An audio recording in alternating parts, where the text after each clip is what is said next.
Here we go. We back in the building. And guess what I'm wearing? Go Buffs. I'm on the Buff bandwagon, baby. I told y'all last week I ordered my hat. First piece of Colorado gear I've ever purchased.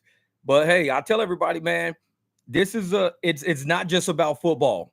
This is about energy. It's about underdogs. It's about people not believing in you.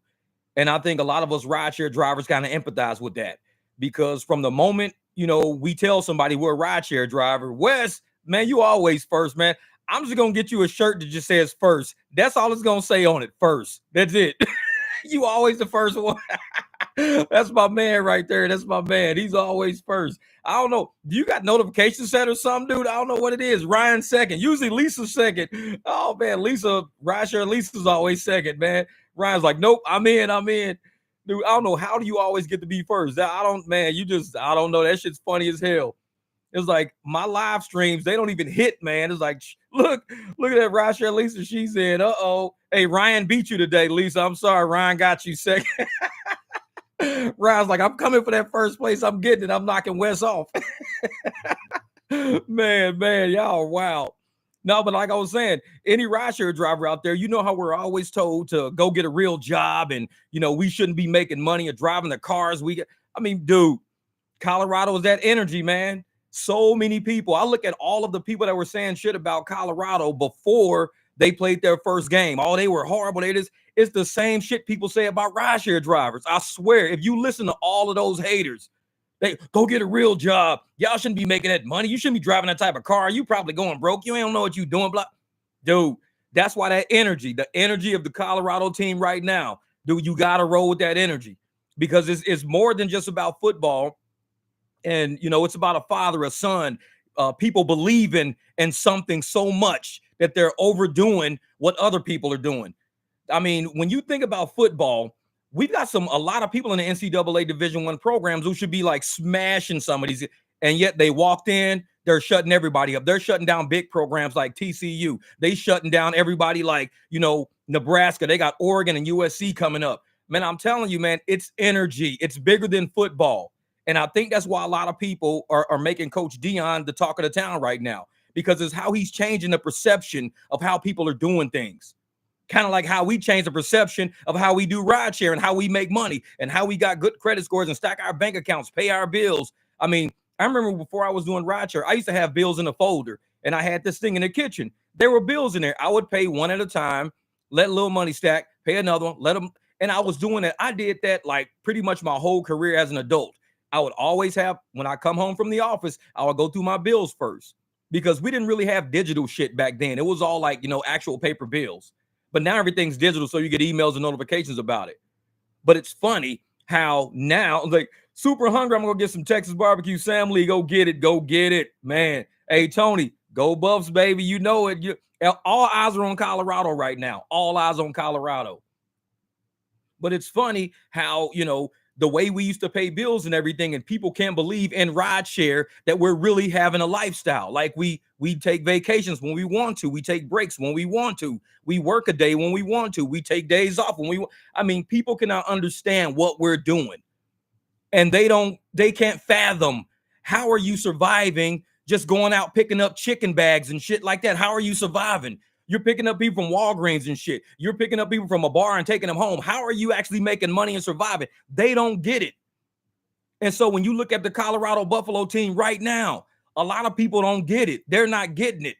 All that shit's in your heart. That shit's in your head. It's in planning. It's in leadership. It's in followership.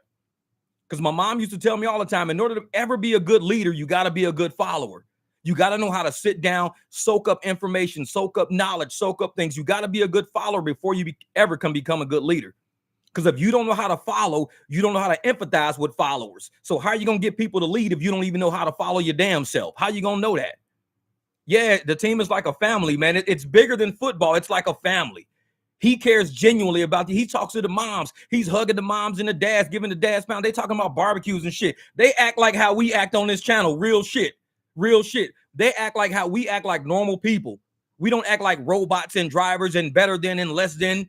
We talk to each other all the time like we just people. We out here making this money doing this shit.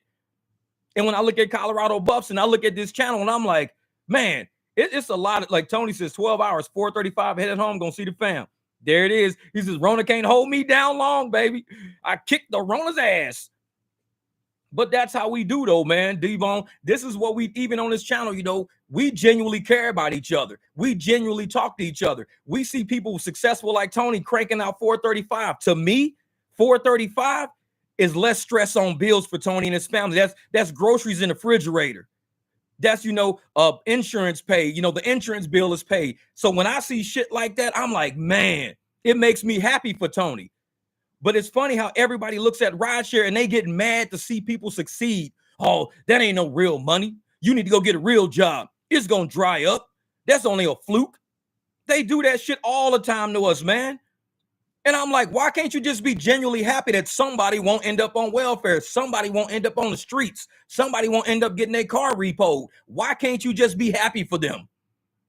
But it's so hard in the rideshare game to sit and look at people and listen to all these drivers try to have days of success when we getting our asses kicked all the time. I made $100 Friday night. Friday night, I made $100 And I'm like, man, it's Saturday. I came out with 310 the very next day. We get our ass kicked some nights. And people look at us and go, man, you just need to go get a real job before all you made is $100. No, we don't do that. We come back harder. This is what we talking about. Just like with the Buffs. The Buffs, all them kids through the portal last year, they lost the championship last year in the HBCUs. They came back harder this year. They ready to play this year. You get your ass kicked, you come back harder. That's how we do in rideshare. We know what's out there. We know the apps are playing games. We know riders lie. Customers lie. I didn't get my sausage muffin. Motherfucker, you eating it right now. What are you talking about? You didn't get it. And this is what we do. Like here, Ride Flow cleaned up last night. 2 $21 ride streaks, 4 $9. Man. That's how you do it, brother. That's how you do it. And you're right, D-Bone. It is hard to stay positive. Because when you got negative people beating you up, you look at Dion. Dion got beat up by everybody in sports media. He got beat up by every single person in sports media. There was one guy, and they all tried to change this one guy to be against Dion. Because they was all, yeah, so you don't think Colorado's got the worst goddamn roster in football, worse than UMass? One guy, he was like, think about it. He's number 38 in the nation, top 38 colleges with recruiting classes, took more students through the portal than any other college, and you guys are saying he's going to get beat by TCU because they're the worst. I mean, one guy out of everybody I've ever seen argued on the panel for Dion before that TCU game. You don't find a lot of people like that's going for us, D-Bone. It's hard to stay positive. You don't find a lot of people going for rideshare drivers saying, man, I'm glad you drivers are out there getting money. I'm glad you guys are taking care of your family. Man, I'm glad you guys are paying for car repairs. Other night, I'm driving. My check engine, my tire light came on. I got run flats on it. Pull over. It's down to 22 PSI. Run flat stop at 21 PSI. It's at 22 PSI. I'm like, damn, I must have hit a nail. So I ended my last ride or whatever, came home, aired the tire up to 36, was driving for a little bit. Thanks, Uber Nick. I appreciate that, brother. Always, man. Always much love, man. And that's my man, too. He got some pretty good content. I like Uber Nick's content. He does a lot of funny shit on there. He's always wearing donut shirts. No, so I sit up there and I come home, fill my tire to 36 PSI. I'm driving for about an hour, 2 hours. It's still at 36 PSI. I'm like, I thought I had a slow leak. I don't know what the problem is. So I drive for the rest of the day, 36 PSI, no problem. Park the car, go out the next morning, 22 PSI. So all the money I just made, the $301 I just made, I had to go spend $229 of that to go get front tires. The shit happens in rideshare. We get our ass kicked out here. All that money I just made is not profit. I had gas in the car that I had to pay for it. Plus, I had to put front tires on that motherfucker. My whole day was spent just to pay for those 2 new front tires.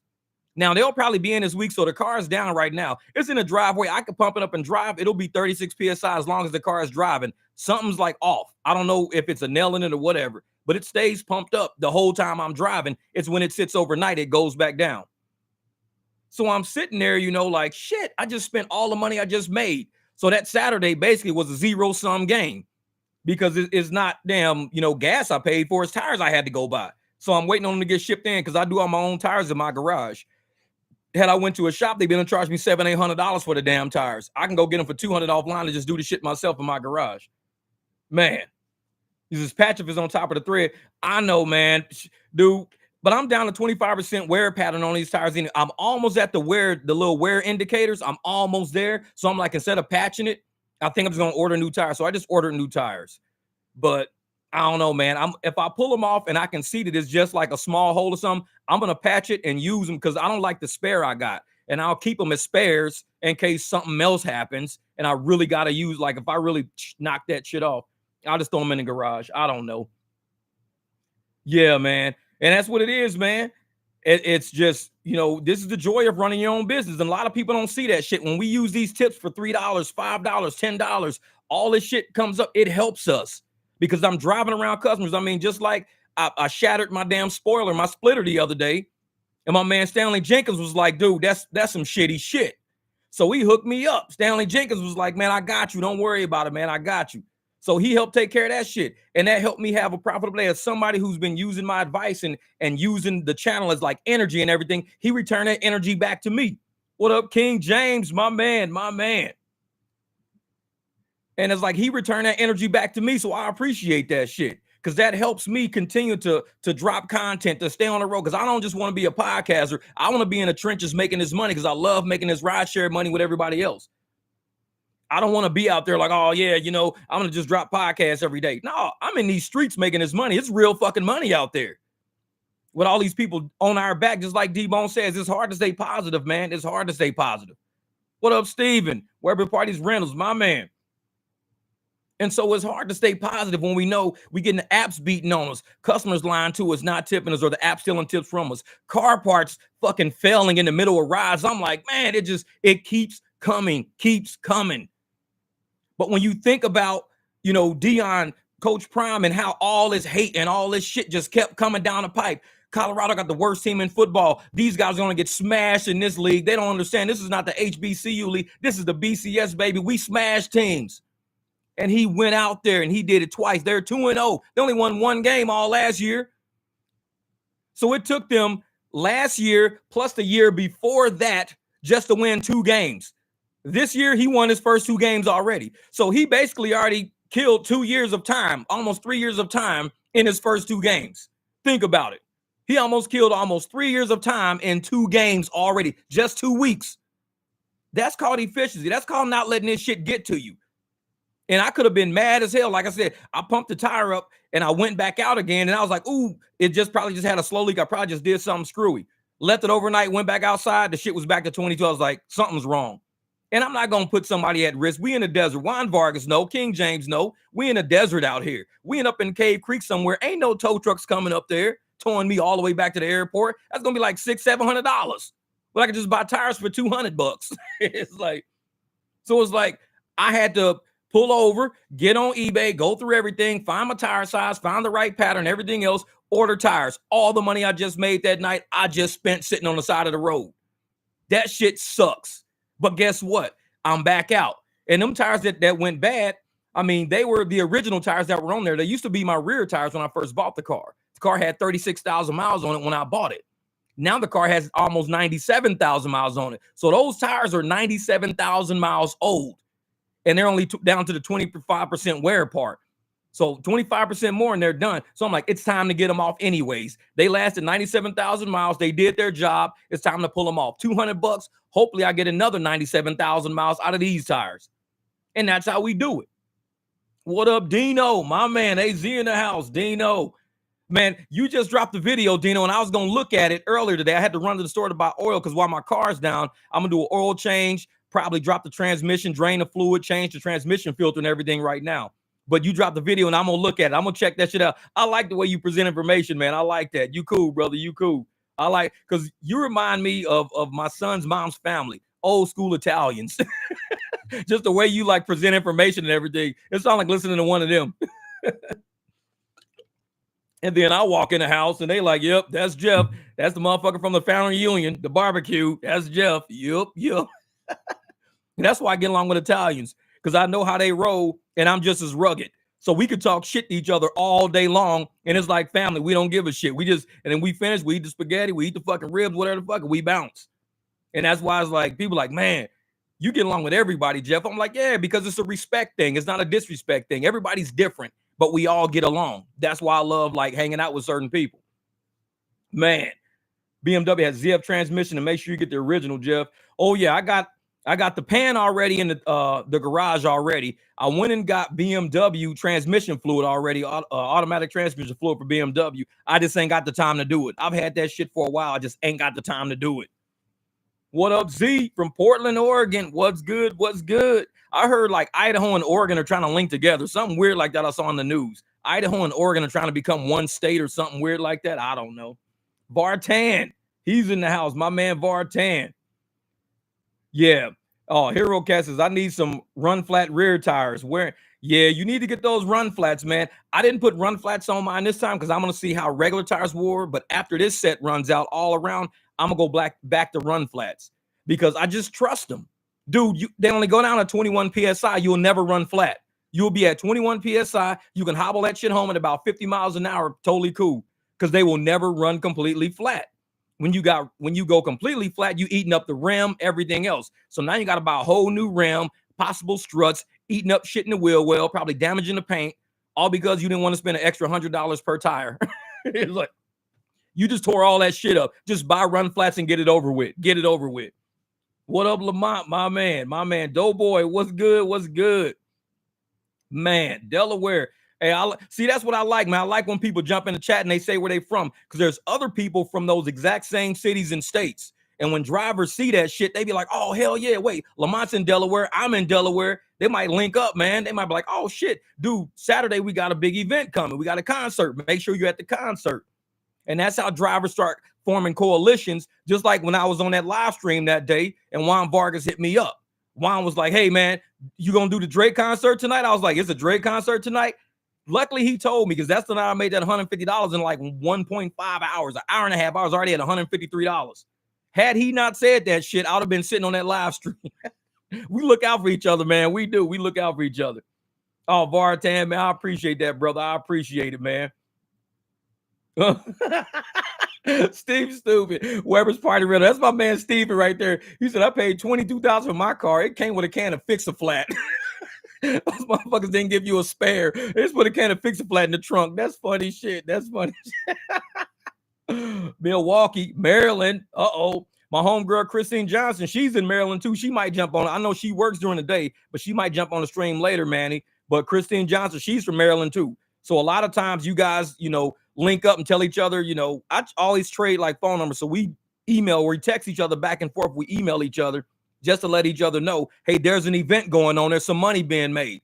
Because there ain't no way one driver can do all of these damn rides. So you let your boys know. You let everybody know, hey, there's a big party going on, a block party going on at Casa on Mill. Go get that money. It starts at 1 p.m. I don't drive till 8 or 9 at night. But for my boys in the daytime, I tell them, it starts at 1 p.m. Go down there and get that money from 1 p.m. to whenever you quit. I'm going to be out there about 9. So we help each other out, man. Uh-oh, Lamont says, Uber didn't attach my $20 surge to my reservation. Hey, man, they had a $20 reservation today, expected a reservation not attached to my surge.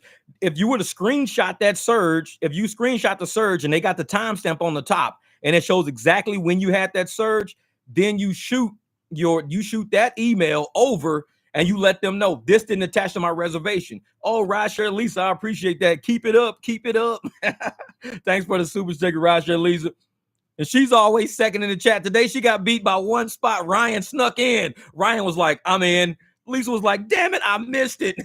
It's like Wesley is like clockwork. West, rideshare Lisa, I swear, I don't know how y'all phones are set up like that. Appreciate it, Lisa. Appreciate it. And Vartan says, do I think W-2s will be in 10 or 15 years? Man, I don't know. It's hard to say because the way W-2s are set up for, it's for taxes. I admit it's for taxes and stuff like that. So it depends on how they're going to start structuring taxes, socialism, things like that. Because if they start creating, upfront taxes, or if they say everything's going to be like they tax nobody on income, but they just tax everybody on sales tax. Let's say they did away with income tax. Nobody's paying income tax anymore. But they said the sales tax for everything is going to be 20%. 20 or 30, something like that. 20% on anything you buy. So some for $1 will now cost you $1.20. But you keep 100% of your paycheck. You're not taxed on your paycheck. You might do Social Security, maybe, I don't know. But if they say we'll just do sales tax, that means everybody has to pay taxes. Everybody is a consumer. Everybody has to buy something. So you can't get around taxes if you have to go buy a juice. If you go buy a juice, you're going to pay a tax on it, no matter how much money you made, no matter where you work. If somebody gave you cash for a job under the table or whatever, you still got to go buy a juice. So you're going to pay the 20% tax on everything you buy because we're all consumers. The way income taxes is set up right now, everybody's taxed because they're workers, they're employees or business owners. That's how everybody's taxed now. If you put the tax on the back end, not the front end, everybody has to pay on the back end. So nobody can get around paying taxes no more. Because even if I do cash jobs all day, I got to go buy a juice at some point. I got to go buy a set of tires at some point. They're just going to make all the sales taxes go through. So W-2s might not even have to be filed anymore because everybody's sitting around saying, well, I don't have to pay taxes to the government. The government takes taxes off of everything we purchase. Go buy a laptop, there's a 20% tax on it. Go buy a car, 20% tax on it. There, you don't have to pay taxes no more. It's like, hey, so that's kind of like what I think the world should be going towards, in my opinion. From an accounting standpoint, if you go towards a consumer-based tax system and not an employee-based tax system, even drug dealers will have to start paying taxes now. Because right now, drug dealers don't have to pay taxes. It's money under the table. You go sell somebody some crack, it ain't no crack tax. Motherfucker, you just sell the crack and you get the money and you go buy more crack and you just keep reinvesting your money in the crack. That's what you do. But if they say, hey, we're going to have a sales tax, you go buy the crack, now you're going to go out and buy a car. Guess what? Now you're taxed a whole lot more on that car with the crack money you just had. I'm going to go buy me a brand new hat, go buy me some Louis Vuitton sneakers and shit like that. Now you're getting taxed on the crack now. All the money you making, you getting exactly fucking crack tax. Ain't no crack tax. I looked in the tax code. There is no crack tax. I look for it. They got weed tax now because now you go to the dispensary. Guess what? You taxed on weed. But you still ain't got no crack tax. Motherfuckers need to pay crack tax. There's a lot of crackheads out there eating these dust-ass motherfucking donuts at full price, but they ain't paying no crack tax. You gotta tax crackheads. Got to. That's my podium for president 2024. Let's do crack tax. Jeff for president, crack tax. That's my whole motherfucking platform, crack tax. We just gonna hit these crackheads over the head with a tax. That's it. America's gonna build our roads through crack tax. We're gonna educate our kids through crack tax. Motherfucker, you want to help out the healthcare system? Crack tax. Yeah, man. I'm telling you, man, tax on weed is crazy. It's like, it's almost better to sell shit under the radar now. Because it's like, man, sprinkle some crack in it. The man sprinkle some crack on it. They'll get up, be like, hey, sprinkle crack. They'll be like, oh, shit, I'm good now. Motherfucker, you walk up in the motherfucking tax, you watching the H&R Block. You're like, where all your money come from? Man, crack. Cool. Have a seat. We got a crack tax specialist sitting right over here. What's up, Tyrone? What's up, dog? What's up, dog? I know all about crack. What you got? You got the real shit or you got some like fentanyl? What you got? Like you can pay him in crack. Fuck that, man. Shit. And that's it. Man, they got gas tax. We got taxes on everything. So I'm like, why might as well just give everybody 100% of the revenue they make, no matter what they make, give everybody 100% of the money. And then when they have to go buy something, just tax them more. Instead of taxing people 15 cents on their income and then taxing them 8 to 10% on shit they buy. That's 23% tax right there. That's 23% they've been taxed on the money they've made. Because they had to pay 15% leaving a job and now 8% at the store. That's 23. Why don't you just tax everybody at 20% across the boards? Because some people don't pay nothing at all, zero tax. Because it's all on net income, not gross income, but net income. But if you tax everybody on sales, then net income is no longer necessary. You don't have to worry about net income no more. Everything's make America cracked again. That's funny shit. What up, Dan? My man. What Dog Chapman said. And they get hit with crack tax when busy. That's one of them charges they get hit big dealers with. Tax evasion. Yeah, you right, man. That's it. Tax evasion. Man, 20% on them crusty ass donuts. People gonna stop buying them. Damn right. I'll be getting a discount. I'll be at the back door knocking on the window. Hey, when y'all throwing the motherfuckers out? I see somebody walk to the back door with a tray. We finna throw this in a dumpster. Well, give me that one right there first. Shit, I'll take that one. Fuck that. Yeah, but that's what it is, man. It's like tax evasion because you can get around it with the current ways tax laws are set up. Tax laws are set up that you can easily not pay taxes. That's why a bunch of rich people don't pay taxes. They just don't because they know how to get around it. Net income, trust funds, foundations, nonprofits they run, they get around paying taxes. But if you just put a tax on everything that you have to buy, there's no way you can get around it because you have to buy shit. You're like, oh man. He said, we'll wipe out the national debt with the crack tax. All these motherfucking crackheads be like, dude, we brought America back. Motherfuckers living in the tent on the side of the street, like, because of you, my kids are eating better. Thank you, crackhead. Go smoke some more crack. You're helping out repair all the roads and highways, you little crackhead. The crack tax is working. All these motherfucking crackheads be walking around with goddamn tuxedos on and shit. These motherfuckers got brand new shoes. It was like, man, how the hell did America get back on its feet again, man? It came back hard. We changed the whole tax code around. We stopped taxing people on income and we only charge crackheads tax. That's it. There's a lot of these motherfucking crackheads out there. So it's the crack tax. Motherfucker, you see motherfucking drug dealers with square readers and shit. Okay, I'm gonna have to charge you 20% on that rock, dog. I just hit you with an 8 ball. You got an 8 and you got a speed ball and you got some crack and I gave you 2 bumps yesterday. On 2 bumps, I'm gonna charge you 5% tax on them 2 bumps. Dog, that wasn't even real crack. I think that was soap. 3% tax then. Crack tax brings families together. I know it. That's funny shit, man. Hey, Tony, you know what? I said that shit, man. I said if we never paid taxes until everybody started getting our government together, because it's funny how you can be a broke politician. You can be completely broke. But within 2 years of being in politics and getting like $40,000 a year, you're a millionaire. Like, how the fuck do you go from making $40,000 a year for 2 years to all of a sudden you're a millionaire politician? Taxes. These motherfuckers is using taxes. They're getting bribes. It's so much shit going on in the government right now, man. That's why I'm like, if people just stop paying taxes, I guarantee the budget would be balanced. We not have no more millionaire politicians. You shouldn't have millionaire politicians because once you become a millionaire politician, you're out of touch with your constituents now. Because I ain't a millionaire. I just want the street fixed in front of my house. But you like, well, I would fix the street in front of your house, but my yacht needs a new outboard motor. So I'm going to fucking do something to make sure yacht outboard motors are reproduced at a rate where I can keep an outboard motor on my yacht. Motherfucker, you was out of touch now because you was broke like me 2 years ago. Now you got a yacht because you're a politician now. Yeah, they make rules for themselves, man. Tyrone would get mad on that crack tax. Real shit. He says, I might as well be high to live on a dream and not live the American nightmare on the crack they selling with bullshit. Yeah, exactly, man. Crackheads with machines. This is real shit, man. Flex. This is what it do, everybody. Jeff jumping in the car to get this nice start. These ragged ass apps. But what we talk about tonight, man, you know how we doing. This is the barbecue. We just walking the bar, man. We said we playing spades and shit. We playing bones. Motherfuckers over there playing basketball and shit. We at the park, dog. This ain't even a real live stream. This should be like we at the park just hanging out. Motherfuckers like, what did you learn on tonight's live stream? I learned that if we tax enough crackheads, we can make America great again. Crackhead look at you like, that's some bullshit. I ain't got enough money as it is. Like, yeah, exactly. Shit.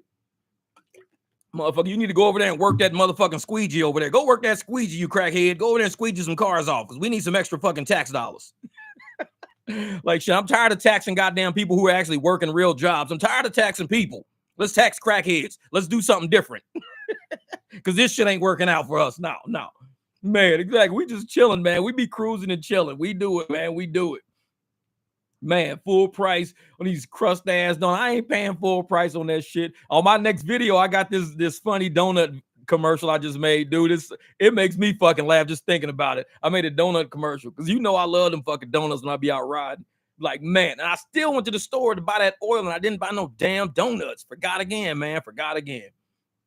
Yeah. So everybody in this mind, we might as be in courts taking shots. That's better than the lounge. Exactly.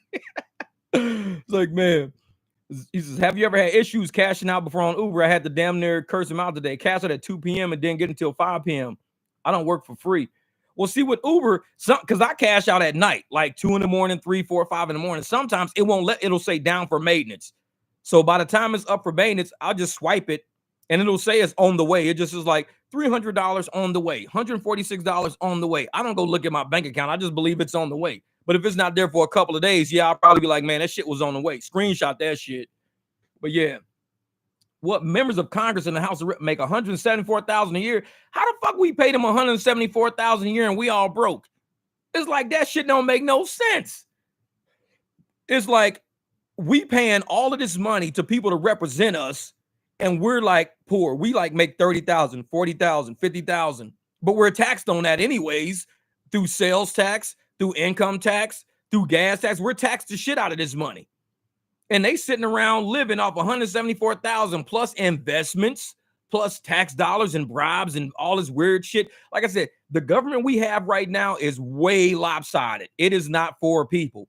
It's over people. We have a government over people, not a government for people. This shit is so lopsided.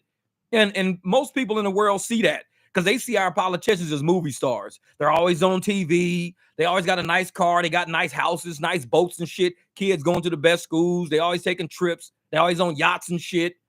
And the American people, what we doing?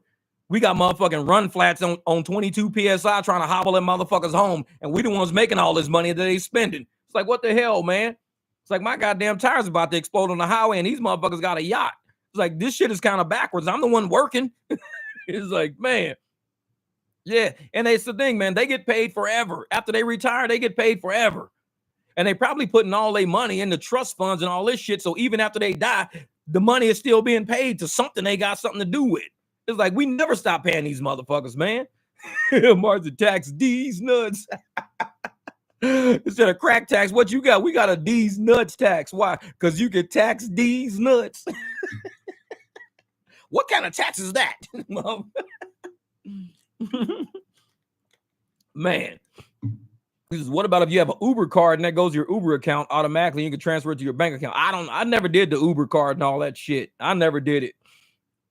Because I got a funny feeling with all these cards, like as long as you allow these people to keep your money under their umbrella, then they can just fuck with it. So what I do is as soon as I can pull that money from under their umbrella into my own, I do it. I don't want that shit on one of their cards, on one of their gift cards, on one of their fucking shopping cards. I don't want none of that shit. Give me my money and let me disperse it how I want to. Because they can lock that shit down and be like, oh, our card payment system is kind of down at Uber right now. You got a bill coming up. You got some shit going down. And it's like, you can't even argue with Uber about money they owe you, let alone they got this big ass chunk of cash that they owe. Man, I don't even mess with these apps. I don't. Yeah, what should the fare really be? Time, miles? Dre, it always depends, man. I tell people, rideshare is very tricky. You cannot say anything by time because something may take like an hour, but then the miles might be 60, 70 miles away. So if you say, hey, I want $40 an hour, so you're going to drive 50 to 60 miles for $40. Now you're not even getting $1 a mile. But you may say, hey, I want $4 a mile. You go for $4 a mile. You find out you sitting in a fucking concert and you got to go 2 miles, but it's going to take you 30 minutes to get there. So you just made $8 in 30 minutes because you got $4 a mile, but you went 2 miles, but it took you 30 minutes in traffic. So rideshare is different. That's why I tell people, man, know your market, know where you're going, know where your ride is going to end up. Because if your ride ends up in a busy place, you might be hemmed up. King James and Juan Vargas, y'all know that shit, that the game just happened Saturday. I made that $310, but I didn't do any ASU game rides because University was jammed up. Apache was jammed up. Terrence Street or whatever was jammed. Terrace Street, that was jammed up. Lemon Street was jammed up. All of these streets was jammed up. So I made sure. And the rides were looking good. I got it all on video because I'm going to drop that video. Man, it was like $22 for like 4 miles. $22 for 4 miles sounds amazing until you find out it's on Lemon Street and all cars are jammed up. You got big ass buses, all this. You ain't going nowhere for at least 30, 40 minutes. So you getting $40 an hour just sitting. I chose to drive on the outskirts. I was getting $8.25 for like the surge was $8.25. The trip was like 3 miles and I was getting like 20 something dollars for 3 miles, taking me 9 minutes to make $24. I was making 9 minutes and $24, but I was far as hell away from the game. and they was dropping surges everywhere because everybody was getting stuck in traffic at the game. So I would grab a surge, Uber pet that shit out of there, and go do a ride on the outskirts. I'd sit as close as I could, get a $9 surge, shoot out of there, $11 surge, shoot out of there. And I was doing all short rides going away from the game. But that's what you got to do, man. You gotta do it. Hey, man. Hey, Marvin, what's good? What's good, brother? What's good? Hey, man, I love this, Jesse, man. I tell people it's energy, brother. It's energy, man. Anytime, people ask me about why do I support Colorado? Because with me being a coach, like I said, I've told in my live streams before, I was the coach of a flag football team, was one of the smallest teams out there, and we won a championship that year. My son was on the team, too. He was one of the wideouts and one of the safeties on the team. But when you just hear how coach talks about these kids on this Buffaloes team, how he treats them and everything else. Anybody who has a kid in sports, whether it's gymnastics, if it's fucking baseball, if it's anything, you understand the psyche of making your kid believe some incredible, amazing shit to the point where they beat people who are expected to win. And that's how it feels with rideshare. We're expected to lose every day. We're always told, go get a real fucking job. Oh, y'all ain't doing shit. Say nothing but delivering hot dogs, you motherfuckers. I tell motherfuckers, I've gotten $50 for delivering a box of fucking chicken before. Motherfucker paid me $50. You think I'm stupid? You don't think I'm gonna take a box of chicken for $50? I'm smart. I'm gonna bring that motherfucking chicken, extra napkins. I might bring you a spork, ask you if you want some sauce with that motherfucker. You give me $50 to bring you a box of chicken. Man, consider that shit delivered. I am not stupid. But it's a lot of people, oh, that ain't nothing, man. You're not doing nothing but delivering. You ain't doing nothing but driving people around. You damn right. This is about money. This ain't about no bullshit. Because you can sit in the office all day and feel important because they put you, what up, all things. You can feel important because they putting your name on a little plaque on your desk. Hey, I got Mr. Watch on my desk, but you making $21 an hour. $21 an hour, and they're paying you to sit at that fucking desk 8 hours a day. So you may, hey, Marvin, I appreciate that, brother. I appreciate that.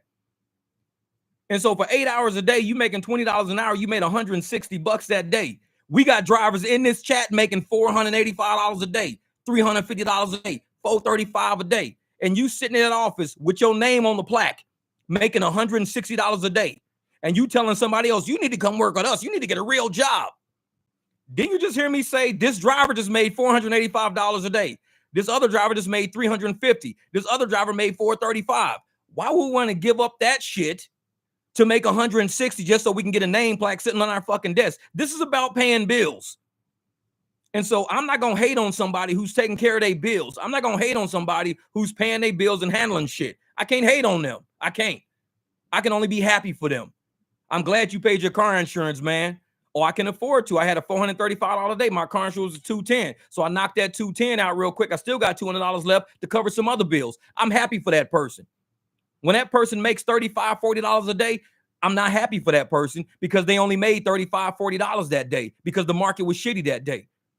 And so now I got a driver who I'm kind of upset about because he only made $45. Yet you got other motherfuckers like, yeah, I'm glad you only made that shit. Yeah, I'm glad. That's why you need to get out of rideshare, idiot. That's why I need to get a real job. They're happy to see us fucking fail. Colorado, they were so happy to go and say, this team is horrible. This team is the last place team. This team shouldn't even be fucking playing right now. UMass is better than Colorado. What the hell we talk? I mean, this is what they were saying. They say the same shit about the Buffs that they say about drivers all the time. So, of course, when Colorado got up there and Dion had that first prayer saying, do you believe? And he called receipts on all these motherfuckers. He checked them all. That's what we do in rideshare. We verify, validate. We check these motherfuckers. When we show our bank account, we check their ass. When we show our credit score, we show a new car we just got. We show the fact that we're not getting evicted. We show a credit card finally paid the fuck off. We checking these motherfuckers just like Dion checked them reporters. That's what rideshare is about. It's about being diminished, being devalued, people not believing in the shit you doing with your time, your energy, your effort, and getting people home from bars, getting people home from hospitals, getting people over to their kids, getting their kids over to them. People don't believe in what we do. They don't believe in that shit. But yet we do it so well. We making all this money doing it. All they can say is, well, you need to go get a real job. So I can make $20 an hour like you. So I can sit there with my nameplate making $160 a day when I got drivers making $485 a day. I want to be with these motherfuckers on the chat. I want to be driving with them. Like I tell people, I ain't ever gonna just do podcasts. When you tell me it's $400 fucking a night I can make out there, $400 a night. Oh shit, I'm out there with y'all. Fuck the dumb shit. These podcasters ain't making money like that. $400 a night. Most of these podcasters might get $30, $40 a night from podcasting. $30, $40 a night podcasting. When I could be in the streets making $400, $500. Shit. And these motherfuckers in the W-2s, what they making? $160 a day. $160 a day. Maybe $200 a day working if they got some overtime going. But you telling me there's drivers out there making $485 a day, $350 a day, $150 in an hour and a half. And I'm going to sit here and act like this motherfucking microphone is that important? Shit. Where my car keys at, goddammit? Juan Vargas hit me up the other day with that shit. Jeff, you going to drive the Drake concert? What did I do? Where my motherfucking car keys at? I got the fuck off that podcast. I believe in this shit. I believe in this shit. And just like Dion believe in the Buffs, I believe in rideshare. I talk shit about these motherfuckers just like Dion probably get on the field, talk shit just like he got his one corner, the number one corner in the nation. He telling him he ain't ready for the game yet. We're going to put him in the game. Kamani, he says, we're going to put him in the game when he's ready. We're going to put him when he's ready because Dion's working on him. Sometimes we got to work on this car. I'll be ready to drive when I'm ready. Man, shit. Hey, Ride Flow, you right, brother. He says, those people are in denial and are probably miserable with their job. Misery loves company. You right. Because if they miserable, why the fuck they going to go around and tell us to join them? Why? If I'm doing okay. And Mark them awesome. I was a white player on a black team, got the beats on my knee pads. Took him a minute, though. Took down a minute, though. See, I love being self-employed doing rideshare. That's right. You got to love it, man. You got to love it. You got to love it because it's your freedom. You can take a break when you feel like it. You don't got to send an email to nobody. You don't got to call nobody. Hey, can you do me a favor and cover while I'm going to go outside and take a pee? I'm going to go pee real quick and take me a smoke break. Can you cover? We don't got to say that shit in rideshare. There ain't no can you cover. We know drivers got it. When I'm kicking all these fucking shit rides out, I'm not worried about these people not getting home. Somebody going to take that shit, just not me. It was like, hey, Jeff, man, that's $24 for 26 miles. That's $24. I don't want that shit. I'm not driving 26 miles away for $24, but somebody else will because there's somebody out there that's working on a high AR platform. I'm not. So I'm like feeding the motherfuckers that want those kind of rides. Damn, Jeff, that's $42, Jeff. $42 for 35 miles. I'm not driving no 35 miles away for $42. Fuck that. Because I'm looking for $24 for 4 miles. That's what I'm looking for. $24 for 4 miles. I'll do that. $26 for 8 miles. I'll do that. $22 for 9 miles. I'll do that. But I'm not driving no 35 fucking miles away for $42. I'm not doing that. That's not what I'm doing. So a lot of times people don't understand why we do what we do. Even sometimes there could be a ride going to a busy area. I won't fuck with it. I'm like, no, because it's too jammed up. I don't want to do that. It's too jammed up over there. I don't want to go there. So it's like, yeah. See, my thing is if you got nothing worth saying or lessons to be talked about on showing or anything, keep it moving. That's right. That's right. Another thing is better than food delivery in that you aren't restricted to lunch dinner shifts. Vartan, you're right. I like dinner. I like doing delivery at about probably 2, 3 in the morning because everybody's drunk or high and they don't want to go nowhere. They lazy and they tipping a whole lot. They just very appreciative. What up, Cleveland? What up? That's right. All things Alaska. You got to cherry pick. And that's why I drop the videos I drop and I present the information I present the way I do. When I presented that video the other day, I made the intro of the video specifically for the fucking haters that hate cherry pickers. I had to get them linked in. So I moved something that was notoriously at the end, that was sequentially at the end. I put it in the very fucking front. I left it at the end too. I left it at the end, but I put it in the front for those motherfuckers. For all the ones that like to sit up saying, oh, well, you're going to get deactivated. You can't just take whatever rides are good. You got to take shit rides too. What up, Logan? What up? Hey, I'm going to do that, man. Hey, everybody go to Logan's page when y'all got a chance. He's got a short on his channel right now. He's got a short. This is the fucking baddest thing I've ever seen. I saw his short. He sent me a link of it. He's got this QR code. This dude on Amazon made it for him. It's got PayPal, Venmo, and Cash App, but it's not flimsy shit like I made for my car. Like I made some flimsy shit with the computer, some laminate paper and all that. I made some flimsy shit, which is why when it falls on the floor and people step on it, it fucks it up. So I got to redo mine again. He never had to redo his. The way his shit is made, like that shit Steven made for me back there. Steven from Back to Basics Wood Shop. That thing is solid as a motherfucker. The shit on Logan's page is solid as a mother. And I'm like, I'm all about quality. People are like, well, you trying to sell something? No, I'm not trying to sell nothing. I'm just letting you know, if you want to go to a level of quality, to do something of quality because you get tired. Like me, I did shit the cheap way when I made mine. It was working. It was cheap. It was on a piece of cardboard. I did all of this. But that shit, woo, I'm buying that. I'm buying that. I'm going on Amazon and I'm finding that shit.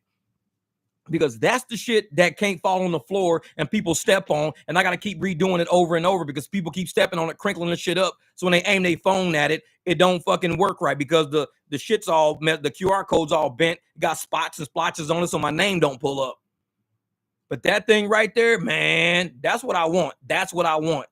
I appreciate you sending me that, brother. Because like I said, you looking out for me, man. Because a lot of motherfuckers be holding secrets and shit in rideshare. A lot of motherfuckers don't want to help each other out.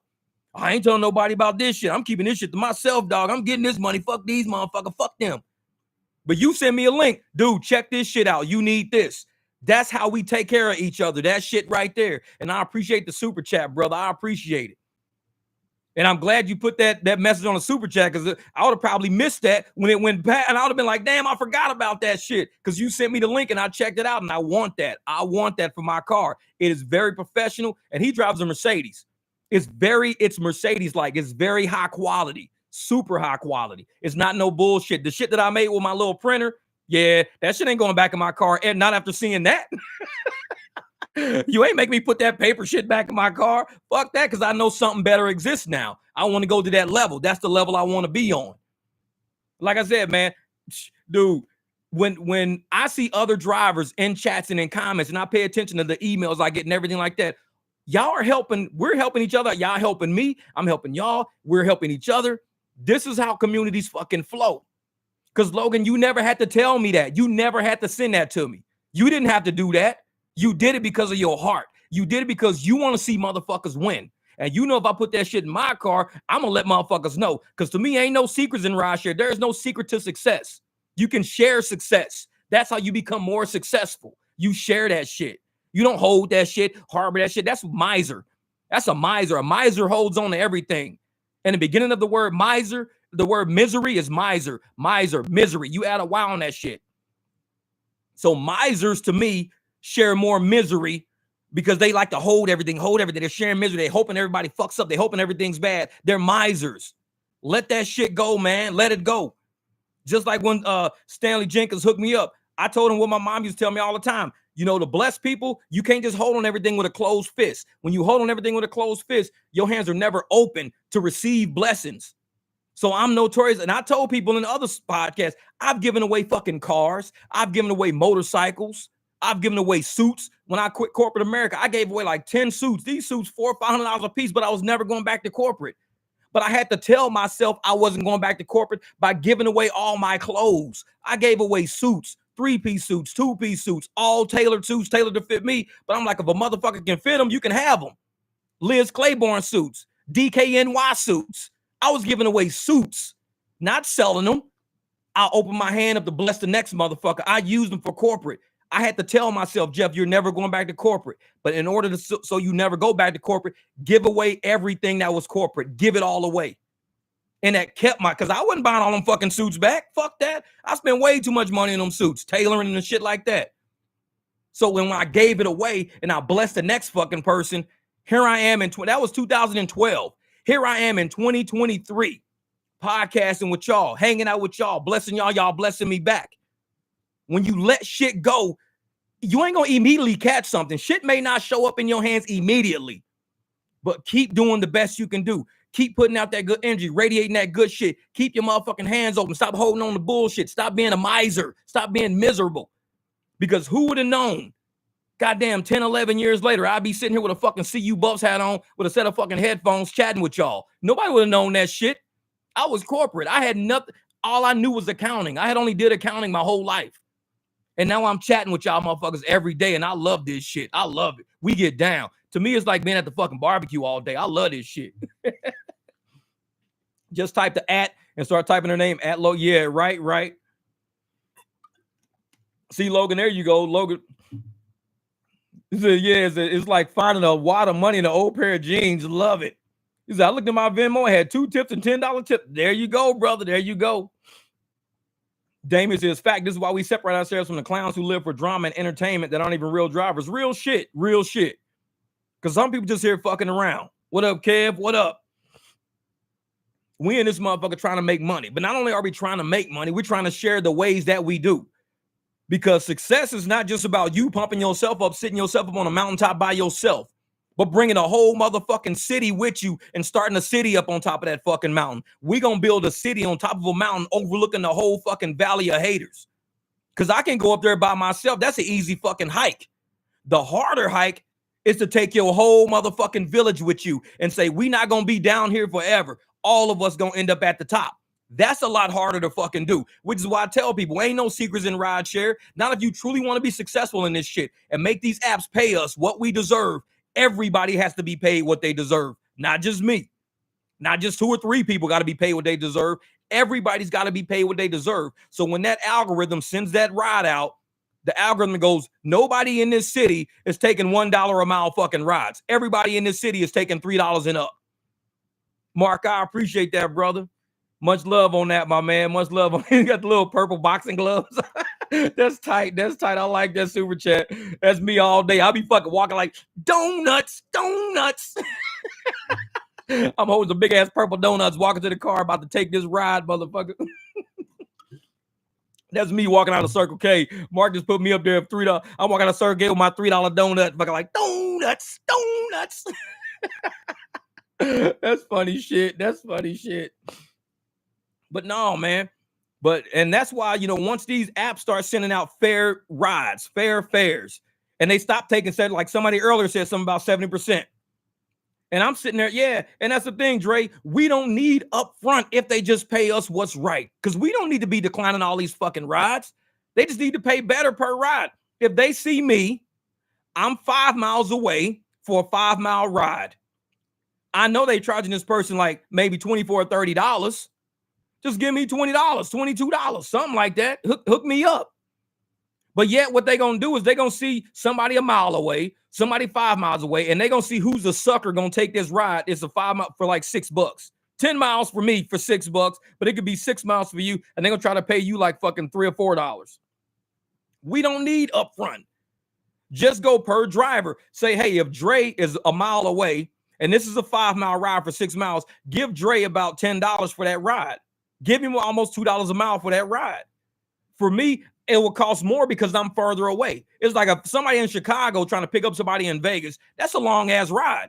But if somebody's in Chicago picking up somebody in Chicago, that's a shorter fucking ride. So somebody's going to need a lot more expense to deal with that. What up, Edwin, man? I appreciate it, brother. Appreciate that. I like that. Ace is number 1 ace right there. Edwin's my number 1 ace. Blessings, bro. Love the tips and free entertainment you provide. Keep up the good work. Oh, brother, I'll be trying, man. Because there's not a lot of rideshare channels out there that's set up like how, because this channel was set up basically for drivers through drivers. I talk about the shit we talk about. I keep it 100. I don't fuck with these goddamn, apps and shit like that. Flex, what's up, brother? What's up? What's my Cash App? I think it's like $ Jeff B. Watts. $ Jeff B. Watts is what it is. You'll see me standing in front of an oven baking cookies. Dead serious. I'm in front of an oven baking big ass cookies and shit on my Cash. I don't give a shit. I tell motherfuckers, hey, I ain't hard. I ain't hardcore, man. I'm not gangster. I ain't street. I grew up in the fucking streets, man. I grew up in fucking hoods in St. Louis and Memphis. I'm baking cookies now, motherfucker. I'm enjoying life right now. I'm having a good time. I don't need to be thugged the fuck out. Sitting in my motherfucking Cash App, holding a big ass shotgun, pointing guns at people wearing bandanas and shit like, yeah, dog, I'm hood. Oh, fuck all that. I'm baking cookies in my Cash App picture. Big ass chocolate chip fucking cookies. That's what I'm doing. Yeah. You right, Jesse. If they were paying us right, there'd be a whole lot of drivers taking the rides. Because I said that shit in one of my live streams. You can tell if your market is shit or not when you look at good drivers who take rides. Like, I want a good ride, but why is my AR so fucking low? Because it's a shit market. They're not paying right. Now, you had a good driver like you got a low AR, but all of a sudden your AR started going up. That means your market is getting better and they starting to pay fucking better. That's what that means. But you see somebody with a really high AR and they just take every fucking ride, that's not a true gauge on that market because they take shitty rides, good rides, shitty rides. They don't care. They got a high AR, they don't care.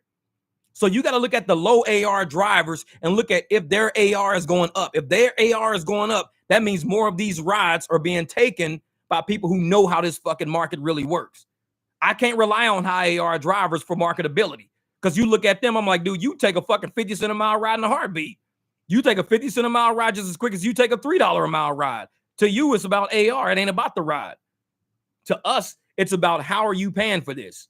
And that's why I look at my low AR family like, dude, we're taking some pretty good fucking rides out there. Melvin said, at least they fresh cookies, that old crusty ass. You're right. I can't wait till summer, because it's hard to bake in the summertime, man. It's so fucking hot out here in this desert. It's hard to bake. So when fall hits, winter hits, man, I'm baking cookies again. I'm back. I got my brown sugar set up. I got all my fucking chips set up in my container. I'm ready to rock, man. I'm ready to go. I'm a cookie baker, dude. I even got a video on my channel about how I bake chocolate chip cookies. When you look at my life advice videos, I think it's me showing me baking cookies.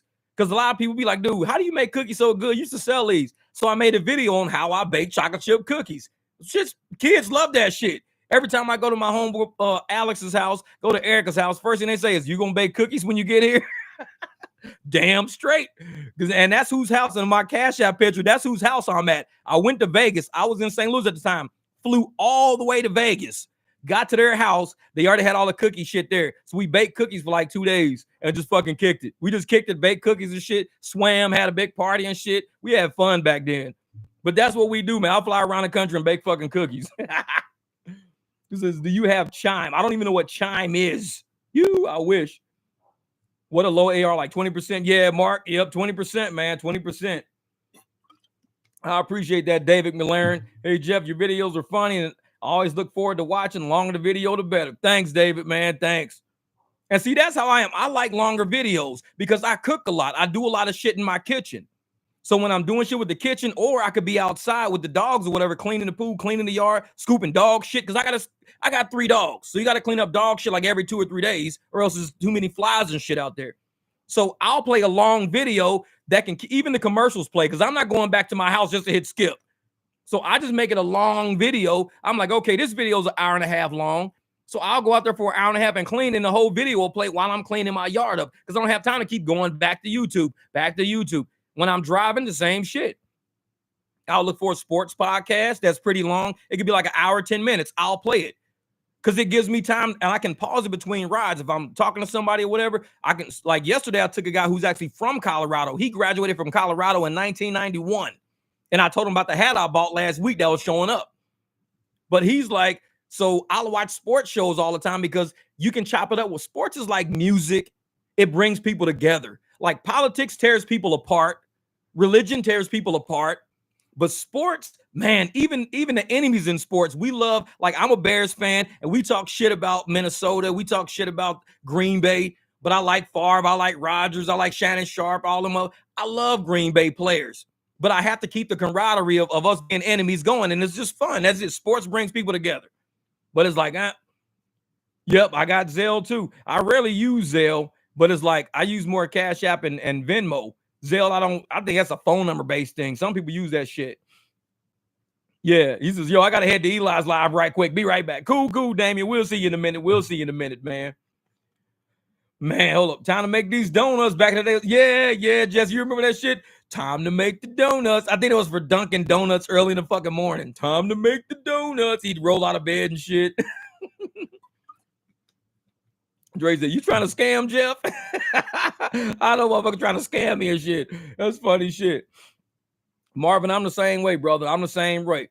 It's like, I don't like switching the channels a lot. It's like trying to watch, listen to a lot of 2-minute, 3-minute videos all the time. You got to constantly be fucking with your phone a lot versus just hitting a video and just vibing with it. Just rock with that shit for a while. And a lot of my videos, we go through emotions. We go through a lot of topics and conversations because it's not all about me and what's in my head. I talk about what you guys talk about. I mean, y'all the rideshare community. I'm a part of the community. I'm not the fucking community. I'm just a part of it.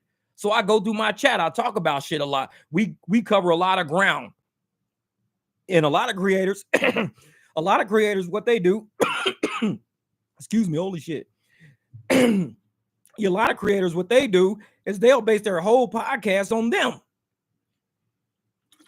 Kind of swallow wrong. That's the one thing about a podcast. You got to swallow wrong sometimes. Yeesh. Sometimes you swallow wrong because you be drinking and shit, and that shit just goes the wrong way. Like, oh shit. Cash App is $ Jeff B. Watts. That's what it is. $ Jeff B. Watts. Yeah. And Bighorn Kevin, you got it right. All right, there you go. Now I'm cleared up. Now I'm clear. There we go. Shit, I'm good. Motherfuckers thought I had COVID, didn't you? You thought I was gone. Motherfuckers, I'm back, bitch. What? I'm right back in. No, I'm just fucking with you. Yeah, but no, Bighorn. I've been noticing that trend in Mesa. Folks are booking 3 6-mile after they're accepting a ride, then adding a 5-mile stop to increase. Yes, I told motherfuckers that was happening, man. And they did that shit to me the other night when I was picking up that one lady downtown, and I didn't notice the stop was in there. And she added the stop, like I'm making a video, I'm turning the corner and shit. And even in the video, I put that I'm turning the corner. I didn't see the stop. I didn't even hear that motherfucker hit. But it was a short ride. I'm like, ooh, a short ride, perfect. And you even saw the short ride on the video. But in the video, as I'm turning the corner, I'm not looking at my phone or listening. It blinged. She added the fucking stop. So as I'm going, I'm like, wait a minute, let me look at this shit, Renner. So I went up, and sure enough, she added a fucking stop. I canceled that motherfucker so fast. People are doing that shit, man. People are doing it. Yeah, that's right, man. Shit went down the wrong pipe, man. Shit happens. Like I said, these motherfucking live streams is 100. I don't fake it for shit. Motherfucker, if I fucking around fall out, I mean, I've had a live stream, motherfucking lights fail before, motherfucking cameras be turning off, motherfucking microphone be fucking up, man. My live streams is real. These motherfuckers, no production quality whatsoever. That's them dusty ass fucking donuts, man. They coming back on me. I'm like, oh shit. But it's like, no, I tell motherfuckers, these live streams is 100. You never know what you might fuck around. Like one of them, my dog was behind me. This motherfucker jumped on the floor and took off. It was like, shit be happening, man. Caesar, you stupid. Back in the game, baby. That's my shit. That's my Dave Chappelle shit. Back in the game, baby. Hey, and that's the one where he was on the airplane trying to get the fish. And that shit was so funny. He was like, yeah, I want the fish. She was like, no. He was like, you big black motherfucker, you better get that chicken. And he was like, man, he was like, stop it. Shut up. He was talking to little Genie and shit. He was like, I ain't getting no fucking chicken. Stop, you little racist ass Genie. And he was like, tell you what. He says, well, can I have the fish? The lady was like, sure, I'll get the fish. He was like, yeah, told you I was going to get the fish. She came and said, I'm sorry, sir. We're all out of fish. Back in the game, baby. That shit was funny. Dave Chappelle, this motherfucker, he would make anything. The shit was so funny because he kept it real. He kept it real, man. And that's why I love Chappelle. He could tell the reality of how we think and how we feel. And we sit up there and we just laugh at it because we like, yeah, that shit is funny. Sometimes you be scared to fucking get chicken because I don't want to look like I eat chicken. It's like, fuck that. I tell people, man, I eat chicken, fucking everything. I cruise, I drink fucking all this shit. And he'd be like Kool-Aid. I got little packets in here all the time. That shit happens. He says, hey, Flex said, I was laughing my ass off. He was chasing that $29 search and said, watch, he ain't gonna get that shit. Motherfucker, I almost had it. You know I was on that shit. And they know I was on that shit. They knew it. I was like, dude, I got this fucking money. And I hit the highway. I was going up under the bridge. And as soon as that fucking reception hit and I came out of the bridge, reception hit, that shit fucking disappeared. I was like, you motherfucker. Ooh, I was on that shit, boy. I was finna get that money. Y'all know I be chasing Surge because I think that shit's fun. And to me, because once you be out there all night driving, dicking around, dude, it gets boring after a while. So you got to start playing this shit like a video game. I be fucking hiding in the bushes it's like hide and seek. I'll turn my shit on on goddamn airplane mode, pet mode, whatever. It's like hide and seek. Let the motherfuckers throw some shit up. Boom, I'm out there. I'm running like a motherfucker. Let's go get it. Shit, I be playing games with these motherfuckers, man. They baited my ass, tip baited. These motherfuckers surge baited my ass. That's the second time because one time I had $22 when I was way up north and I shot to go get the 22 and they didn't give me shit. So I just cleaned the car and everything else. And then I left and they threw that shit to $22 to $30, everything. They be playing with me. I'm like, I see you motherfuckers. So I be waiting, man. I be bored as a motherfucker, man. 2:00 in the morning, don't be no traffic out. Bums and shit walking around with squeegees trying to wash my shit. I'm like, fuck, I'll just wash my car. I'll kick back. But then the game start. You start seeing them little red ass motherfucking surges pop up. I'm like, it's game time. Sound like motherfucking Swiss Beats. Game time. I'll be fucking out there getting they motherfucking ass. Like, and I got a video dropping. I don't know if that was the one. Yeah, this is what I'm finna drop. The one I'm finna drop. Man, almost every ride I had surge on it. I was fucking them up Saturday. Man, every single ride, dude, I was catching their ass because I was hitting the motherfucking highways. I was on the 60 and I was going towards East Mesa 202. Dude, they know better. This is a motherfucking 330i, fucking twin turbo. Shit. You throw a surge up on that motherfucker. And my shit went down. My 5-star went down to 4.99. And I was like, who the fuck gave me a 5-star? It says somebody said I was speeding.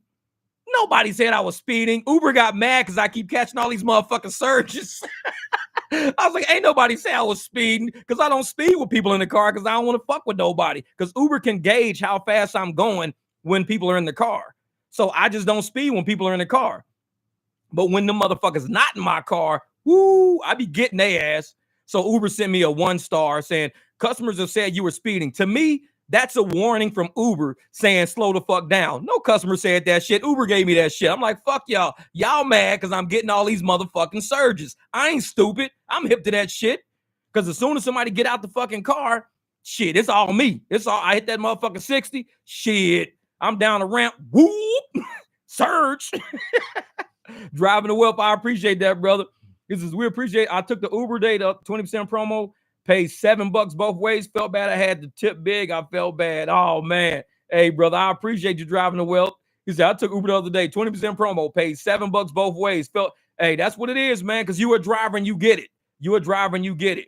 So you said, I'm gonna tip this motherfucker right here to show the love, spread the love. And that's what we do as drivers as a community, man. We create energy. We create some serious fucking energy, man, for each other. If anything else, for each other, because we know the apps don't like us. A lot of riders and customers don't like us. W2 motherfuckers don't like us.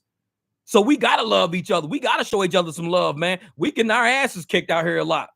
This is, man, hey, I appreciate that, Adolphus, man. I appreciate it. He said, brother, you were playing Pac-Man. Caesar said, I'm playing Pac-Man out here. Hey, I'll be gobbling up these motherfucking surges, boy. And Melvin said, they're watching. Let's see how fast we can surge bait this drive with the orange BMW. Hey, they be getting me, man. But I told these motherfuckers, I'm like, y'all, they gonna be slick plant. And they are always, when you're on a trip, use stop new requests.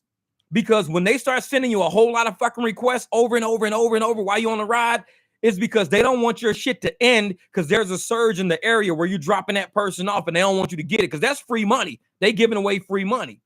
So when I get like one or two, I hurry up, stop new requests, and you will see it on the video I'm finna drop. As soon as I turn that motherfucker off, $8.25 surge was like up and over. I fucking shot up the street, made that motherfucking left, grabbed that $8.25, sat in an apartment complex, grabbed that motherfucker, went and picked up a lady for work right down the street. It was like 3 miles total with an $8.25 surge added. They hate that shit. They hate that shit. Yeah, Ivor gave me the same more. Now I'm back to $4.99. These dust ass apps. See, Melvin, they do that shit on purpose. That's for their records because they know we out here getting this motherfucking money. So they be like, send his ass up, slow him down because they trying to slow us down with bullshit. The bullshit's not working. We out here getting this money. So because they can't slow us down, they gonna send us these little warnings. Hey, I'm gonna give you a 1-star. Said you were speeding, motherfucker. I'm too smart to speed with people in the car. I ain't speed with nobody in the car. You dumb motherfuckers don't know who y'all dealing with. I know why y'all mad because I'm catching all these surges because these motherfuckers probably see me. I'm sitting there I end that ride. I see this motherfucking surge down the highway. They see this motherfucking Beamer go from the highway entrance to like 105 miles an hour and off at the next exit. They be like, God damn, he's already there. Got it. But the night that I missed that $29, it was too many cars on the highway. But when you out at 2, 3 in the morning and ain't no fucking body out, oh shit, I'm getting it. I'm getting it.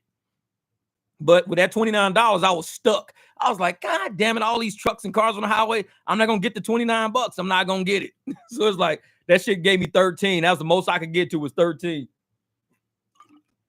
Oh, yeah. Oh, yeah. That asking you to take a photo is slowing you down. Dude, they got so many ways that they throttle you, fuck with you with the photo, give you the security password. They do all kind of shit to slow you down, man. When they see drivers out there really getting paid and we ain't driving a lot of miles, it's not taking us a lot of time. Our online time and our, active driving time, shit's like way off. And they can't figure out the algorithm, don't know what the fuck is going on. So they going, how can we stop this driver from because Lyft last week, Lyft lost like $3. They were like minus $3 for the Lyft adjustment, like minus $3. Because they can't see how are we not making money with this driver? This motherfucker is out there because I'm snagging surge. I'm not taking no shit trips. I'm out there, man. I'm out there. And they know it. And so how do they stop us? They fuck with us. They send us, we're going to 1-star you and say you're speeding. Sure. A customer who I don't speed with said I was speeding. Okay, sure. I know what the fuck this is about. I'm not stupid. Y'all motherfuckers want me to slow down so I stop getting all these surges. I'm a smart motherfucker. They be getting me. Lisa said, I always hit that. I found I was missing surges because they kept adding trips. Yes, Lisa, I'm telling you, hit that stop new request, either on Lyft or on Uber. Because if you don't, they going to start sending you crazy ass requests. And you like, why the hell they trying to sew up my phone real quick? Chappelle's here on Cleveland Friday. I know y'all made a lot of money. Yeah, but that's what they do. They send you a million fucking surges and you like, damn. And they trying to get you to lock in something. Because if you lock something in, you ain't going to get that surge. Same shit with the reservations. Once you're locked in, once your map is locked, you can't pick up no surge on the way anywhere. So when I see them sending a whole bunch of shit, hurry up. Don't take none of it. Hit stop in the request. Cruise. As soon as you drop that person off, your map's going to go gray. Then big ass red spots are going to pop up. $11, $8.25, $9, $29. You be like, that's why they was trying to send me another ride. Now I see why. Because they'll flood your phone. Once they lock you up, you can't pick up a surge on the way to go get somebody. You'll drive right through the fucking surge you could have got. Right through it. And this is all free money. My next video, man, you will see it's nothing but surge all down my fucking screen because I was doing stop new requests. Excuse me. It was Saturday, game day. And I told y'all that once football season starts, shit's finna get crazy. I said, all we got to do is make it through summer. That's it. Let's just hammer down on these high dollar per miles. Don't be in these fucking streets. Hold out till football season. Football season hit, man. We out here getting it now. We out here getting it. Kevin says, never fails when you're not chasing the surge. Everyone is qualifying for the Indy 500. But as soon as you want to get a surge, everybody does 5 miles under. Man, I be mad. I be like, if you don't drive that raggedy piece of shit, I be mad as hell, boy. Because these motherfuckers be going super slow. It's like speed limit 65. They going 61. I'm like, motherfucker, because they know, right? I got to get to the next exit. I got to make a right. Then I got to make another quick left. And there's a surge sitting right somewhere in that area. These motherfuckers be going 60. I think Uber be calling these people. Uber probably say, we see that car as a Uber passenger. So we tell that Uber passenger, hey, do us a favor. Go slow for the next 5 miles, and we'll give you a 20% discount on your next Uber ride. They be like, oh, check this shit out. Uber just sent me something that says if I go slow for the next 5 miles, they're going to give me a discount because they see my BMW behind that motherfucker. They be like, slow him down. Well, tell that car to slow down then. Fuck it. They probably got like 8 motherfucking cars. Go to the intersection of 48th Street and Broadway right now and pretend your car broke down and we'll give you a 50% fucking discount. I show up at Broadway and 48 in the Beamer trying to get a surge at the airport. All motherfucking cars with their hazard lights on. All these motherfuckers got their hazard lights on because Uber sent them a message. Pretend you broken down and we'll give you a 50% discount on your next Uber ride. I'm like, all you motherfuckers ain't broken down. Did y'all get a message from Uber just now? Yeah, we get a 50% discount if we pretend our car broken down right here. Stopping my fucking flow, goddammit. Y'all fucking with me now. Uber do anything in their power to fuck with my car. Oh, man, you know they in with the government. You know it. And that's why I tell motherfuckers, if I'm sitting there at 3 o'clock in the morning on the side of the street, I'm in a red light. You got the little white guy on the fucking things on the side. There's not a car for the next mile in any direction of me. I'm not fucking sitting there. I'm not stupid. I'm going to sit there until this motherfucker change. That's going to be 10 minutes later. And y'all see the video up in the drop. I was driving down Rule. I even said it in the video. I said, I'm driving down Rule Avenue right now. If you're from Phoenix, you know Rule Avenue. Rule, it turns into Scottsdale Road at some point. I was on Rule Avenue. There was not a car in sight ahead of me or behind me. I said it on a fucking video to prove to people that there's no cars that be out. No cars are out. And they be fucking with us with these lights, man. They will have us sitting at a light. I'm like, make them flashing yellow and flashing red or something. I don't know. But they'll just sit there. And I'll be like, why are people sitting at these motherfucking lights for 10 minutes when there ain't a car around? There's no, everybody sleep right now. So I just run that shit, man. I ain't got time for these fucking people. Yeah, that's why they will add 5 points to their account. Exactly. We're going to add 5 points to your account. Pretend you broke down at that corner. Stop that motherfucking BMW at all costs because he's on his way to get a $20 surge. Fuck that. We make more money getting customers to fight against, and we're like Neos in the fucking matrices and shit. And all these people turn into agents in their cars. They be driving, they be like, turn into a fucking Uber employee right in the car. They be like, damn, wait a minute, that was a lady in the car. Mr. Smith, Mr. Anderson. Like, god damn, that was a lady in the car next to me. Turn to a motherfucker. Now I'm an Uber employee, god damn it. I gotta pretend I just had a breakdown, you motherfucker. Like, they be fucking with me, man. They be trying to get my car to slow down. What? Had a Lux ride up front for 40 miles going in the city for $81 and got a $35 tip today came up. Damn. $117 for 40. Man, that's what I'm talking about. That's when I see shit like that. I don't know, going to another whole city. Because I was just talking to Frank the other day. Me and Frank was going back and forth in text messages. Frank Williams, that's my man from Casa Grande. And I told him that I'm going to start going to another city. Now, he lives in Casa Grande. He's kicking ass down there. And it's a small city. Frank catches nothing but surge. This motherfucker will find surge in places where surge ain't. It be fucking cactuses around him. It's a surge on a fucking cactus. This motherfucker will get it. I'm like, dude, that's not even a road. He be walking through the desert, getting motherfucking. So it's this motherfucker. He got his phone looking like he on motherfucking MapQuest. He like he finding Pokemon and shit. I'm playing Pokemon. I'm finding Pokemon. This motherfucker's finding surges everywhere. I was standing next to a cactus and I caught a surge. Jeff, look at this shit. I'm like, dude, how in the fuck are you catching all the surges? So I told him I'm gonna start going down to Maricopa because Maricopa is like nobody down there. So I'm gonna do the shit Frank do. I'm gonna walk around this motherfucker looking like I'm playing Pokemon. Motherfuckers say, man, it's this big black dude walking through the desert right now. I'm like, motherfucker, I'm trying to catch surge, goddamn it. I'm playing Pokemon. It's just like a video game, man. Shit. Have a scooter in the trunk. Real shit. I'll pull over and park that motherfucker at Quick Trip, get on that scooter, shoot my ass through the desert. I'll be jumping hills and shit. I be bloop, bloop, bloop. What the fuck? I'll be holding my phone up in the air trying to get reception like a motherfucker. I'm finna get this motherfucking surge. Like, shit, man. Frank be down there doing that shit. This motherfucker always sending me shit, showing him the. I'm like, dude, and he be driving like 3 miles. Trip be like $31. I'm like, how the fuck are you doing that? Be catching surge. Where? Mother, I was at the Humane Society petting the cat, and all surge just popped up in the motherfucking cat cage. I put my phone in the cat cage, and I caught the surge. Like, motherfucker, Frank be catching surge in the weirdest ass places, man.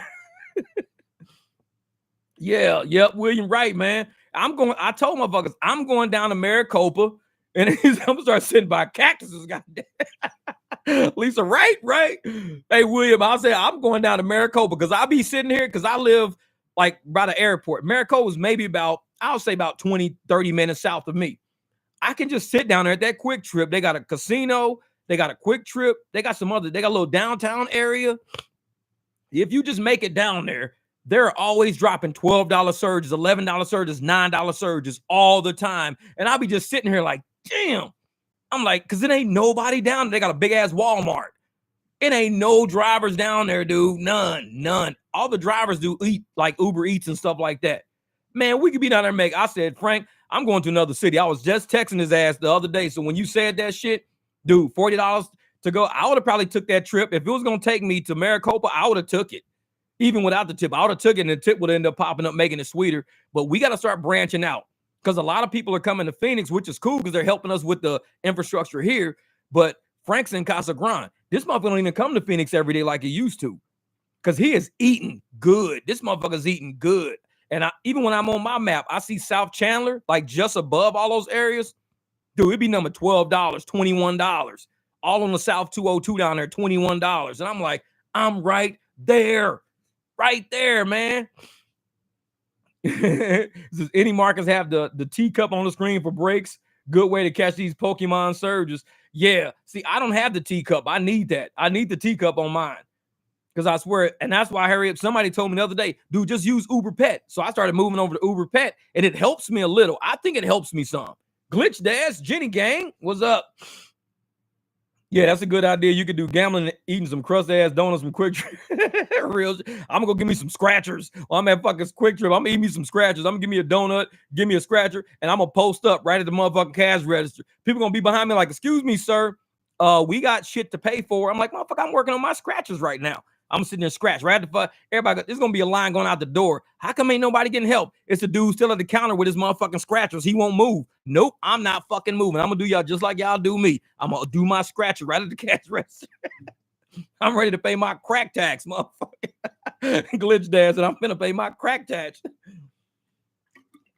Man, but yeah, it's like the way some of these surges work. You've got to have your phone on stop new request, or they're gonna give you a ride right by it, and you ain't getting that. And you're gonna be like a goddamn mile away. You're like right around the corner from that shit, and they got $11 sitting there, but they gonna give you like zero surge. But yet they could expand it to include you in it, but they're not. They're gonna leave your ass right in between two big bubbles, and you're gonna get no surge because you took the next ride.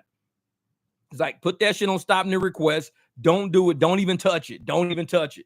Man, that's how we out here getting this money, though, man.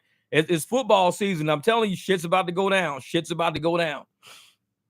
What Jesse say? You ever had a food delivery and go pick it up and it was already picked up by another driver? Yep.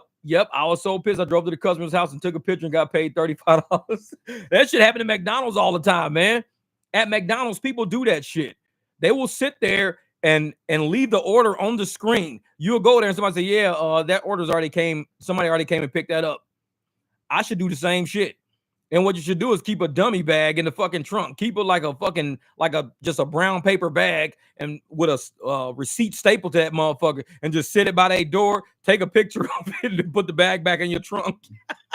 They be like, wait a minute, McDonald's don't serve no bags like that. That's a motherfucking Sprouts bag, dude. That's Sprouts. Well, I was at Sprouts when I bought the bag. Fuck y'all. It was like, motherfucker, you supposed to be dropping off Walmart. Like, well, it's a Sprouts bag. Walmart gave me a Sprouts bag. Walmart didn't give you no motherfucking Sprouts bag. Yeah, the person came and picked the food up already. Yeah. And Williams, I used to eat good with surges on Lux where I live, but Lyft saturated the market in the past 2 months. Early medical, yes, that shit. Early medical rides, the Alice and Meth clinics rides paid by insurance on Lux. Used to make $150. Yep. Man, and that's a few of my rides I would get that early in the morning. You get there, you start dropping people off at the methadone clinics. You get a ride and be like, oh man, this is $26. And it'd be like, for 11 or 12 miles or whatever. It'd be Lux rides and shit. But then they start throttling you down because they want you to do all these rides. If they're paying us 26, they got to be making at least $50 a ride. Got to be making at least 50 on Lux. And some of those rides they try to do on Lyft. They try to slide you a Lyft ride, and you get there and you find out it's like a dialysis ride, somebody with a wheelchair or walk or whatever. I'll hear them turn my shit Lyft off, Lux back on. Because that'll help. That'll help right there because Lyft is going to force it because they want you to take that ride. So they're going to force that dialysis ride on Lux and you'll get that. So people that do Lyft in the morning, if you got Lux, turn that shit on Lux. You're going to starve them out and they're going to eventually get it. But yep, the dealerships, because everybody's dropping their car off before the dealer says, hey, bring your car by at 7:30 in the morning. Bring your car by at 8 in the morning. So when people are dropping their cars off, they need a ride back home or they need to ride to work from there. Dealerships is a fucking cash cow because they looking for whoever's closest to the dealership. Now, who's furthest from the dealership? Go to all the dealerships. Like, we got a huge area where there's nothing but dealerships.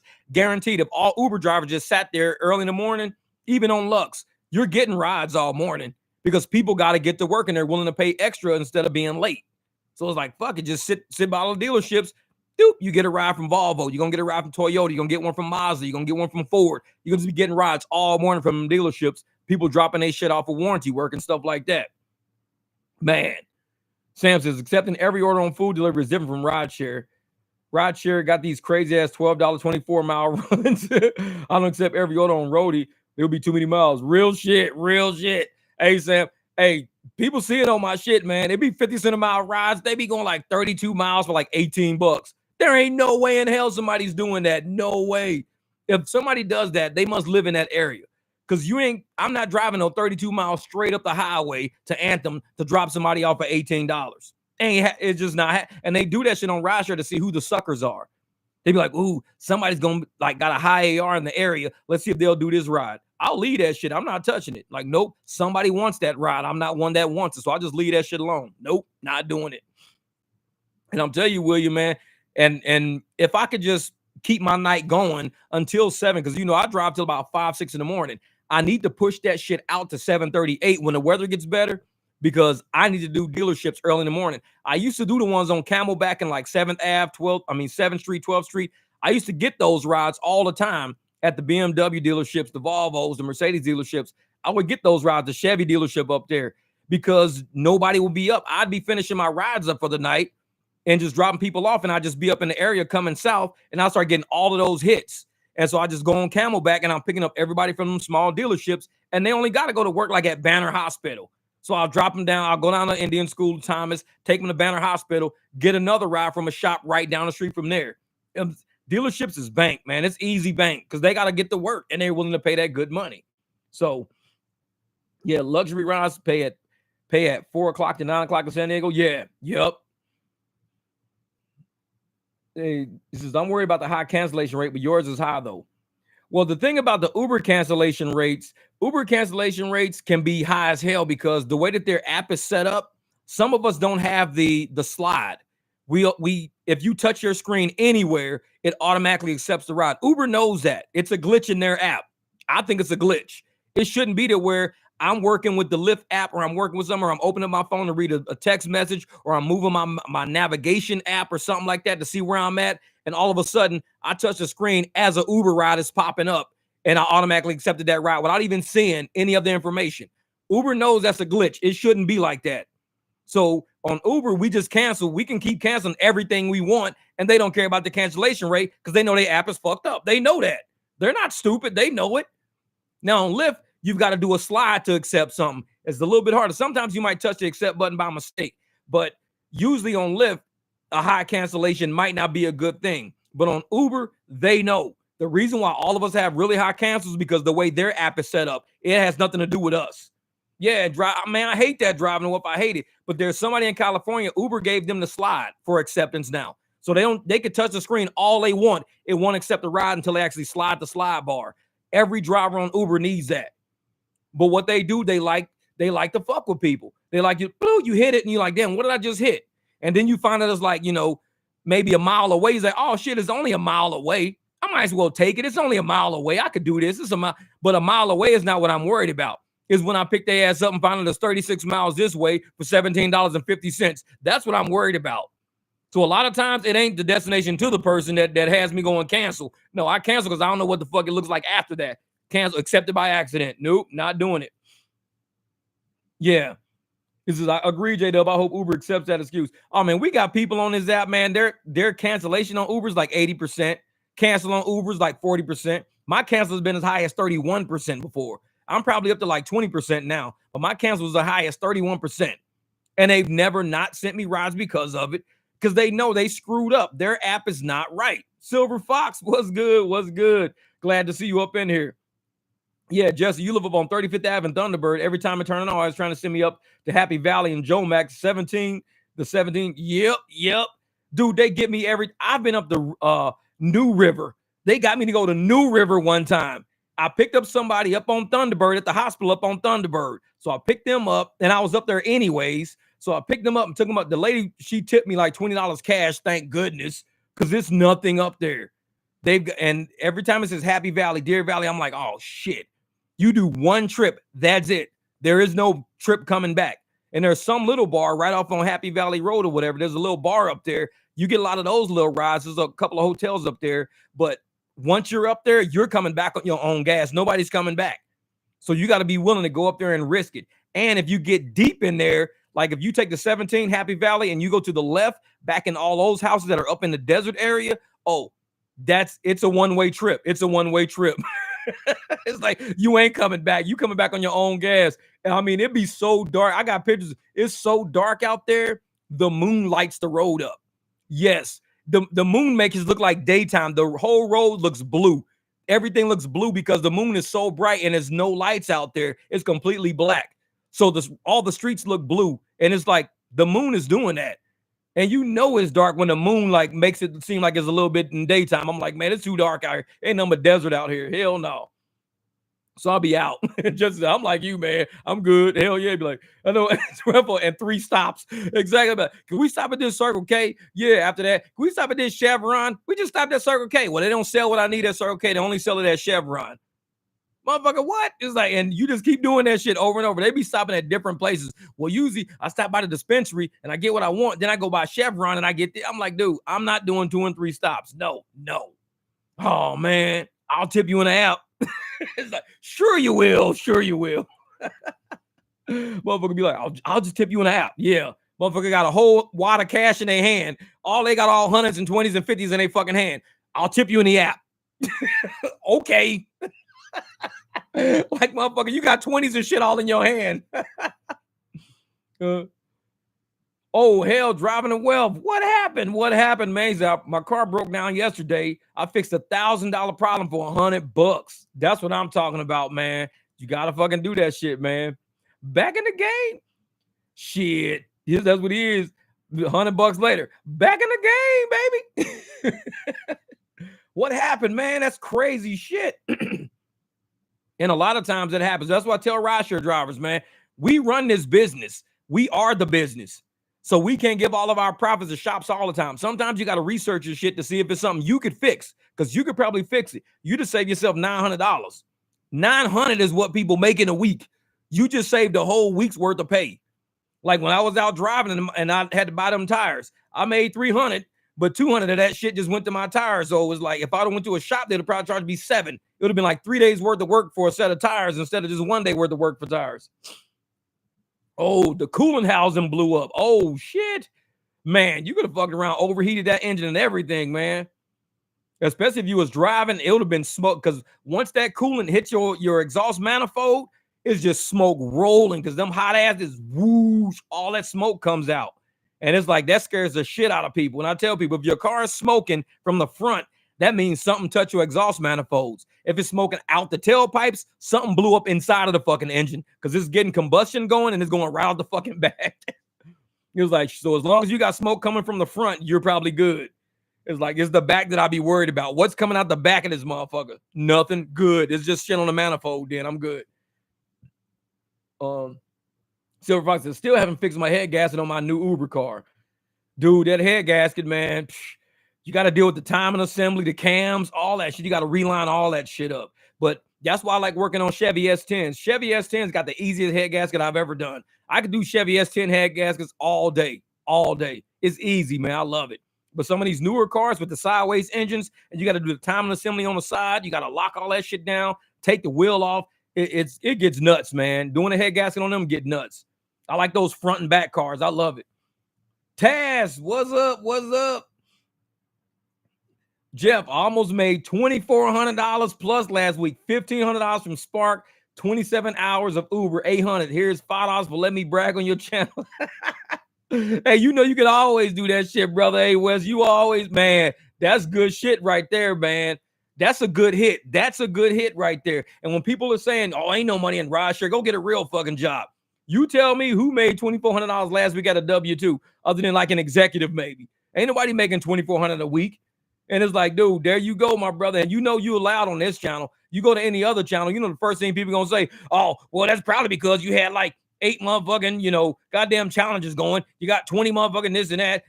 And you had money given to you from 2 months ago when they didn't pay you. They always just negative. They can't just celebrate with you. I mean, you made $2,400. Even if you said I drove 2 hours and they gave me a $2,200 motherfucking bonus for 2 rides. That's money. That's money. See, that's it. $140 question. That's it. And I tell people, for the people that are getting challenges, be happy you're getting them challenges. That's free money. It's free money. Like, even like Wes, I don't get challenges, man. We out here grinding like a motherfucker. So when people be mad at other folks for having challenges, that shit throws me off. I'm like, why are you mad that somebody had an $800 challenge? Why are you mad? Because that really means they didn't really work. Good. It's free fucking money. It's free money. I'm glad they got an $800 challenge. Because like me and Wes, we get $40 challenges and shit like that. Imagine if he had an $800 challenge. Wes would be sitting on like almost $3,500, $4,000. They lucky. Motherfuckers like that be out just making money. Are you doing a Cali-in show? What's a Cali-in show? Double up Friday and Saturday ASU frats back to back. Yep, that's it, man. That's it. Hey, it's back, baby. It's back. All the football shit's back, man. Logan said, shit, my air suspension went out in the middle of a ride. Good thing I had AAA, paid $150 for the pump, and it was good. I was good. Yeah. And like I said, them pumps, man, they don't cost that much online. I think I got a compressor for mine for about $130. Yep. Hey, as you said, are you taking phone calls or just popped in? LOL. What is a phone call? Like, what are you talking about? Like, my phone is sitting right here. Ain't nobody calling me. People don't call me. Use I just hang out. That's it. Oh, you mean call into the show? No, I don't do that because I don't know what it is about how to. Because I'm using the YouTube stream thing. I'm not using Restream. I'm not using StreamYard and all of that shit. I just use YouTube thing, and it seems to work pretty good with me on it. The moment I try to do any other fucking thing and it fucks everything up, then I'm ass out. So I'm not that advanced yet to be taking calls and all of that stuff. Like, yeah, some people have call-ins. They're advanced. You got to understand, I'm not a real podcaster. I'm not a real YouTuber. I'm not that advanced yet. When I get advanced and I start figuring out how to do shit, because I want to build this is my son's old room. He's living in Florida with his mom, but I want to build this whole room out to be a podcast room with like several microphones. So when people come over, we can have a true podcast panel to where we're all on video, we talk and we laugh and having a good fucking time. That's what I want to do. Yeah, I'm not a youngster, man.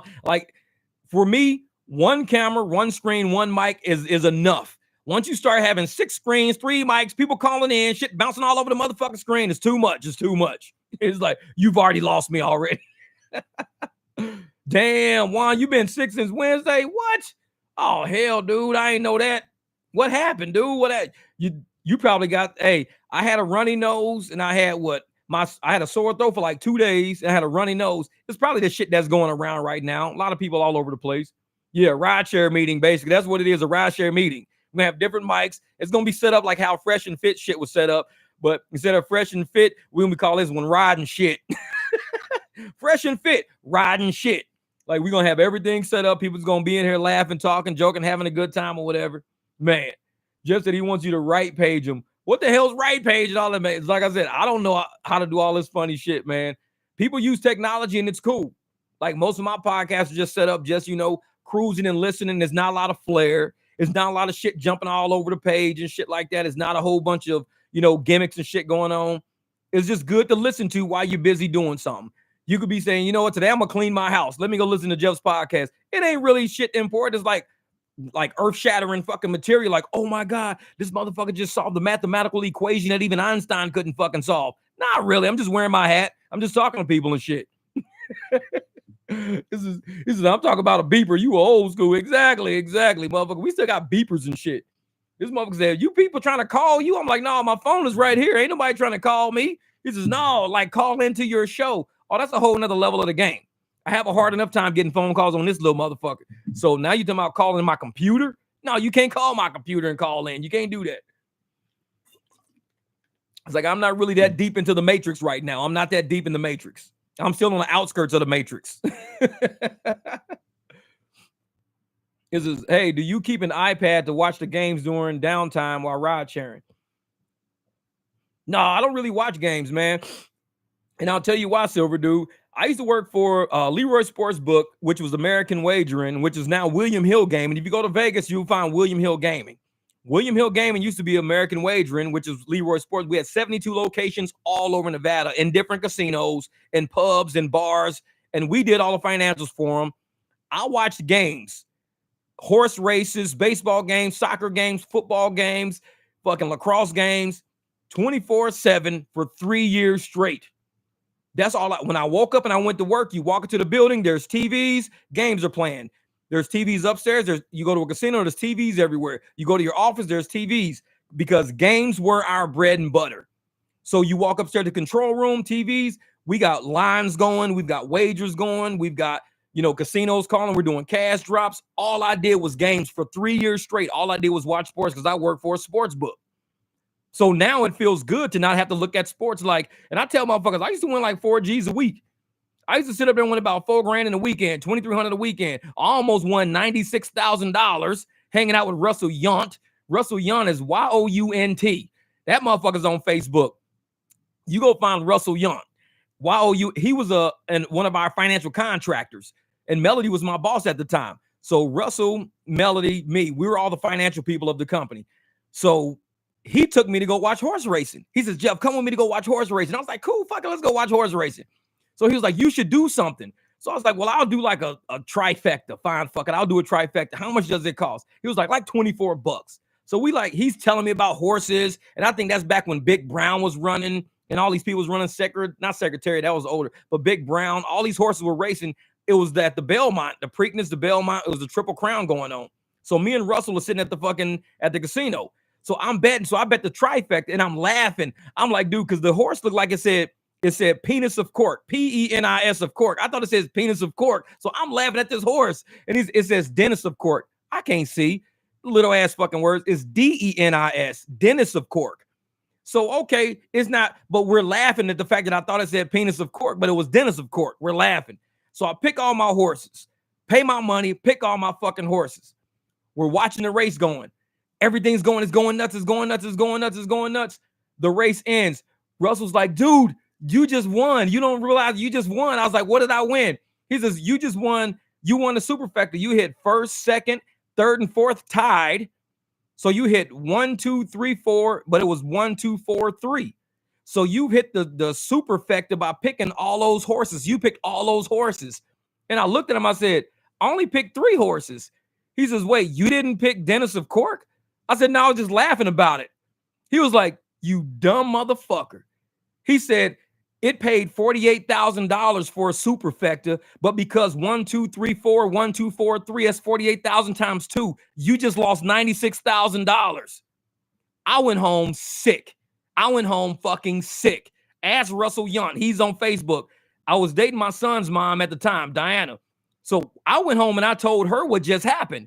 And she was just like, wow. I said, yeah. The horse I was talking shit about, fucking with the whole day, I didn't bet it. He thought I bet it because I was talking about it. I said, no, I didn't pick him. He said, that's all you had to do was pick him. You could have just picked 1, 2, 3, 4, the horse you was talking shit about. It hit 1, 2, 3, 4, 1, 2, 4, 3 because they tied. I didn't do it. That was back in 2008, 2009. Look up when Dennis of Cork won. It was either 2008 or 2009 because my son was just born back then, I think. 2008, 2009, somewhere in that area. Maybe it was 2009. Yeah. 48,000 times 2 is what I would have walked out of the casino with because I bet the trifecta, not the superfecta. I fucked up. And he told me what to do. He was educating me on how to do the bets. And I picked the first place, the second place, not the third, fourth. It went 1, 2, 3, 4, 1, 2, 4, 3. I fucking lost. I was like, I walked out the casino. I sat in my car. Man, my car had never went so slow in his fucking life. I was out of $24 and I could have had $96,000. I was driving home like, I don't understand horse racing. I will never. And since that day, I've never bet horse racing ever again. Ever. Because it was just, it hit me, man. Because I mean, I was doing parlay tickets back then. One time I was dating this girl named Tara. So me and Tara, we at her house and I bet all my teams and I'm hanging out with my boys, Nate, Chill, everybody. We all hanging out and shit, this and that. All games started winning. I got some sports games. I got sports betting stories for days. So all my games were winning. And I'm like, this is crazy. If this last team win, I don't believe I just won that fucking ticket. The last team won. I was like, hell yeah. I won like $500 off of like $50 bet. It was like something crazy like that. $500. I called Tara. I was like, oh yeah, I just won that. Can you do me a favor? Go look in my shorts, get that ticket because I threw the shorts on a bet or whatever it is. And that she was like, I already did laundry already. I was like, what do you mean? She was like, I already did laundry. She went into my short pockets. The ticket was all fucking like wet, wrangled up. It was all fucked up. You couldn't see not a line on that motherfucker. It was nothing. $500 gone. She was in the Army at the time. She was still in the Army Reserves and everything. She felt so bad. She like gave me $500. And I told her, you don't have to. I'm like, mistakes happen. Shit happens. I said, if you give me $50, it'll be cool. But she gave me $500 and she baked me a cake and shit like that. I was she had a cat named Gizmo. The Gizmo used to sleep in the sink and shit. But she was so sick. She gave me $500. And I was like, just give me $50. She was like, no, I feel horrible because you won all that money. Man, and then my boy Tommy Guthrie, he's out in Indiana, right? Yeah, he's still in Indiana. He's live in Bloomington. Now he's out in the countryside out in Indiana. But Tommy Guthrie, that's my man. He's come to Vegas all the time. We bet, me and him go back and forth betting all the time. This motherfucker, he'll win 25 G's a weekend. That's Tommy Guthrie, 25 G's a weekend. This motherfucker come in, drop 5 G's on a game, hit that 5, drop 15 on the next game, hit that. Tommy was big. Tommy was big like that. Anybody in Indiana that goes to University of Indiana at Bloomington University, you know my boy D. Ennis, Bill Ennis-Inge. He was the defensive coordinator for you guys. I think he's at Washington now. Me and Bill Ennis-Inge grew up together. Like my brother dated his sisters and shit. That's how, and he was the defensive coordinator at University of Indiana. But he also played for the Buffalo Bills when he got out of Iowa. He went to Iowa, was a defensive end, played for the Buffalo Bills, went down to Indiana, coached down there. Then he went to Washington to coach out there. That was my homeboy right there. So me, him, Tommy Guthrie, all of us, we always hang all the time. He don't build in sports bet because he was involved in sports big. So we all sports betted. We had a lot of fun. Tommy was like, Jeff, pick all these teams. I said, well, I'm going to pick all these teams, but I'm sick of losing my fucking parlays by one game. I'm sick of losing all my parlays by one damn game, man. And so I said, this weekend, I'm just going to do all straight bets. I'm doing all straight bets. So no matter what, I'll lose one or two, but I'll net profit the rest. I'm going to do good. Man, I straight bet like 6 or 7 games. Straight bet all of them. Not a single fucking parlay. Do you know I won every single game that weekend? I was so pissed off because if I would have bet all 7 games on one ticket, I would have had like $20,000, $30,000. Instead, I ended up with like $400. I won every single game. You talk about somebody mad about winning. I was so mad because I won every game. I'm sitting there like, I do not believe I just won every single. At least one should have lost to make me feel better. If one game would have lost, I would have felt better about my strategy to bet everything as a straight bet and no parlays. I won every single game. Man, I used to have some fucked up weekends. And nobody's happy about winning like that. People used to like, yeah, I won. That was one weekend I was so pissed off because I won. I was like, why did I not just lose at least one game so I could feel better that I didn't do a parlay with these teams? I was mad. Dude, we used to have fun in Vegas, though. Vegas was the shit. And we used to have a lot of fun. So shout out to my man Bill Ennis. Bill Ennis-Inge. Y'all call him William Ennis-Inge. I call him Bill Ennis. So he's out at Washington, I think. Somebody told me he's coaching out there now. So big ups to the Washington Huskies. I got a Husky, and he is a Husky. And my man Tommy Guthrie, he probably out there making them big bets. Me and him, man. And he used to ask, Tommy Guthrie used to be a owner. If you're out in Indiana and if you've ever lived in these apartments called Varsity Villas, if you ever lived in Varsity Villas, these massive ass apartments that where all the students live, Tommy's one of the owners of that shit. I think he sold his partnership in it, but that's Tommy. Now you see why Tommy does what he does. And me and him grew up together. We used to fucking skip school, hang out. He had a big ass dog named Buddy. He had a motherfucking black lab named Buddy. So he used to teach Buddy all the fucking tricks. Buddy was the smartest dog we ever knew. And we was in high school laughing. We'd throw house parties at Tommy's house down in his basement. His mom and dad was cool as shit. So he's like, hey, man, we could throw a party at Tommy's house. My man Warren Clark would come over, DJ that motherfucking shit. But Tommy eventually grew up. This motherfucker bought a big-ass partnership in Varsity Villa. So all you students out there at University of Indiana, you can thank Tommy for giving you a roof over your head. Fuck that. Man. I ain't amazing. You can teach Roger Hustle about betting. Dude, I ain't betting so long. I tell motherfuckers I haven't bet. I used to work at a sports book. So I learned my lesson. I used to see 25-year-old kids walking out with $100,000. Sports betting is dangerous because when you're 25 years old and you hitting $100,000 licks, either you're a runner for somebody else who's a big bettor or you ain't never going to respect a dollar in your life. At 25 years old, getting $100,000 payouts, you ain't respecting money. You're not respecting hard work no more because you got it too easy. You watching other people play games and shit on TV. You watching horses racing. You watching shit go down and football games and shit, and you're never really earning money. You're just betting. That's all you're doing is betting. So it's like I quit sports betting. It's a hard fucking life to live, man. Hard life. I remember one time I went to the sports bettor's party. This sports bettor, he threw a party out by Desert Lakes, like way out in Vegas or whatever.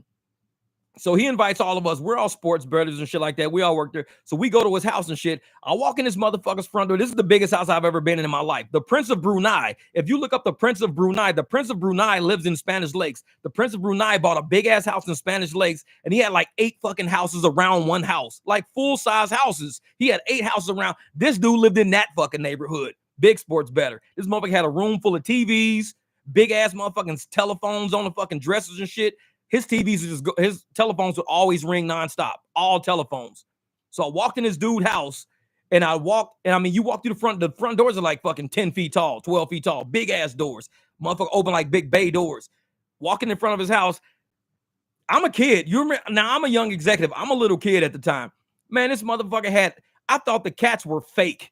I thought the cats were so big they looked fake until the motherfucker moved. I was like, oh shit, that's a cat. I thought it was like a statue. The motherfucker just sitting there like. Then that motherfucker said. I was like, oh shit, that's a real fucking cat. That motherfucker was massive. And I'm like freaking the fuck out because I thought it was a statue of a cat, like motherfuckers have taxidermy shit in the house, like motherfucking goats, motherfucking ducks, shit like that going on. I'm thinking the cat is like taxidermy. Maybe it used to be a pet and he just loved it and he wanted a taxidermy. No, that was a real motherfucking cat still alive. That bitch was big. I was like, God damn, that motherfucker's the size of a Rottweiler. Then I go upstairs to his thing. We're all looking around. He's showing us all of his layouts and everything like that, all his computers, all of his shit. Man, this motherfucker had a parrot sitting by the window on a perch. The parrot was like at least on a perch that was about 6 feet tall. The perch was about 6. The motherfucking parrot tail was still touching the floor. I was like, God damn, that's a big ass fucking bird. Man, he lived right on the lake. The motherfucking house, you walk out of his house, big ass boat, jet skis and shit behind his house. The pool was changing colors and shit like red, yellow, blue, green. So swimming pool changing colors. I'm like, man, these dudes, when they sports bet, woo, they don't play. These dudes are dropping 100,000, 200,000, 300,000, 1.5 million. They dropping money on games. They dropping money. So these dudes, but you live by the sword, you die by the sword. I've seen a lot of sports bettors go broke too. I seen these motherfuckers bet the house. They bet everything on something because they so sure, and they don't look at the injury report. And the motherfucker they thought was gonna play, they put their money down too quick. Injury report comes out, you can't pull your bet back. You've already put down 1.5 million to find out this motherfucker's in like academically ineligible. He can't play this weekend. So you just put all your money on the star running back that ain't even playing this weekend. Shit happens, man. Shit happens. That's why I tell motherfuckers, I'll never sports bet because you putting your money on somebody else's ability. So I don't knock sports bettors. I really don't. More power to them. Keep doing that shit or whatever. I mean, the dude I dropped off, I mean, he money lined the what I think he's money lining right now at like 1,001 odds or some crazy shit that Colorado wins the Pac-12 or something like that. It's a high ass number that they win the Pac-10 or Pac-12 or whatever the fuck. But he put money on it. People do that shit. I don't knock them, knock yourself out. But me, after working in the industry for so long and seeing the ups and the downs and the ins and the outs and the heart-wrenching fucking losses and the I should have bets, I should have did that, I should have did that, and the feeling of why didn't I bet that money line? Why did I do this? Why? Gambling is more, it's a mental problem. Now, I wouldn't even say a mental problem. It's the mental aspect of betting that gets you so linked into a lifestyle of dreams and fantasies. And what am I going to do with all this money when I win? And now what I'm going to do, the fact that I lost and I don't have rent money now. I mean, people sports bet, it's mental. And it takes you up high. If you ever watch Uncut Gems, watch Uncut Gems with Adam Sandler.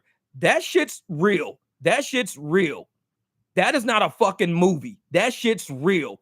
I've been in situations and seen people go through shit to that degree. They destroyed families. Sports betting will destroy you. It will build you up to be a king. It will drop you flat on your fucking face. It'll have you living in a mansion this year, living out of a fucking F-150 next year. It's nothing what you think it is.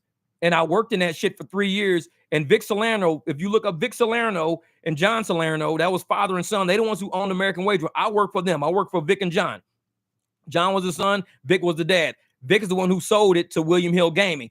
Vic done it for years. Vic, he sacrificed his life for Leroy Sportsbook, for American Wagering. I used to sit in Vic's office all the time. We go through numbers. We go through profits. We go through everything. We had to lay off some people one time when the recession was hitting. So we had to lay people off before. I sat with Vic and shit was hard on Vic because, you know, when Eli Manning won the Super Bowl, that threw a lot of people to the left. A lot of people lost a lot of money. And so, yeah, that's what happened when New York went all in on Aaron Rodgers. Same shit. And so Vic he was done with the emotional roller coaster of sports, but he did it all his life. He owned Leroy Sportsbook for generations. He was just done with it because it takes its toll on you mentally. And so when we found out Vic was prepping the company to be sold to William Hill Gaming, he took care of a lot of us. We just had to get the books right. So we got the books right. We got everything right. We took care of everything. And he ended up, you know, a lot of people got really good severance packages. Me, I was one of them. I got a really good severance package when I left Leroy Sportsbook. I got paid out really well. So he wanted to take care of all the people that was prepping him for his next level of life to get out of Leroy's. He was done with the company. And so that was the tail end of my gaming career, was after working for him. That was the tail end of my gaming career. And then I got into public education, working with like charter schools and shit like that. And that's how, you know, when I was done with corporate, like I said, corporate is a motherfucker, man. It's a motherfucker. Because I'm not revenue generating. I'm only revenue reporting. I'm an accountant. I'm revenue reporting. The revenue generators are sales, marketing. Those are the people that generate revenue. I don't generate revenue. I just make sure I let him know this is how much money we got. This is how much. These are forecasts. These are budgets. That's what I do. So I'm easy to let go because you can always find another person reporting on revenue. But when you find revenue generators, which is why I like drivers in rideshare, we're the actual revenue generators. Engineers, to me, are nobody. They ain't shit. They generate revenue for the app, sure, but we generate revenue for the whole enterprise. Because if we don't take a fucking ride, no money changes hands. That's just how it is. So I feel better being a rideshare driver, in control of revenue, in control of what I make, versus being in administration in corporate America. Because people say, dude, you make a lot of money. There's a reason why we make a lot of money, because we're very expendable. Accountants are expendable. Trust me. You go to any college out here, you have an entire bank of accounting majors ready to graduate and ready to get into the field, ready to have their nameplate across their fucking desk, ready to have, you know, their own office upstairs and everything. They're ready for that shit. They all ready for that shit because they don't understand what it takes. And me, I've been there before and I know what it is. It's a bunch of bullshit. Accounting in corporate America is a bunch of bullshit. I've done it. I know what it feels like to you know, hey, we got this new accountant. You walk through the office, everybody hates you because you're young. You're a young brother. They're like, what the fuck is this dude know? He's just some young brother, you know, Drake University, UNLV. What the fuck does he know? He's really sharp with technology. This motherfucker knows, he knows how to migrate data from one system to another system. He knows how to, you know, read numbers. He knows how, we don't give a fuck. And next thing you know, they all love me and shit. Dude, I doubted you, Jeff. I thought you was like some little shithead, some little, you know, hothead accounting, walking in thinking you was a shit. You really do know your shit. You helping everybody out, man. I'm in other people's offices doing work for them, with them, walking them through things so we can get this shit over with, so we can get the fuck out of there for the day. And I'm explaining them to them what I'm doing as I'm doing it, why I'm doing it. This is why we got to move these numbers to this counting. This is why we need to reclass these out of this account to this account. And then when the auditors come in, we keep track of all that shit because we know we will be audited every year because we're audited. We're a casino. So this is how we handle that. And that's why I was really good at accounting. I had a good vision and foresight of what auditors would want, but also what the upper executives want. I'm one of the mid executives, but the upper executives need to make decisions on shit. And I would generate and say, if I was an upper executive and I wanted to make a decision, this is what I would want to see. So I would generate shit that I would want to see if I was running this fucking company. That's just how I did it. A Silverado said, how good are you at beating the close line in the NFL? I tell people, if you bet in NFL, only do your Sunday games, your NFL games on Sunday. Your Monday game, make it your Monday game. If there's a Thursday game, only put that on your ticket for Thursday. Never mix all three. Because if you mix Sunday with Monday with Thursday or whatever those games are, you're going to get fucked in one of those days. NFL is the hardest thing to fucking bet. Hardest thing to bet. College is a lot easier. In my opinion, college is a lot easier to bet. The spreads are bigger. So when you get a 20-point spread, I remember when Texas was getting 60-point spreads. Texas would get a 60-point spread against a team, and Texas would win 72-3. It was like, holy shit. Because people are like, oh, damn, they giving that team 60 points. Man, I'll take the plus 60. I'm like, if they giving that team 60 points, that means all Texas has to score is like 6 touchdowns. That's it. Texas is going to easily score 6 touchdowns. They're going to annihilate this fucking team because they're going to score at least 3 touchdowns a goddamn quarter. That's 9 motherfucking touchdowns. That's 63 points right there. They're going to do that easily. Plus, they're going to get some interceptions. Texas beat that team like 72-3. I was like, dude, take the minus. Fuck that. Take the favorite. And this is way too big of a spread. Has it ever thought about working NFL teams, Jim, as a salary cap guy? I don't know, man, because with NFL teams and with sports teams, the thing is that we're looking at like what the athlete makes. You can't only look at what the athlete makes, but rather what the athlete has to spend. Because athletes they got managers, they've got, agents, they've got companies under them because every athlete just don't play sports. Some of them actually own companies and shit like that. They got obligations around them. They've got injuries. They got probabilities. Then you're looking at their age. You're looking at their criminal potential. Criminal potential is big because that's all liabilities. And once you lock somebody in at a certain amount of money, if it's guaranteed, you got to pay that money. So you're looking at a lot of things to be involved with just an athlete. It's not just how well he can run the ball. Is he may run the ball, but he may end up like a fucking Maurice Clarett. He can end up like a Lawrence Phillips. He can end up like that. So you're looking at more than just his ability to play football, but what is his life like? And you got to really dig into these people's lives. You really got to know the girls they date. I mean, you look at like, what's that dude, Ray Caruth? I mean, he the one who killed his girl or something like that. I mean, you start looking at the lives that these guys are leading. Pac-Man Jones. You got to look at what these guys are doing outside of football. And if your job is to make sure we're investing money into the right athletes, to the right situation, I mean, look at John Morant, same thing. Are we putting money into the right situation? Are we putting money on the right guy?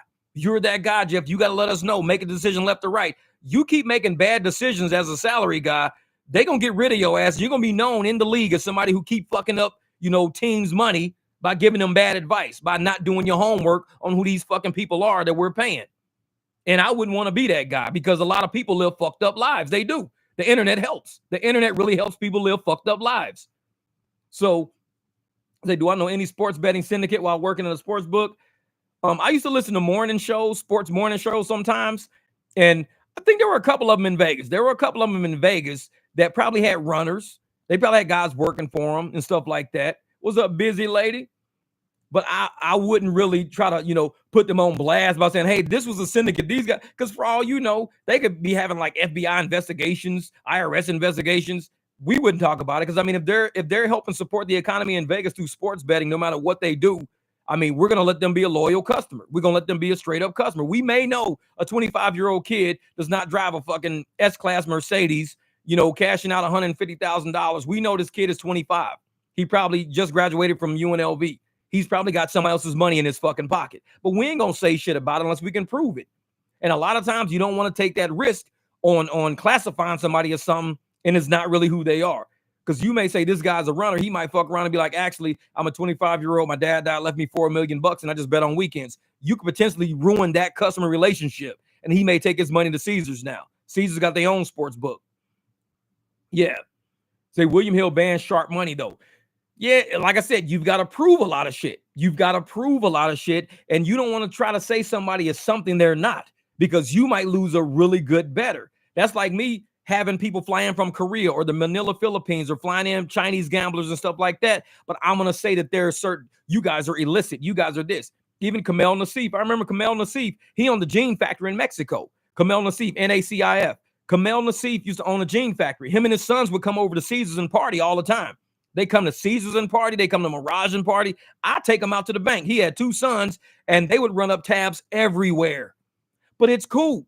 We'd pay for the tabs because Kamel Nassif owned the jean factory in Mexico. So when he came over, everything was on the house because he could come over and lose $1 million.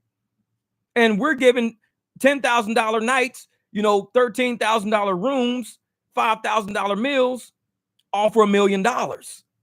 So our profit margins are very high with people like Kamel Nassif coming over to gamble. And it's like, oh, thank you, JP Chauffeur. I appreciate that, brother. So our profit margins are very high with somebody like Kamel Nassif. That's money to pay our salaries. That's money to pay for our utilities and stuff like that at the casino. So you don't want to say, Kamel Nassif, we think you're getting this money a different. You don't want to do that to him because he may say, you know what? Fuck you. I own a jean factory. I'm making money. I'm going to go take my shit to Bellagio now. Fuck Caesar's Palace. I'm going to go take my shit to MGM. Fuck Caesar's Palace. He could do that. And once he does that, we lose a really good player now because of an accusation that we weren't 100% sure on. So you can't just go around, accusing a 25-year-old kid who's watching a casino because his dad might be Kamel Nassif. His dad could be anybody. His mom could be somebody. And they could have left him a lot of money, or he could be a runner. Could be. But we don't put that up to casino to figure out. Like I said, even when we're at American Wagering, my son was about 2 years old sitting in FBI meetings with me because the daycare lady slept through me ringing a fucking bell. But we meet with the FBI all the time because the FBI gives us information and we give the FBI information and we all talk amongst each other to make sure nobody's into the fuckery. If they say, hey, we got a group of guys from Iowa. You can look this shit up on the Google. They like, we got a group of eyes from Iowa. There's a group of young brothers from Iowa. They do dice sliding. They slide dice. They go to the casinos and they play craps. They do the dice sliding. Look up Brothers Sliding Dice, Iowa. This is probably back from like early 2000s and shit like that. But they were making their rounds in Iowa, sliding dice, ripping casinos off, but then they were coming to Vegas. So the FBI came to us. Hey, you guys might get some dice sliders. What's that? These guys are sliding dice. And I'm new. I'm a young executive, so they're educating me on how the casino shit work. They come in, they don't really roll the dice. They make sure the dice don't hit the wall. They slide to get a higher probability of the numbers that they're betting. So they set them, they set and they slide. These guys are very practiced. They rip a lot of casinos off like that. So the FBI talks to us all the time. We talk to the FBI all the time. And you want to make sure you let the FBI do their job. We never do the job of the FBI. We take instruction from them. We take criticism from them if we're allowing something to happen. And they say, you know what? You guys are kind of on the edge. Your security's not up. And we have security running all the time. And a couple of my homeboys who work security, that's back when we had VCRs and shit. They'd have stacks of motherfucking VCR tapes, stacks of tapes. And they've got to go through all these videos because once the FBI is done with the videos, if they need them for evidence or something, we have to have them. So we stored videos forever. And once we were moving stuff from VCR over to digital, that was a whole nother issue. But in casino, like I said, it's kind of hard, Silver Dude, to say what somebody's doing without like offending them to where they're going to take their money somewhere else. It could be good money. It could be 100% good money.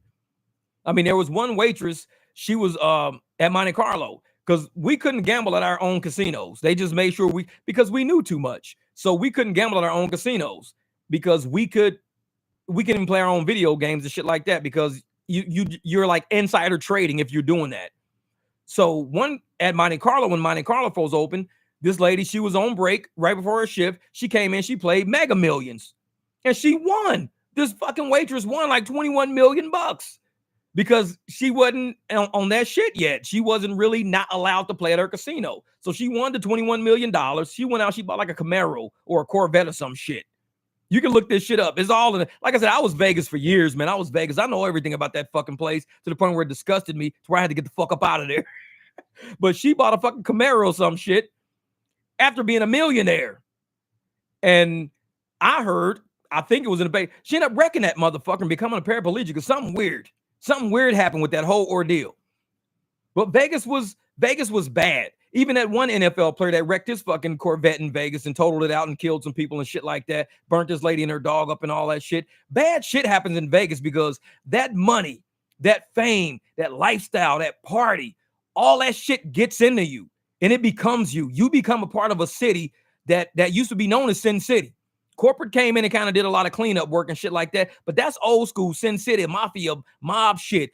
Trade money, trading hands, doing me favors, doing you favors shit.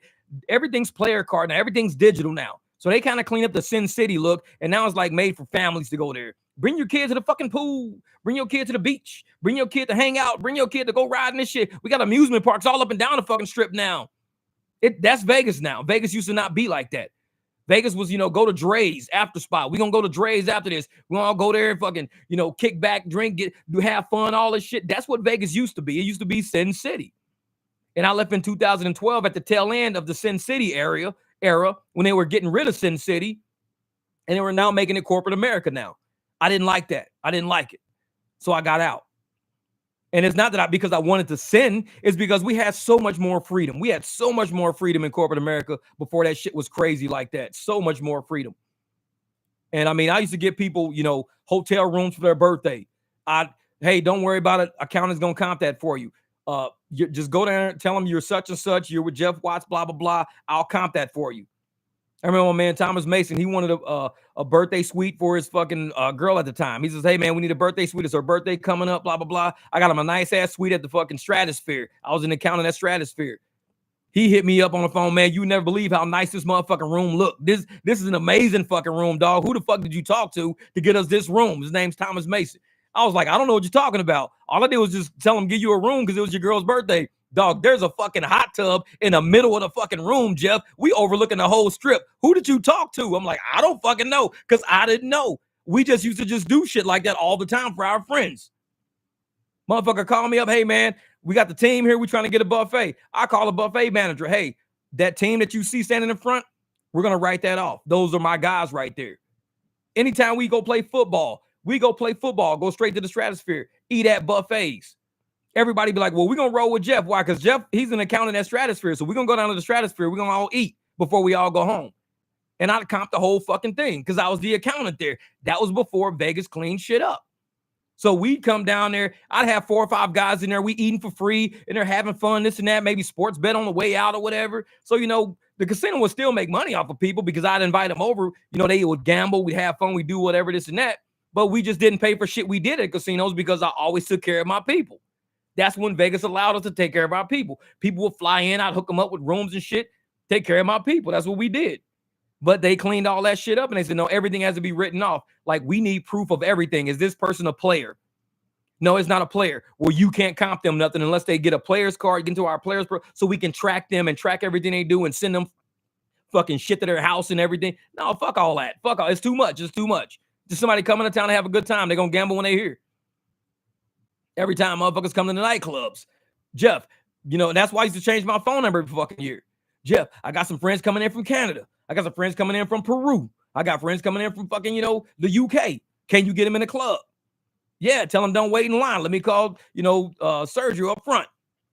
I have a man up front, my man James O'Lee. He was with Light Group. Anybody who knows what Light Group is the entertainment group in Vegas. They run all of the bouncers and waitresses and shit like that at all the pools and everything. So I'd call Cisco. Hey, Cisco, what's good? I call James O'Lee. What's good? I got 3 people coming in. Bet. Tell them don't wait in line. Just come and holler at me. So they go talk to James O'Lee. Slide him 100. Walk in. We took care of each other in Vegas. And so when I'm doing shit in rideshare, I'm giving my old school Vegas vibe, my old school Vegas appeal. I take care of y'all. Y'all take care of me.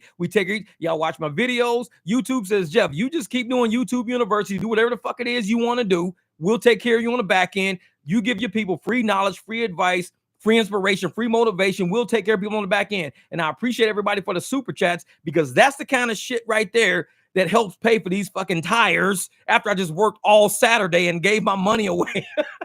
This is the kind of shit that helps me. Real shit. Because I could be out in the streets right. It's 8 o'clock. I could be out in the streets right now trying to make my money back, but I choose to get that time to y'all. So while y'all out there, making your money, staying in these streets, getting that money, hitting these surges, staying inspired to be out there like my man Wes, hitting $2,400 in a week, $2,400 in a week, running Walmart Spark, running Uber Eats and shit like that. That's a good ass hit. But I would hope that Wes would give some of the credit to his success to how he feels more than he gives it to the apps. The apps didn't do that for you, Wes. The apps didn't do that for you because the apps don't do that for everybody. You are a really good fucking driver. You are a great motivational person. You're a great inspiration. You're a hardworking motherfucker. So when all these people say, these drivers ain't got no skills, these drivers ain't doing shit, they ain't doing nothing. The apps didn't give you that money. You made that money. You went and got that money.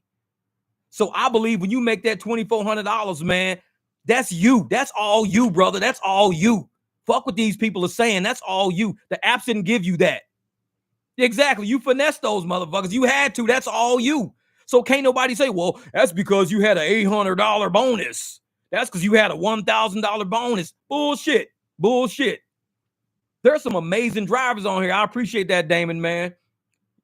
I don't know if I was meant to be the voice for the gig community, people. I don't know. Maybe just rideshare. No, I'm just kidding. Not even rideshare. I be cussing motherfuckers out all the time. Yeah, but man. Oh, yeah. Yep. I got a whole Silver Dude. I got a whole video about that, man. They played the shit out of them. And they was giving motherfuckers. You look at my video list. This talking about Uber was giving refunds to the riders, not the drivers, giving refunds to the riders instead of just giving the drivers a little extra for doing that shit. Man. You're better than Driver Mike. You're better than Hannibal Hunter. I appreciate that, brother. And those are 2 names people really know. And I'm just some random motherfucker wearing a CU hat with goddamn headphones sitting in my son's room doing podcasts. I appreciate that, man. Hey, sports bet should be called a gig, man. Yes, sports betting could be a gig. Trust me. That's because that shit's up or down just like gig work, man. And that's what I said, man. Wes and just the fact that he's on the channel, this channel, and he's a true source of energy and inspiration. Like everybody knows, these apps will fuck us over anytime. There's a way he made that $2,400. There's a way he made it. The apps didn't give him that. The apps ain't giving us shit. Trust me. When the motherfucker say, man, I made $435 today, I know you made it because I drive. These apps ain't giving us shit. We fighting, man. This is the Black Howard Stern. I just need to go get like a little midget like Beetlejuice to hang out in here. Man. But it's like to see drivers in my comments, man, I made $435 today. I made $355 today. Y'all motherfuckers know I made $100 Friday. I'm not a bad driver. I'm not. But these apps will fuck with you. They will fuck with you. They will hold you back. They will throttle you, keep you from getting rides, send you to shitty areas, try to send you a ride to prevent you from getting a surge. Man, it's like I said, Wes making that $2,400, that is a testament. Because, ain't no money in rideshare. Wes, $2,400. Ain't no money. Y'all need to go get real fucking jobs. This ain't shit. Y'all some low-skilled, unskilled. Wes, $2,400. Apps ain't giving that. The apps didn't do that. There's a way to do this shit. And that's why I like the way this channel is set up. Because we believe that there's a way to do this shit. We don't believe in the apps giving us shit. They ain't giving us no good quests, no good challenges, no good streaks. Like somebody earlier, it was hitting up all them streaks. They was making nothing but money in streaks today. When they giving it to you, go get it. Don't wait until it's a real busy time and be like, oh man, I'm gonna go on strike because it's busy. No, you do that strike as you go. Decline a lot of shit. Support the people that want to go on strike and protest. But when it's busy, you got to go out there and fight. You got to go fight. That's your money you leaving on the table. You got to go fight for that shit. Yeah, Jenny, real shit. Some days you gotta just leave it. When you know shit ain't going and it's fucking with you, your head, and it's like, man, I'm making good decisions. I'm setting myself up perfect. I'm in the right area. I know I'm in it because there's parties going on and shit like that. Uber is fucking with me. At that point, you just gotta hike. I went home at $100. I just went home. I said, you know what? I'm not gonna let them beat me the fuck down. Some days you gotta pull yourself out of the halftime. And that's why Saturday, I went back out after halftime and I hit their ass for $310 the next night in like 5 fucking hours. And sometimes you got to do that shit. That's right. 226, 8.5 hours. And that's online time, not even driving time. And I know, Jenny, you scout like a motherfucker. So you probably did 226, probably in about fucking 5-6 hours. You scout like a motherfucker. You be out there. But you got to understand, man, a lot of us, we don't like, he said, I picked up like 3 different drivers and told them about your channel. I'm putting the word out because I enjoy it. Thank you, Jesse. I appreciate that, brother. I appreciate that. And like I said, my channel ain't going to be for everybody. A lot of people can't deal with my mouth. That's cool. A lot of people can't deal with my vibe, my flow. That's cool. But I tell you, how many motherfuckers out there don't like Coach Dion? Look through all of YouTube. It's so many motherfuckers. Oh, well, he's changing the game. Coach Dion's changing the way, college sport. He's changing the way coaches talk to kids. He's changing the way shit. Because Dion runs that shit like a family. Have I not treated motherfuckers on this channel like a family? I haven't kept a secret from nobody. I haven't said I got a small group of content creators that I want to deal with and only us content creators can keep the money. And no, fuck that. I don't even deal with content creators. I'd rather roll solo. Because if I roll solo, I can fuck with all drivers instead. When you fuck with content creators, you got to keep up an illusion. You got to stick with that little small crew that's got some little agenda of the crew. Fuck the crew. I'm one of those people to say, hey, man, I'd rather talk to, there's more drivers out there than there are content creators. Way more drivers. So fuck with the drivers, man. And what Taz say? He says, I had a $44 airport from Gilbert to airport. Lady was taking forever and shit, but I knew it'd be cool. Ended up making $67 after doing with her and some BS. There you go, $67, man. You're right. And sometimes and I tell motherfuckers, for $5, I'm not waiting on your motherfucking ass. Fuck that. I'm not waiting for $5. But for $44, I'll sit there for a minute. Yeah, I'll sit there. Man. Real shit, though. Hey, you always explore your horizon and treat these apps like a business, not a W. Real shit. And that's why I start my videos the way I'll be doing my videos, man. I'll make sure I put information out there for drivers. And I let motherfuckers know. I'm talking to customer service, and customer service is saying, Jeff, the way we got the algorithm set up is to give you the type of rides we think you would like. If you don't like them, Jeff, don't take them. Support told me that shit. We think you like short rides, so we make short rides sweet for you, Jeff. That's why you don't have to take long rides. We set it up to where short rides are now more feasible for you because you like that shit. So kick out long rides. If you don't want them, keep taking the short shit because we're equalizing the pay. Support told me that shit. So if Uber is supporting the algorithm is telling me that they set my account up to be more of what I want, then I don't have to take the shit I don't want, just like what they said. They don't want it.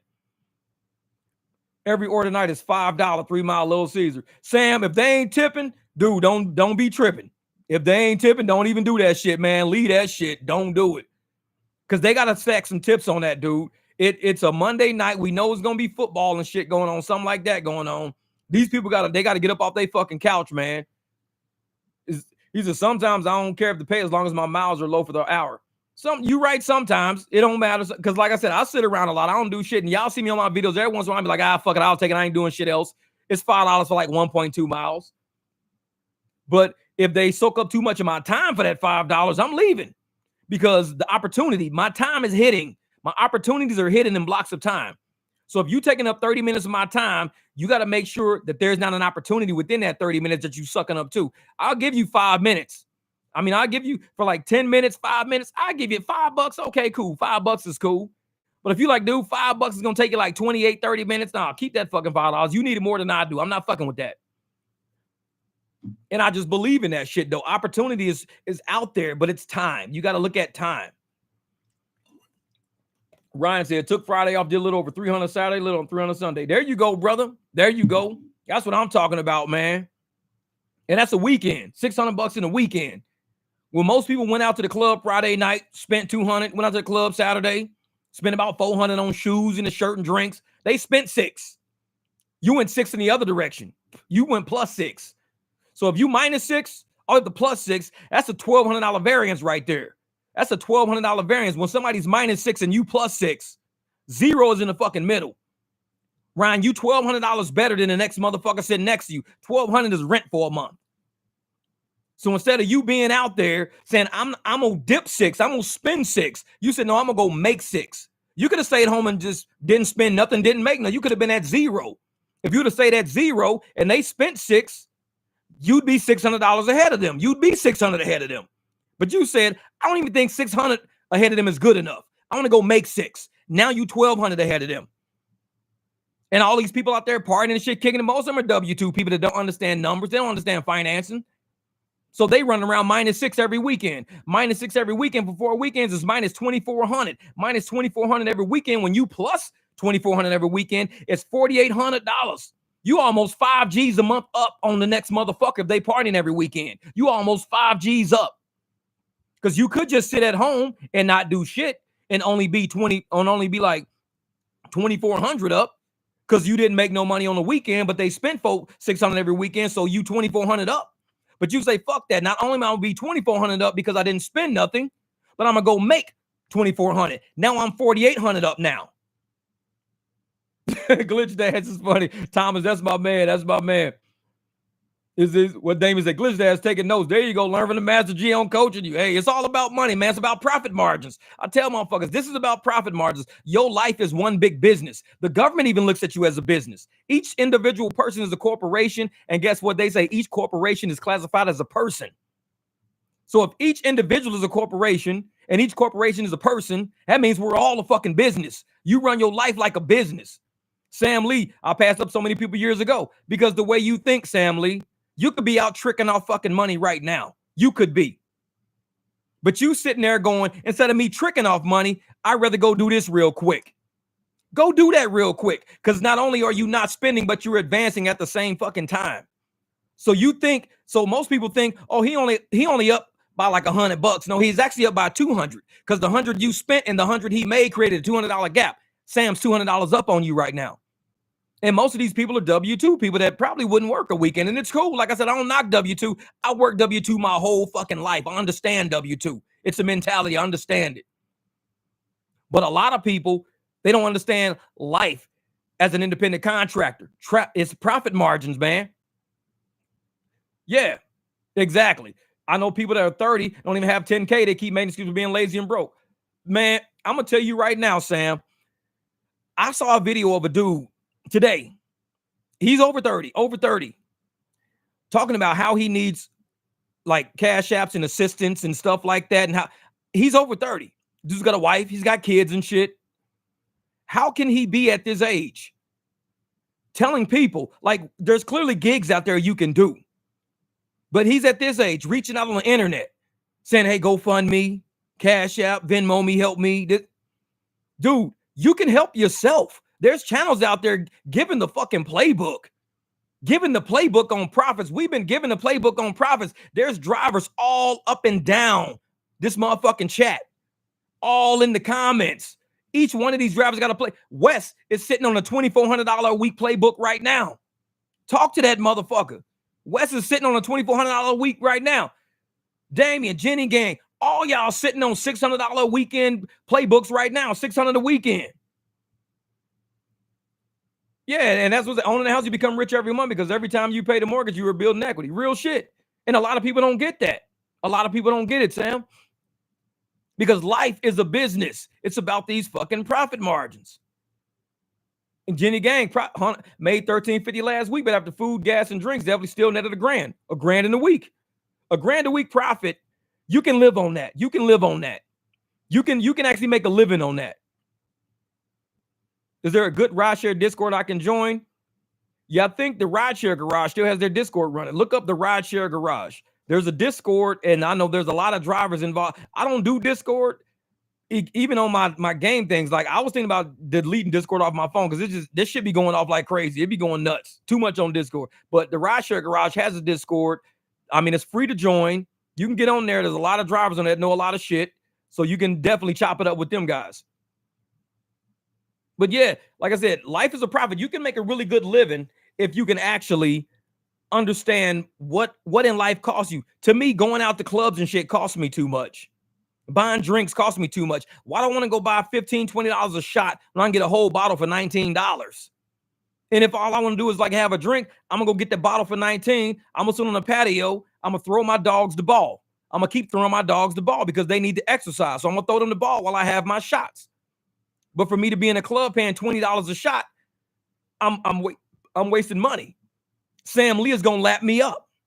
Jenny Gaines going to lap me up because I'm acting like a W-2 motherfucker, going out to a club every night, blowing money when I could be helping these people get home safely and getting paid well, helping these people get food brought to them because they're too drunk to go get food and being paid well. I have W-2 mentality because I'm out in the club buying shit. Don't need to be doing that. We're gig workers. Our life is made up of profit margins. That's how we live. My first one was my ruin. Yeah, $250 could be made using a third tank of gas. Real shit. Real shit. So why do we want to sit up there being gig workers? We have another mentality. When motherfuckers say we're low skilled, when we ain't doing shit, when we ain't doing up, they have no idea who we are. The level of intelligence when it comes to making this money, the level of intelligence that comes, the discipline to see motherfuckers in a long line, fine ass girls, guys with the little quab hairdos and shit trying to pick up girls. All these motherfuckers dress nice. Everybody ready to go in and have a good fucking time. And we pull up with a t-shirt and shorts going, have a great night while you out. I'll still be around in the area if you need a ride. Just hit me up on the app. That's discipline right there. It's a lot of goddamn temptation out there. Vegas was a big temptation. It's a lot of temptation out there. But a rideshare driver, a true motherfucking rideshare driver, is going to keep their mind on, I need profit to make a living. One day, this shit's going to dry up. I'm going to have a shitty week. I'm going to be like Juan Vargas. I'm going to be sick since Wednesday. I'm going to be like Frank. My engine's going to blow up. I'm going to be like James. Hey, I hurt my arm. I got to go have surgery.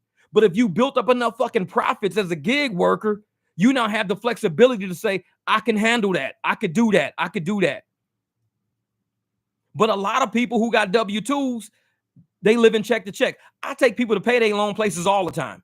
I pick them up from work to take them to the payday loan place. It's like you just left a place where you're getting money from to go to another place to get money from. You don't have enough money? How are you living? How are you living if you don't have enough money doing what you do? Then I'm picking you up from a place you making money at to take you to a place to get more money from to afford the life you got. But you telling me rideshare don't make no money. Go get a real job. I'm picking you up from a real job, taking you to a place to get more money because your real job ain't paying you enough. Rideshare covers us when we keep our heads on the profits. You think about the profit margins. That's right, James, man. That's right. It's discipline, brother. It's discipline.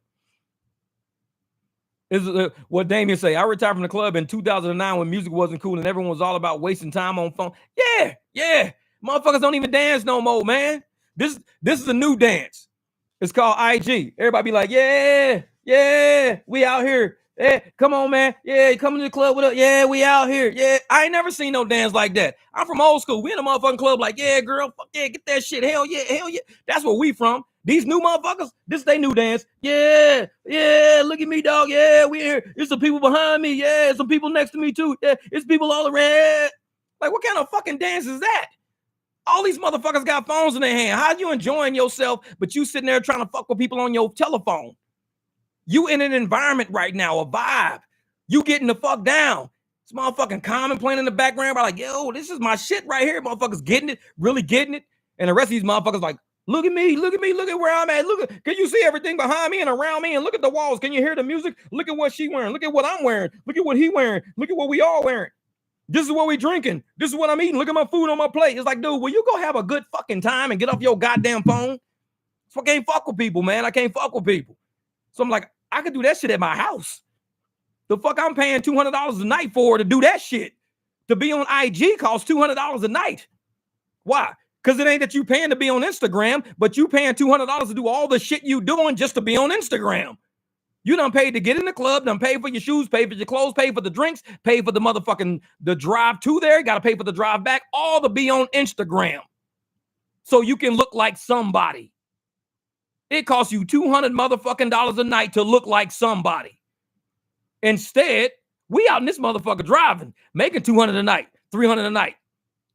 And motherfuckers are telling us, y'all ain't nobody. Y'all ain't nothing but a bunch of motherfucking drivers. Why? Because we not on Instagram going, yeah, look at me, motherfucker, yeah. You see my face, you see my clothes, yeah. I got to do that to be somebody? I got to be that to, because me driving my car, getting you to and from, I'm nobody. You ain't nobody. You ain't nothing but a driver. You ain't no skill. Go get a real job. You ain't nobody. Yeah. These exactly. Bunch of fucking NPCs, man. Yeah, pawn shops, man. Pawn shops are the worst. They give you fucking $75 for your TV. And then they'll turn around and sell that same TV for like $300. It's like, motherfucker, why don't you just give me $300? Nope, we making money. Yeah, exactly. People are always on Chinese vacation now, and they're only for pictures and video. Real shit.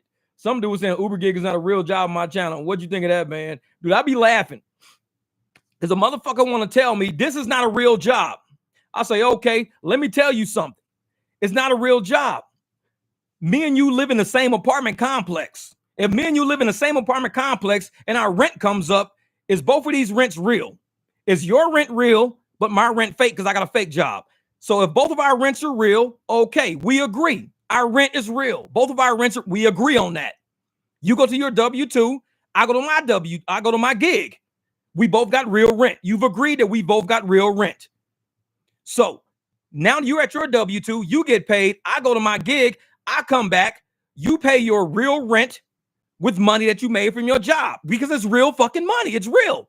You can't pay rent with fake money, but I take the money I made from my gig and I pay real rent. It's not a fake job or a false job because the rent place takes it. So we got real rent. We both have real money by doing something. If you're doing a real job and I'm doing a fake fucking job, how fucking stupid are you to have a real job and be worse than me living a fake life? You the fucking stupid one then, because you got a W-2. All your shit's real, but I'm covering my life with something fake, and I'm living just as good as you by doing something fake? Who the fuck is the stupid one then? It's like, I set a bill on the counter. There's a dollar amount on that bill. It's a real fucking amount. You sit your bills on the counter. There's a dollar amount on there. It's a real fucking amount.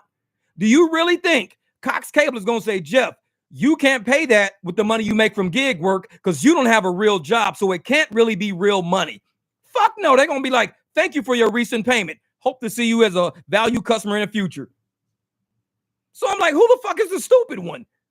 Because I can go make $500 a day from a fake job, but you can make $160 to $200 from your real job. But both the bills on the counter, you have agreed that both of these bills are both real. Both of them are real bills. Like, mine is not a fake bill because I have a fake job. It's a real bill, and you got a real bill. I just make real money. Because how else am I going to pay a real bill? Because it ain't Monopoly fucking money. If I sent Monopoly money in, they ain't going to say, Jeff, this is fake money. I'm going to say, well, people keep telling me get a real job. Motherfucker, you're a rideshare driver. Where's that money at? Oh, that's fake money, dude. I've been kicking it with that. I've been balling on that. That's fake money. That's not real money. That's fake money. They be like, you better pay this motherfucking bill with that money. These motherfuckers be killing me, man. And that's why I say, it's real shit, Superbad, man. That shit's funny as shit. I tell motherfuckers, if you want to say that my job is not real, but you want to say my rent's real and I'm not late on rent, my cell phone's real, but I'm not late on my cell phone bill, my car note is real, my insurance is real, my health insurance is real, the food and the groceries in my motherfucking, if you saying all this shit is real, but I don't have a real job that makes real money, what fucking fantasy land are you living in? I need to know that. What fucking planet are you living on that I got all this real shit from something that's not real? I just don't get it. I don't get it. So you can say it's not real. I don't give a fuck what you say. I just know that every place I pay with this money accepts it. They all take it. Not a single one has said, this is not real money. You work a gig. You can't pay rent with this. This is not real money. You can't pay your car note with this, Jeff. This is not real. This is fake money. I heard you were a driver. This is fake fucking money. Jeff, you can't pay this insurance. Man, goddamn, my job be like, hey, my motherfucking insurance company be like, thank you for your recent payment. You know why? Because I sent them some real fucking money. I sent them real money. They never said, hey, is this from a W-2? Or is this from like gig shit? Oh, it's from a W-2. Oh, good. Because I swear, if it wasn't no dumb man, I wasn't taking no fake fucking money. Oh, man, this is from a gig. I do rideshare. Oh, we can't accept rideshare. No. I mean, your insurance is $407. No, we can't take. No, you're a gig. You're a driver. What the fuck? Jeff, you were delivering pizzas yesterday. We can't take this fucking money. This is a real bill. Go get real money. Go get a real fucking job, Jeff. Hit us back when you get a real job. Man, these motherfuckers be like, thank you for your recent payment. Man, I tell motherfuckers all the time, say, dude, go get a real job. I say, you got real problems. That's what it sounds like, motherfucker. If you going around telling other people to get a real job, then you got real fucking problems. Because why are you trying to be in my motherfucking pocket when my bills that are real ain't ever past due? When my mother, I ain't on the eviction fucking block. I'm not about to get evicted. My boys come, they ain't fucking with me. My car ain't about to get repoed. But you telling me get a real job. You got a real fucking problem with me working. You got a real problem with me living some fake fucking fantasy life. But I'm paying for all this real shit. That's your fucking problem. Quit being a hater all your life, motherfucker. Stop being a hater. Because if you hating on the fact that an American man with an American family, with American dogs, driving German cars, irritates the fuck out of you because I work a fake fucking job, then that's your fucking problem, not mine. Because I'm not going to be like, you know what? I'm going to stop doing rideshare because I'm sick of people saying I get a real job. So I'm going to go get me a 19. Man, fuck you. You can keep saying get a real job because I'm going to whip out some money like one real $20 bill, two real $20 bills, three real $20 bills, and here's a counterfeit 100, motherfucker. But guess what? 7-Eleven gonna take this shit because they got some crusty ass donuts they've been trying to get rid of. Here's 100. The day these motherfuckers, man, I swear, I own a double wide before I rent and get a, man. I've been looking at getting, because see, in Missouri, out in the countryside, you can get double wide trailers that look just like fucking houses. I'm like, they look like houses. They got like the regular roof, rooms, stairs. You build a patio on it. It's a unit. It's a big ass fucking square that they put together. It's got a real roof and everything's real. I'm like, why don't more people just get fucking mobile homes? Because you could take that and on your land, buy some other land, and now go take it to that land. I'm like, dude, I can't move this big ass fucking house. House is just sitting here. It's here. If I had a mobile home, shit, the world is mine. I might throw that shit on a fucking 18-wheeler and say, instead of me buying another $400,000 house over there, I could pay this company $20,000 to take my house over there. It's like, shit, I'll pay you 20 grand instead of going buy another $400,000 house. Fuck it, here's 20 G's. Take my house over there for me. Bet. That's how you do it. Yeah, credit cards are slippery slope. 9 grand in credit lines, yeah. But see, that's the thing. I keep all my credit lines open because one day if something happens to where, like, let's say the engine blows or something stupid happens or whatever, I need to buy one that day. I could buy one that day, bust my ass in rideshare and pay that shit off real fucking fast. Every business, every corporation out there has credit lines. Every corporation has a credit line. There's no business you're going to walk into. And if you see a lot of companies are shutting their doors, they're shutting their doors because their credit lines have dried up. They couldn't afford the notes. So their credit lines are dried up. Every corporation or company that has a cash flow issue at any point taps into that credit line, whether it's to pay salaries, whether it's to pay anything. The moment they can't tap into a credit line, that company shuts its doors. There was just a company recently, I don't know who it was, but it was a recent company. It's going to come to me in a second, but they just shut their doors off. It was a car company down in Florida. It's called Off Lease Only. Off Lease Only was a car company that had 500 cars. Off Lease Only just shut their doors the other day. Off Lease Only has been in the car industry for a very long time. They sell damn near brand new fucking cars that are off lease. Like my car would have ended up there. Brand new, fresh off lease cars. That's all they buy is brand new, fresh off lease cars. This company just got rid of all of its salesmen. They have deposits from customers that were putting down payments on cars. They don't even want to get the deposits back to these people. That's how bad this company was doing. They've all their inventory, all their mechanics, all their salesmen. They have a transition company right now. The transition company is actually trying to get off lease cars, all the inventory liquidated and all the bills paid and shit. That company that's a real job. Excuse me, that's a real job. A lot of people saying, well, that's a real job. It could be a real job. That's cool. It's a real job. And gig work is probably, but I bet all these salesmen ends up being fucking delivery people or Uber drivers because they got bills to pay. There's a real fucking bill sitting on their counter. There's a real bill. So they're going to come get a fake fucking job to pay that real bill. What up, Borden AZ? Welcome back. Yeah, that's right, chauffeur. Hey, you got to drop receipts on the shorts, man. You got to drop receipts because motherfuckers don't believe that, man. They don't believe it. Oh, Airstreams are nice. Airstreams are made for the desert because they reflect heat real good. Real good. I love that, man. What up, Torp? My man, Torp's in the building. I just saw you up there. I have to stop by for some love. 100, brother, 100. Torp is always over there dropping some gems and some jewels on reality. He's been dropping jewels in reality right now, man. Says, yo, man, how many rides you sitting if on my ass? I got probably close to about 12,000 rides. I got about 12,000 rides over the past 3 years. But, you know, my ride selection when I first started was nuts because I was looking at YouTube, looking at all the gimmick fucking channels. They were just showing people, you know, doing dumb shit. It wasn't real rideshare. Like, it wasn't true education. It was just rideshare, like illustration. Hey, look at me drive a car around the block. Skirt. Look, I'm back. Skirt. Now, I do less trips now and I make more money because I'm truly educated about how rideshare works. It ain't about just taking 1 million fucking trips, driving 1 million fucking miles. This is about them profit margins, man. It's about what can you base your life on? Can you live enough profits, make enough profits in this industry to make money to live? That's what this game is about. 03, I appreciate that, brother. I appreciate that.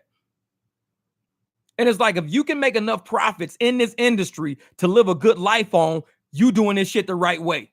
You doing it the right way. Not all markets are going to be good enough to generate enough profits to live a life on, which is why I tell people, get a W-2, do this shit part-time. Don't put all your eggs on the fucking apps. You put all your eggs on one basket with these apps, these motherfuckers deactivate you at any minute. And you haven't lived long enough or you haven't driven long enough to generate enough fucking profit to live on. So you got to go get a W-2. You got to get something that's a little more stable, not 100% stable, but a little more stable at least. And if you can get in and do that, do rideshare on weekends, rideshare on nights, kind of, you know, say, okay, next month I'm going to drive this time and block out your time. Get out there, block out your time. Say, I'm going to do this. Yeah, 12K is a lot. I'm at 14K for Uber and Lyft, 5K delivered between DoorDash and Grubhub. Then you about almost 20,000, Jenny gang. Shoot, that's about 20,000 trips. Yeah, 12K is a lot, but you got to remember, I do a lot of short trips. I could do 40 fucking short trips in 2 days. So I ain't driving nowhere. It's like, dude, you drove 40 trips in 2 days? Yeah, probably about maybe 100 miles total. Even that, I don't know. 20 trips, 5 miles each trip, about 100 miles a day, probably banking about $150, $200. That's about it. It's like, you do that shit. But a lot of people in a day, they'll do 300 miles a day to make 180. 400 miles a day to make 200. It's like, I don't drive like that. No, I'd rather drive about 100 miles. Some trips might be like $6 for four miles just to get me around the corner. Then I'll start adding them trips up, sitting there nice. It's like, hey, that's what you got to do sometimes. Yeah, 21,000 miles, I think, 3K is delivered. Yeah. And that's what we got to do, man. I look at all my rides as, you know, the more rides I do at a low mile, like 3 mile rides, 5 mile ride for, I mean, that's what the app is looking for anyways. Because if everybody only did long rides, everybody would be doing 10 trips a day. That's it, 10 trips. Uber would report, we only did 100,000 trips this month. We did 100,000 trips because everybody did long rides. So they would say only 100,000 trips. Damn, the demand is low. If you guys are only doing 100,000 trips, the demand is very low. But if they can say, instead of everybody doing long trips at 10 a day, everybody do 3. Instead of doing 10, now you're doing like 25 to 30. So therefore, Uber can say, we didn't do 100,000 trips this month. We did 500,000 trips this month. How the fuck did you guys go from 100,000 a month to 500,000? Because we went from doing long trips for everybody to now everybody's taking short trips now. So it makes Uber's books look a lot better when we are doing a whole bunch of short fucking trips, because it's selling the investors and everybody else. The demand must be really high. Why? Because these motherfuckers are doing 500,000 trips. All right, Jesse, man, go make them donuts, baby. Go get them. Time to make the donuts. But that's real shit, though. So Uber looks really profitable and really lucrative when we're doing, you know, short trips, because it makes the demand look a lot better than us just taking long trips. Long trips might help their profit margins because they can really charge motherfuckers a lot and not pay us a lot. So it makes their profit margins look good. But for investors, they want to see a lot of short trips being done because it makes the demand for rides look so much better than it really is. It's a bunch of college kids hopping around. Because in an hour, I could do 5 trips an hour, 4 trips an hour. Or if I'm doing long trips, I could do between 1 and 2 trips an hour. Now, if every driver is only doing 1 to 2 trips an hour, makes demand look weak. If we're all doing 5 trips an hour, makes demand look really strong. They like short trip drivers. We help with creditors. Creditors want to say, what's your future looking like? Looking like we're doing more rides, looking like demand's really good. More people are using rideshare, when really people are just doing short trips. That's all. I mean, I know accounting. I know how the shit looks. I mean, you could just say, hey, we make more money with long rides, but man, we can really get a lot better, more investment. People will start buying our stock more when they think the demand for rides are getting higher. So short rides make the stocks look better. Stock prices go through the roof because everybody thinking the demand is better. The demand might be better, but guess what? The profit sucks. It's like, it's a catch-22. What do? You got to balance that shit out. And that's why when you looked at my video, it says they want to balance out the rides. They want to make long rides just as lucrative as short rides. You get that balance out, you get the money on the books, but you also getting the stock price to jump because you got demand looking better because you're doing more rides. So when you look at my video, they go, oh shit, man, the demand is there and the long rides are there. We got them both. They're balancing that shit out for us. That's all. Torp says, I started babysitting dogs. Hell of a gig. I get paid twice while I drive, and the dogs are in the basement sleeping well, fed, and happy. Do what you got to do. There's money to be made. He said, start babysitting dogs. That's funny shit. Hey, that's some shit I would do. I would sit dogs. I love dogs, man. I got a nice yard. They be over here fucking having a blast. This shit'll be dog daycare over here. They would love it over here. But that's the thing. Well, my dogs, man, they wouldn't want the dog to leave. They'd be like, no, keep this dog here. We love this dog. Bornese said, every day I see at least 2 trips to Tucson. Yeah, no. You can't do a Tucson trip, not for what they're paying. Hell no. I mean, like I said, 60. I remember they was trying to charge $71 for like 110 miles. $71 for 100, and that's only that way. That's not coming back.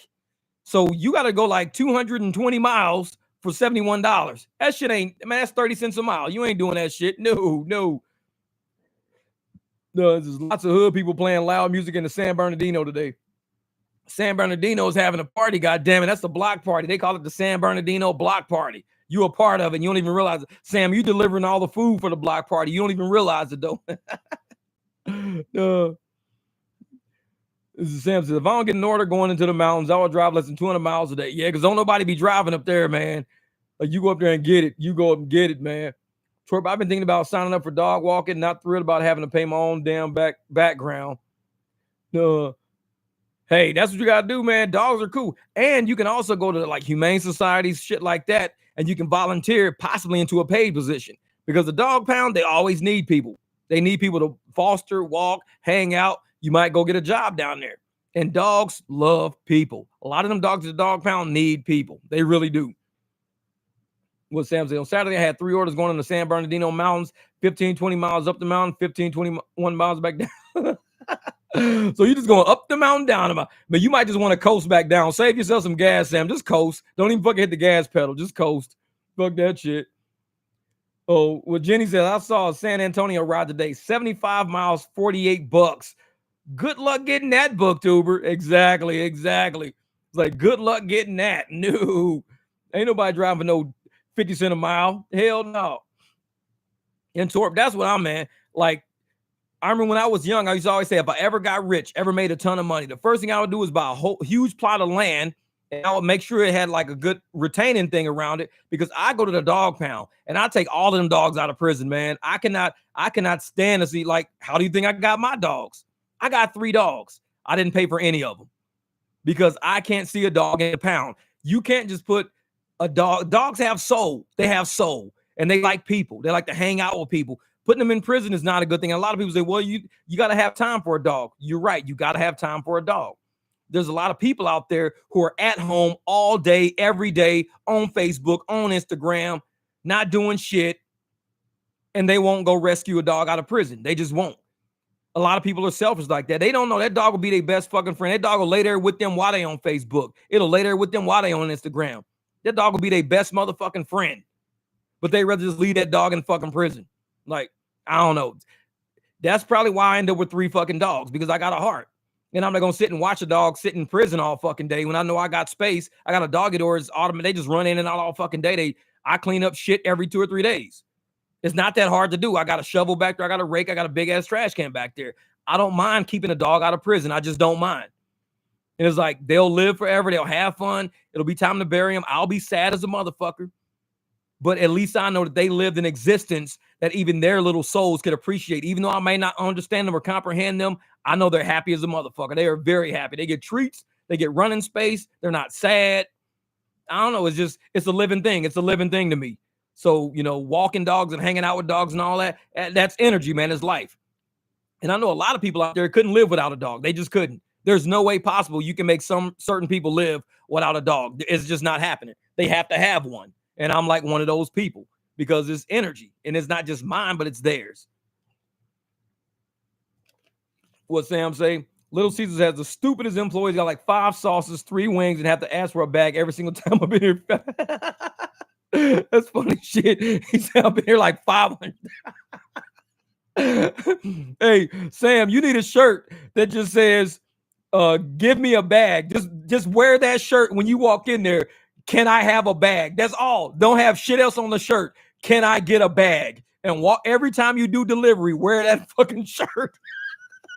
I bet they're going to get the message at some point. Be like, maybe he wants us to give him a bag, because he always walks in with that shirt on saying, can I get a bag? Can I get a bag? Or can I get napkins? And just put a big ass question mark. Can I get napkins? And that's the only shirt you wear. Don't wear any other shirt. And motherfuckers have to see it. They have to look at you and be like, can I get napkins? Oh shit. Make sure you get these people napkins. This motherfucker keep walking in with this shirt on all the time saying, can I get napkins? You got to remind these motherfuckers. They're NPCs, Sam. They're NPCs, man. They don't get it. These motherfuckers be like, that's all they do all day. They NPCs. Motherfuckers they do this shit. You know how them NPCs be sitting there like, it's like, can I get a napkin? Let me get you a napkin. Can I get a bag? Let me get you a bag. It's like, God damn, dog. Will you just fucking you got to just wear the shirt. Remind the motherfucker. Can I get napkins? Please give me a bag. Just wear that on your shirt every day. Just walk in and wear that shit. Like, register those motherfuckers in the head. The click, motherfucker. I'm a delivery driver. I need napkins. I need a bag.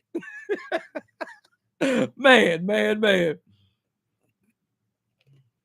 Yeah, Torp said, I had 3 of my own. 2 died, and my Chihuahua was my last. She's a damn diamond in my life, and she loves having guests. It's a win-win. Yep, real shit, brother, real shit. And, I had, one of my pups died back in 2019, and he was like 5 years old. That broke my fucking heart. And I thought I was never going to get and I had 2 at the time. I had my brown dog that I still got, plus I had my big dog. I call him, that was like my son. He was next to me 24/7. That dog, I could go anywhere with him without a leash. Great dog, big old pit.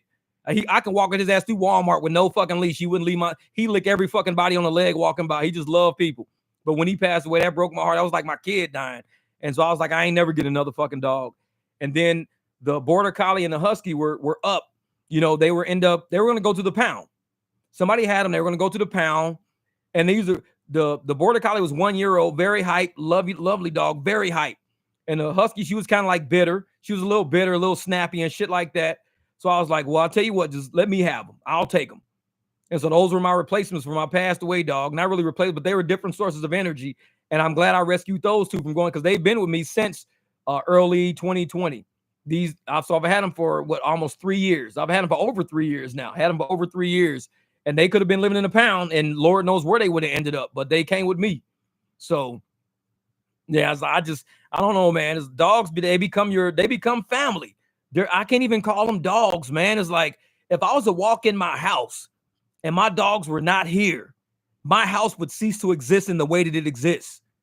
This is hard to explain. You cannot walk into a house and there not be that energy there anymore. You are not going to forget how it feels to walk into a house through a door and have certain energy there, and that energy is gone all of a sudden. It's not the same. You're not living the same existence that you had the day before. Your existence has completely changed. And it's not that just your dog is gone, it's you are gone. The you knew yesterday is different. The whole existence has changed for you. The life of going to the store, buying pet food, the kind they like. You buy the pet food they like. You buy the treats they like. You think of the activities they like, and you do the activities. You take them to the dog park they like because their friends down there they like. Your entire existence has changed as the human being that you are, because this dog has changed your life in a special way that most humans don't get to experience that, because they don't have a dog. They don't experience that. People that have cats, same thing. There's an experience that you go through with this life in your house, with this life in your life. There's an experience you go through. So you can't just walk away from a dog. You can't just take a dog to the dog pound. You can't just get rid of a dog, because you're getting rid of a part of you. Something existed in you to have this dog in your life. And when you throw that away, you get rid of that dog, you're throwing a part of you away too.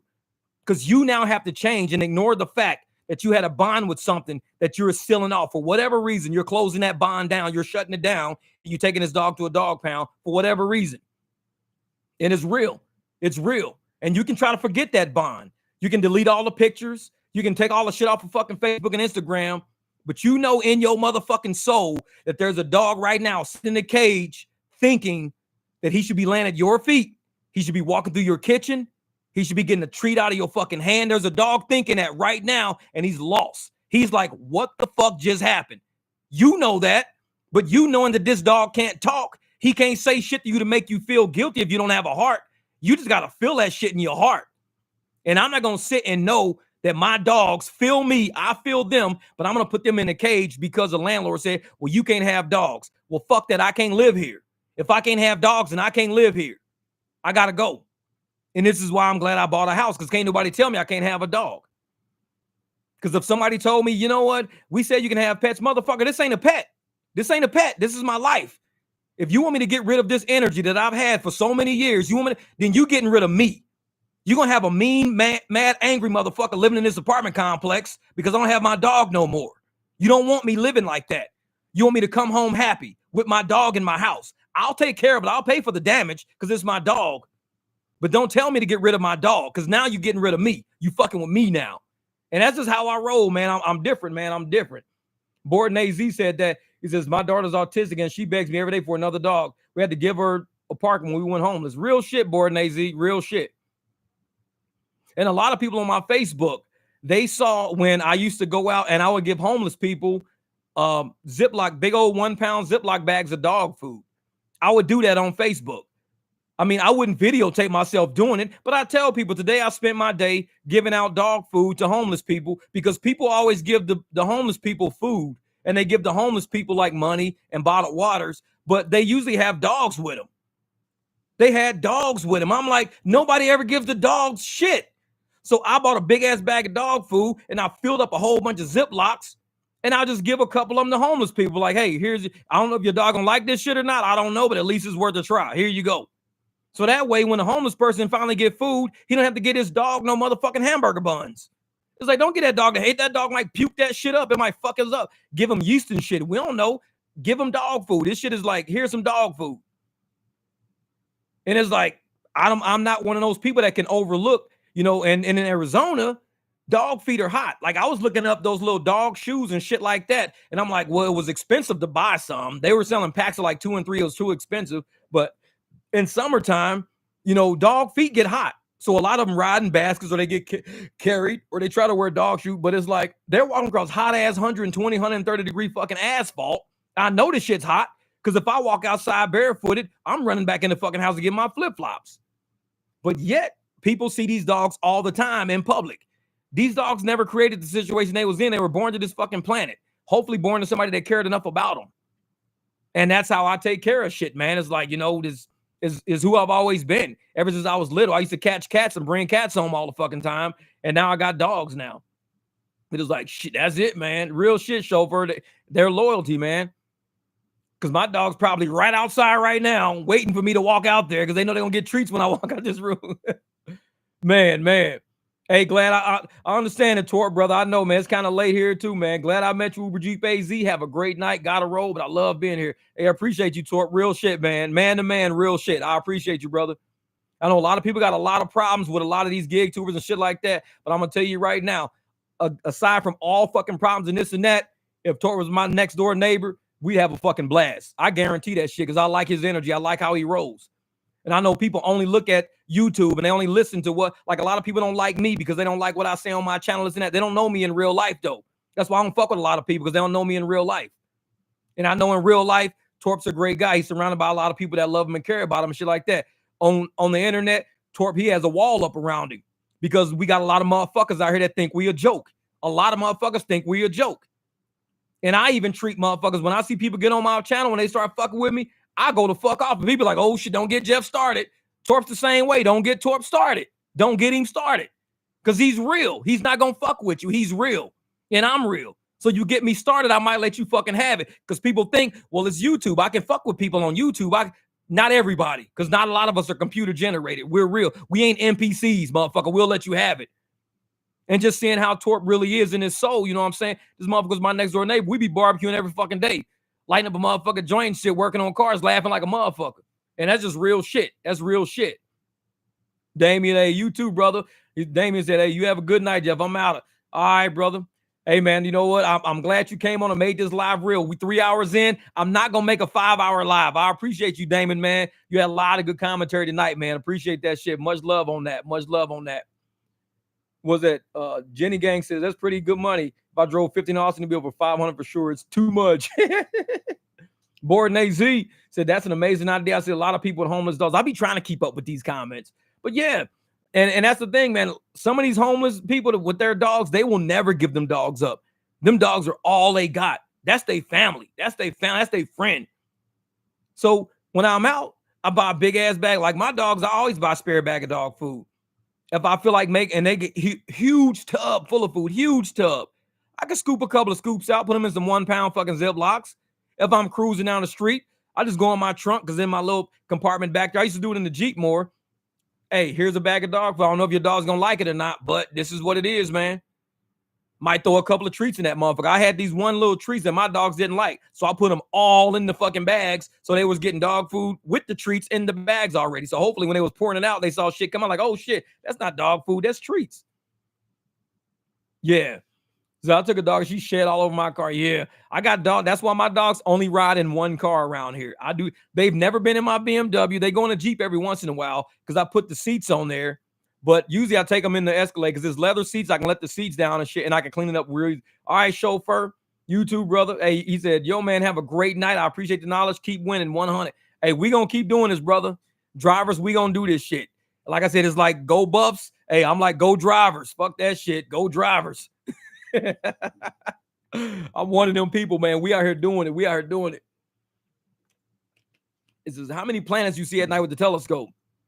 I can see Mars. Mars comes in pretty good. And you in the vicinity of Mars when you got the telescope, because usually what you do with a telescope is you get your phone and you sit your phone on this dock. And what you do is you line your telescope up, and instead of you looking your eye through it all the time, your phone records what you're looking at up in the sky. Like I can record the moon on my phone, take pictures of it, So as soon as you lock it in, you just take a picture of it. And that's why I got moon pictures on my phone and everything. And so you can do video of Mars, moon, and you know you're in the vicinity because the whole screen turns red. So now you're somewhere because the sunlight hits Mars and it bounces. And so that's how you know you're close to Mars, because your whole screen just goes red. You're not on the planet, you're in the aura of the planet. Once you find the actual planet, it gets real sharp, real fast, and everything's moving. The moon is moving, everything's moving. Nothing is static, which is why you can't do it forever. You can go buy a microphone stand that moves at the speed of whatever planet you set it at. And you can say, I want to move this according to the moon. Your telescope is going to stay and your whole thing's going to automatically shift with the moon as the moon moves, because everything's moving the whole time. So I don't know. It depends on what you can trap, because everything's moving in space. Nothing's stationary. Says, can you make a Mars and moon thumbnail next time? I got moon shit on my channel already. I got a whole moon fucking video on my channel.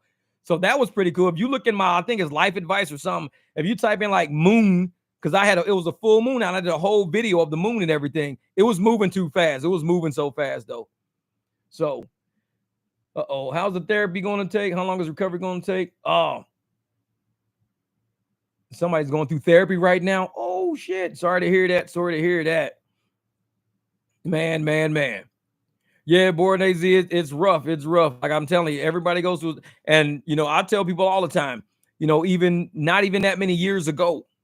I mean, the Escalade is sitting in my front yard. I still got my Escalade. There's a point in time when that Escalade had towels in the window with a sunscreen in the front, and I was sleeping in it. That truck I still got sitting in the front yard. I won't ever get rid of it, because that truck took me through a fucking good period of life. It helped me sleeping at gas stations with fucking towels in the window. It helped me letting the whole fucking thing down, resting up, going into the gym, taking a shower the next day, brushing my teeth and everything. That truck helped me. Getting rid of that truck is getting rid of something that carried me from point A to point B. That truck got me through a lot of shit. And a lot of people say, man, that truck's old. It's an 05, man. It's got 224,000 miles on that motherfucker. The truck means too much to me to get rid of. It's a reminder. Every day I walk and I see that truck parked in my front yard. That truck used to be parked at gas stations when I didn't have a front yard. That truck used to be parked in front of a gym when I didn't have a yard. That's my front yard. That truck belongs here because it took me through a lot of shit to get here. So I can't just get rid of it. It belongs here. It's not going to go sit in somebody's salvage yard. It's not going to go sit in somebody's yard on the side of there. It's sitting right where it belongs. It's parked here because it got me this far through life. That's why it lives here. And people can offer me money all they fucking want. And it's like, nope. Man, I'll give you $10,000 for that truck. Nope. Before I get rid of that truck, I'll take the engine and transmission out and put that shit inside of my Jeep or something, because the soul of that fucking truck is going to stay with me. The soul of that truck will never leave, because that truck got me and my son through some rough fucking times in life. And for me to still be here in 2023 with that same fucking truck sitting in that front yard, that tells me I should be here right now, and that truck should be here with me. So, Board and AZ, I'm going to tell you, we go through some rough shit in life. We go through some rough shit. But it's only going to get better. It can't get no worse. I tell motherfuckers, it can't get no worse. The worst thing you can be is probably in a motherfucking submarine undersea when you know it's about to implode. That's the worst place you can be, because you ain't going to be there that long if it implodes. That's the worst. Right now, you on dry land. You on dry land. You got an opportunity. You got people around you. You got an opportunity. You got shit around you to give you an opportunity. If you was on a submarine under the sea and you heard that motherfucker imploding, you're at the end. That's it. There's nothing you can do about that. But there's a lot you can do right now with the energy you got, with the day you got. It ain't going to be quick, because motherfuckers know. When I was sleeping in that truck, that was probably about 10 years ago, easily 10 years ago, 2013, 2012. I know I slept in that truck. Once 2015 hit, then I didn't sleep in it. I was renting another place. Kyle Mobile, that's what it is, brother. That's what it is, brother. I'm telling you, man. I tell people, man, it's been rough. It's been rough for a lot of people. A lot of summers rough. And as long as you got, your legs work, your arms work, your heart still work, you got a chance. You just got to figure out that chance. I tell people, it might not happen today. It might even happen tomorrow. But if you just keep working toward that shit, it's got to happen, because you won't give up. I could have gave up when I was sleeping in that truck and said, you know what?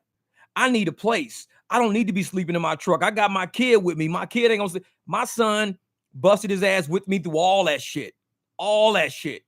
I owe him a lot just for trusting me and rolling with me and rocking with me. I owe him a lot. Because in 2012, I was 12 years old. Yeah. And in 2012, I was sleeping in the fucking truck, dog. I was sleeping in the truck.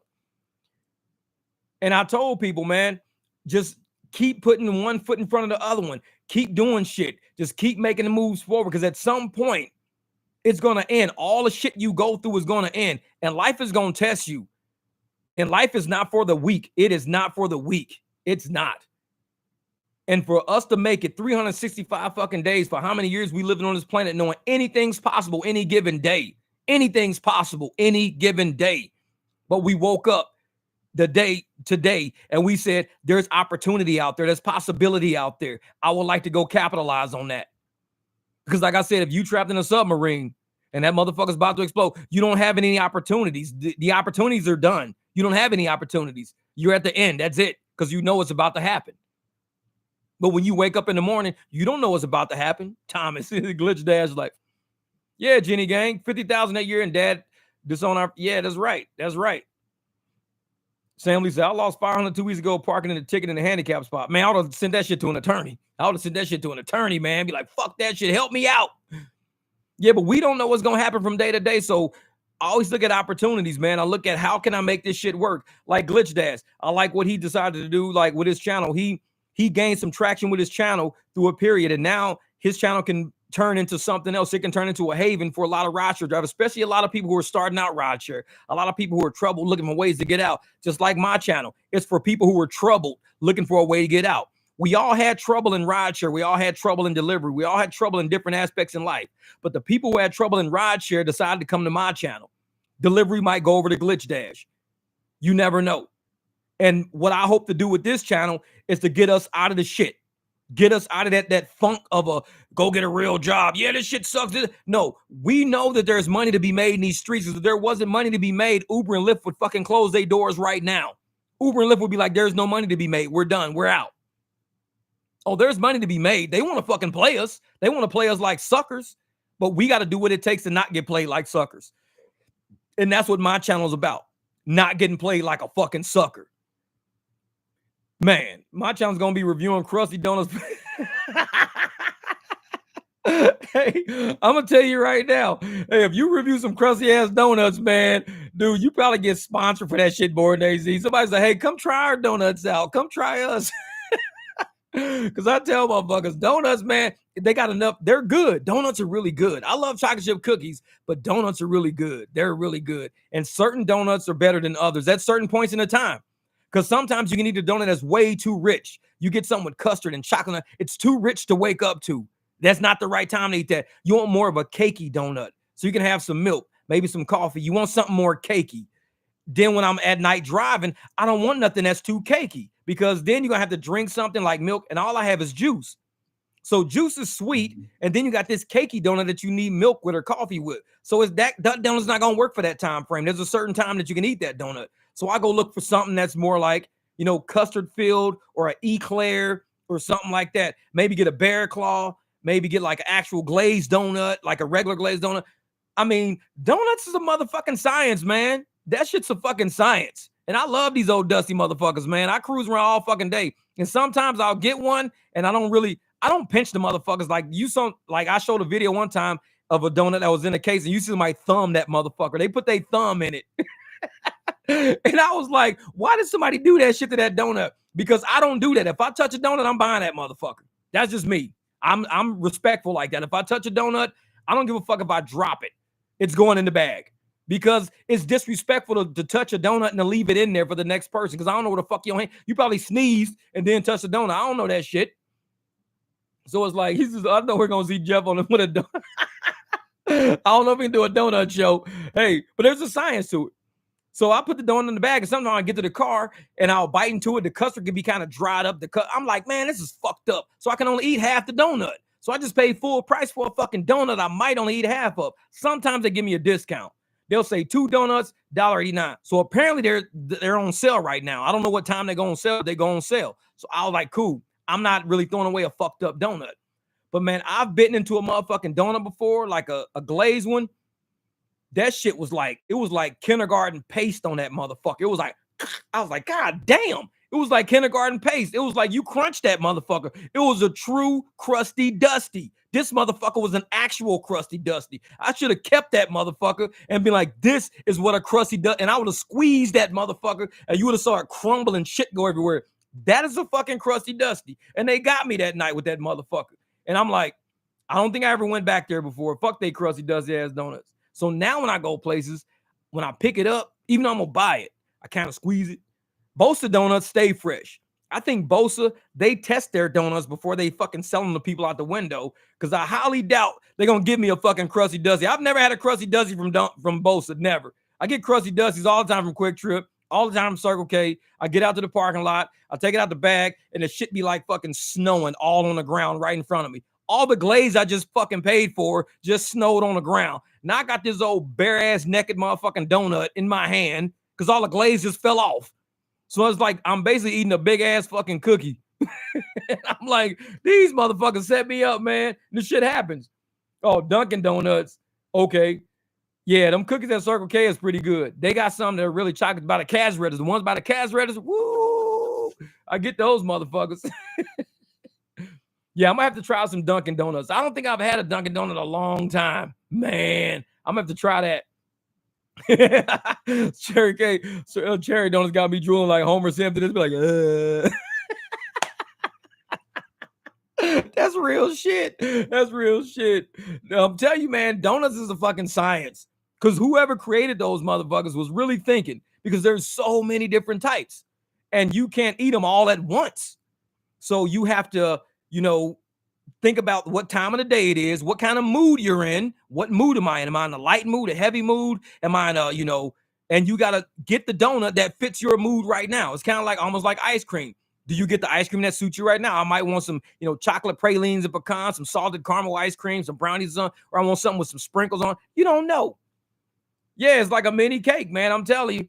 And it's like, it's kind of like you've got to understand the concept of a donut, why it was made. It's kind of like eating dinner. Sometimes you're not in the mood for a steak. You're not in the mood for spaghetti. You might not even be in the mood for fucking macaroni and cheese. So you got to think about, what am I in the mood for? Donuts are the same fucking way. I might walk in, look in a fucking donut rack, and every donut I see doesn't change I don't want a donut right now because I'm not seeing what I like. I see an apple fritter. I might see a berry claw, see a couple of glaze. I see a chocolate Long John, but there's no like eclairs. It's not the eclairs, it's a regular Long John or whatever the fuck. I'm like, no, I'm not really feeling that shit. You just don't get a donut. You just go get something else. But yeah, bagels not only time I eat bagels is if it's like a cinnamon raisin bagel. That's the only bagel I'll eat because I don't understand the rest. The poppy seed bagels, the onion bagels, it's so many different flavors of a bagel. Give me an apple, give me a cinnamon raisin, and that's it. Sometimes a blueberry, like a blueberry bagel with cinnamon or something, I could do that. But man, bagels, if you go to Einstein Bagels and they just give you a box of fucking bagels, I'm lost. I'm not a bagel person. I'm lost. I have to ask those motherfuckers. I would like a blueberry bagel or maybe a raspberry or a cinnamon raisin. You have to specifically ask. You can't just look at the rack, because looking at the rack, you'll just walk out the fucking store. It's too much going on.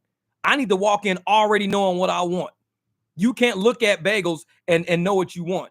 With a donut place, you walk in and you see all these motherfucking donuts. You just scan from one side to the next and you be like, it's 9:00 p.m. and that's the motherfucker I want right there.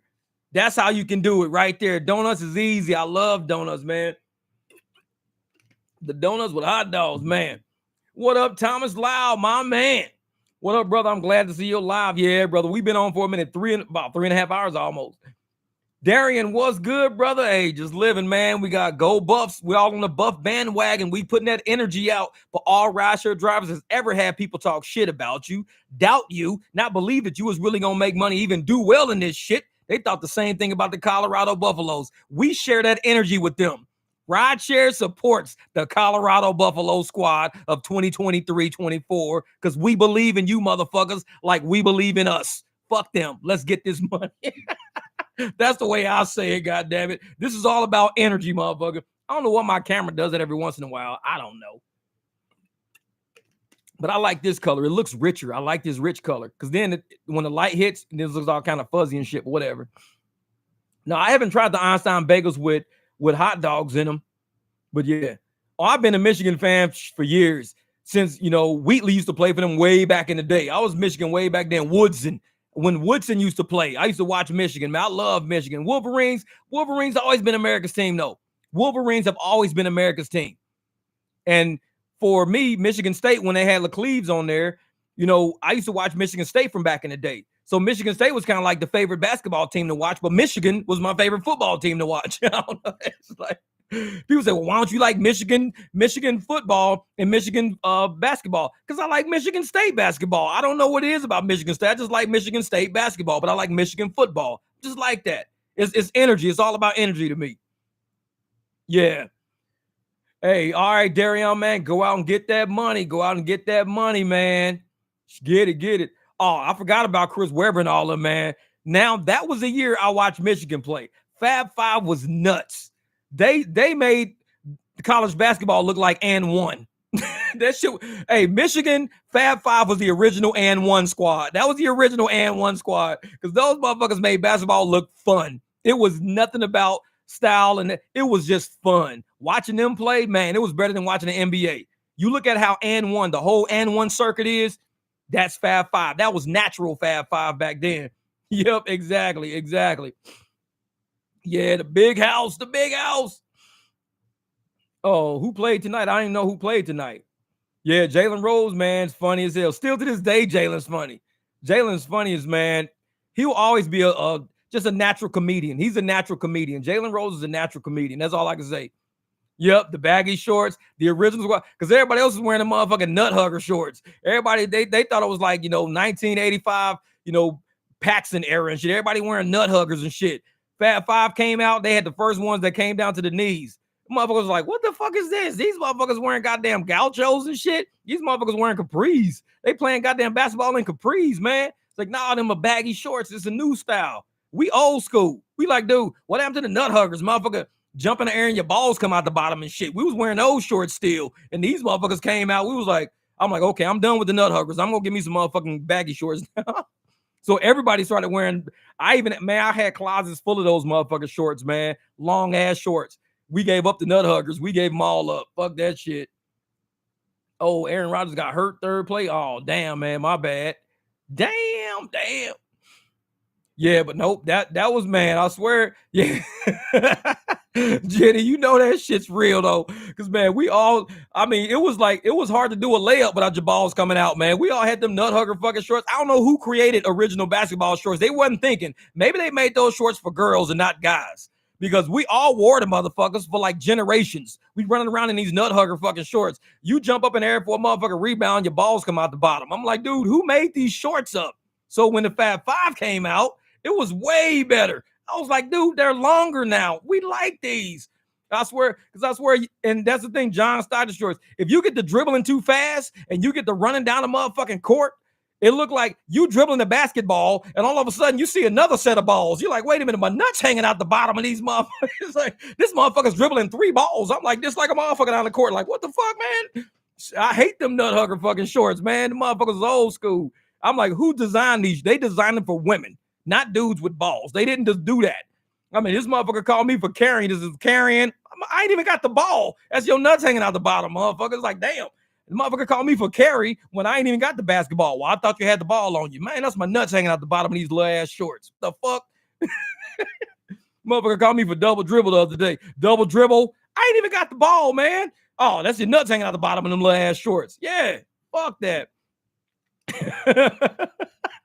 Borden AC said, I knew there was a reason I ain't watching. Exactly. You watch motherfucking basketball, it's like watching pit bulls that didn't get their nuts clipped running around all fucking day. It's like, dude, motherfucker jump for the ball, you see somebody nuts hanging out the back. Like, what the fuck, man? It's like, this is a weird-ass game. They ain't even censor the shit. And that was back in the day. They used to try to make everybody wear fucking sports straps and shit, jock straps.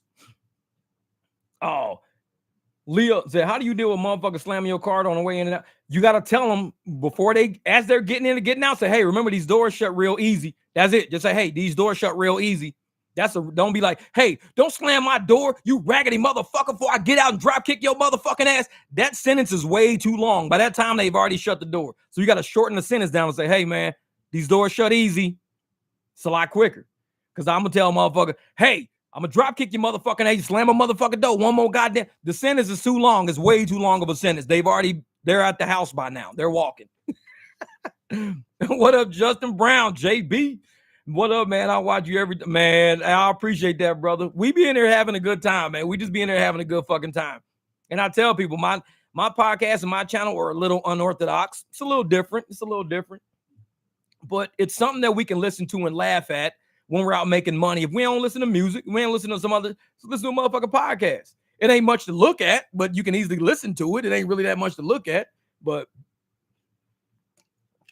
like, I don't have a whole bunch of cool shit. Like a lot of people podcasts got cool shit spinning in the background and all that, man.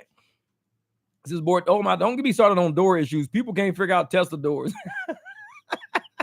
I know it. Hey, opening up a Tesla door, I think you just put your hand on it and it goes poop. It like pops out and shit like that. Something weird. Man, people just in there just stare at the fucking door like they ain't never seen a car before. They're just like, I'm like, just touch the motherfucker. It'll pop open. Oh. It's like, motherfucker, you don't have no motherfucking telekinesis. You're like looking at the motherfucker like, open. Like, no, touch the motherfucker. It'll open. Motherfucker, telekinetic ass rideshare drivers. What the fuck's going on? His motherfucker like, I had a rideshare driver yesterday. That motherfucker had telekinesis. He moved the glass across the table with his eyes. Like, no, he didn't. It's a Tesla. Oh, shit. Flavor Flav. Flav Fitness says, what up, Jay? Any idea why these rates have dropped so much over the last 2 weeks for raggedy Uber? School's back in, man. School's back in. And I think Uber right now is looking at this as a period to bank themselves up because they want to end the third quarter with a bang. So third quarter's coming up and fourth quarter's the end of the year. But once third quarter ends, they're going to really, really try to have like higher profit margins so they can get all the investment money they need for the year end.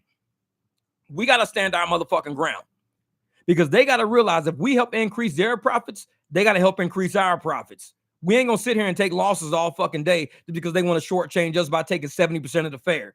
We know that is bullshit. They've got to find a way how to cut corporate expenses. They've got to figure it out. They've got to court litigation expenses. They've got to cut fucking, political donations. They got to figure some shit out. But digging into drivers' pockets is not the way to fucking do it. That's not the way to do it. Yeah. And they had a price war with Lyft, not to mention week after Labor Day is always slow. And that's the thing. Lyft is sending shit.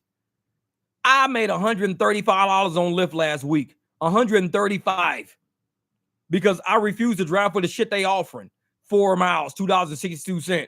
6 miles, $3.85. I'm not fucking with Lyft. No surge even be popping up.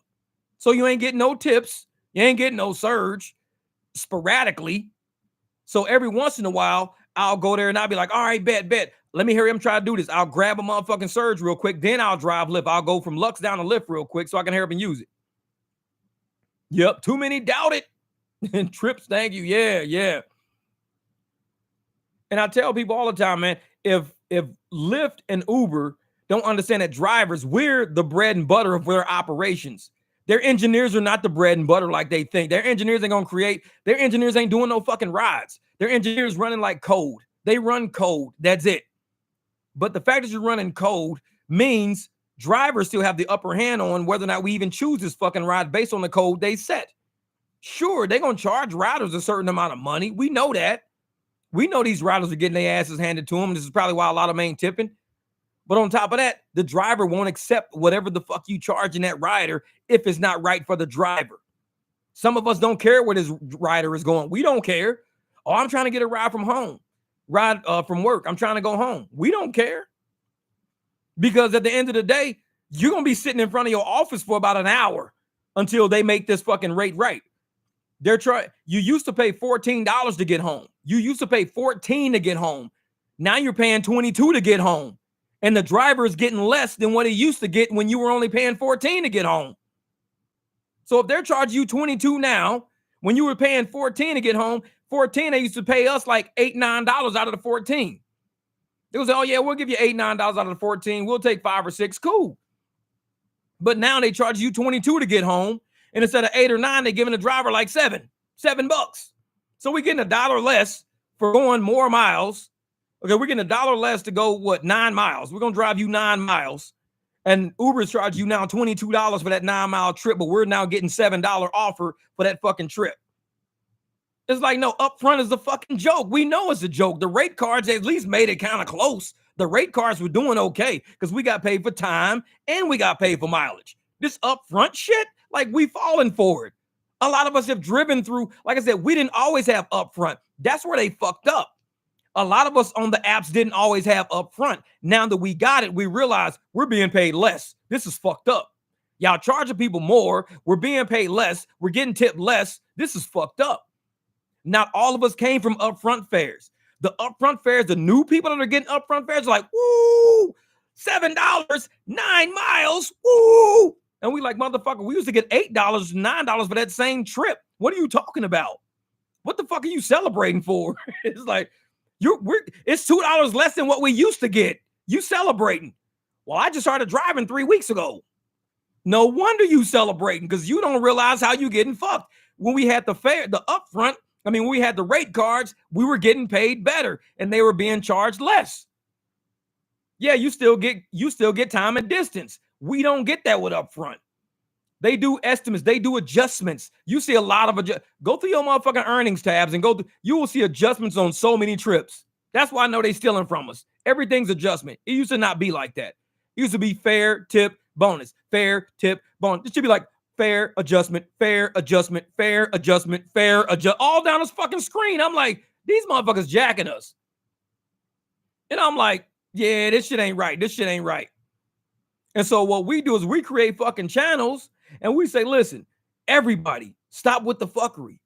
Try to get minimum. If you're desperate and have to go from point A to point B, try to get at least $1 a mile. Don't do the 50 cent a mile shit, the 70 cent a mile shit. Fuck that, because these people are paying more for it and you ain't gonna get a tip for it. So you might as well get your money while you can. $1 a mile minimum.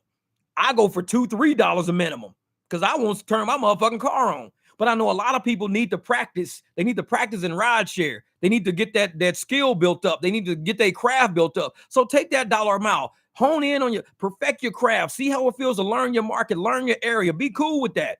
I'm cool with people taking $1 a mile because I know what it takes sometimes. Shit, y'all seen me take $1 a mile on some of my trips. I've done it. 20 miles for 25 bucks. That's literally a fucking $1 a mile. That's basically $1 a mile I'm getting. But I'll do it because it was way at the concert. I had to bring my ass all the way back to my house, and I know this is going to fuck me.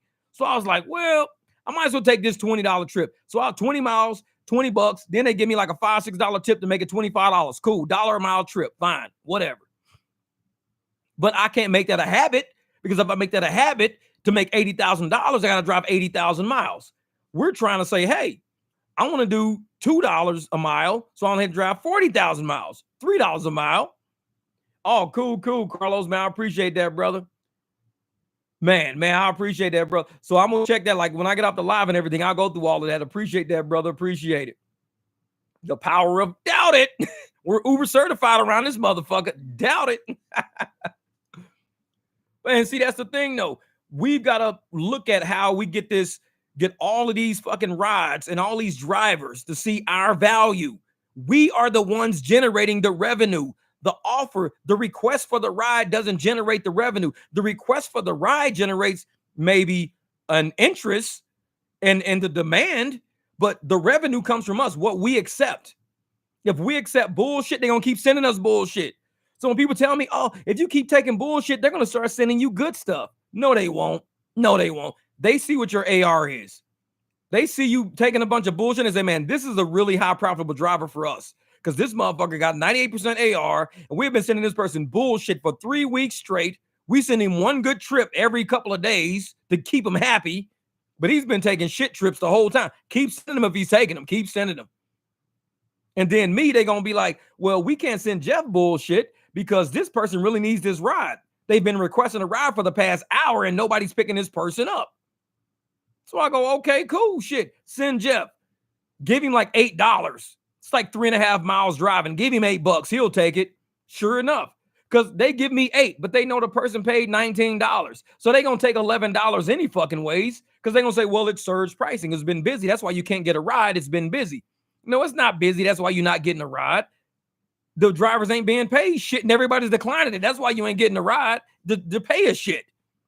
So they finally say, okay, we'll find a driver for you. Now you're going to get a ride. It might be a little bit more and they might call it surge pricing, but it's not really surge pricing.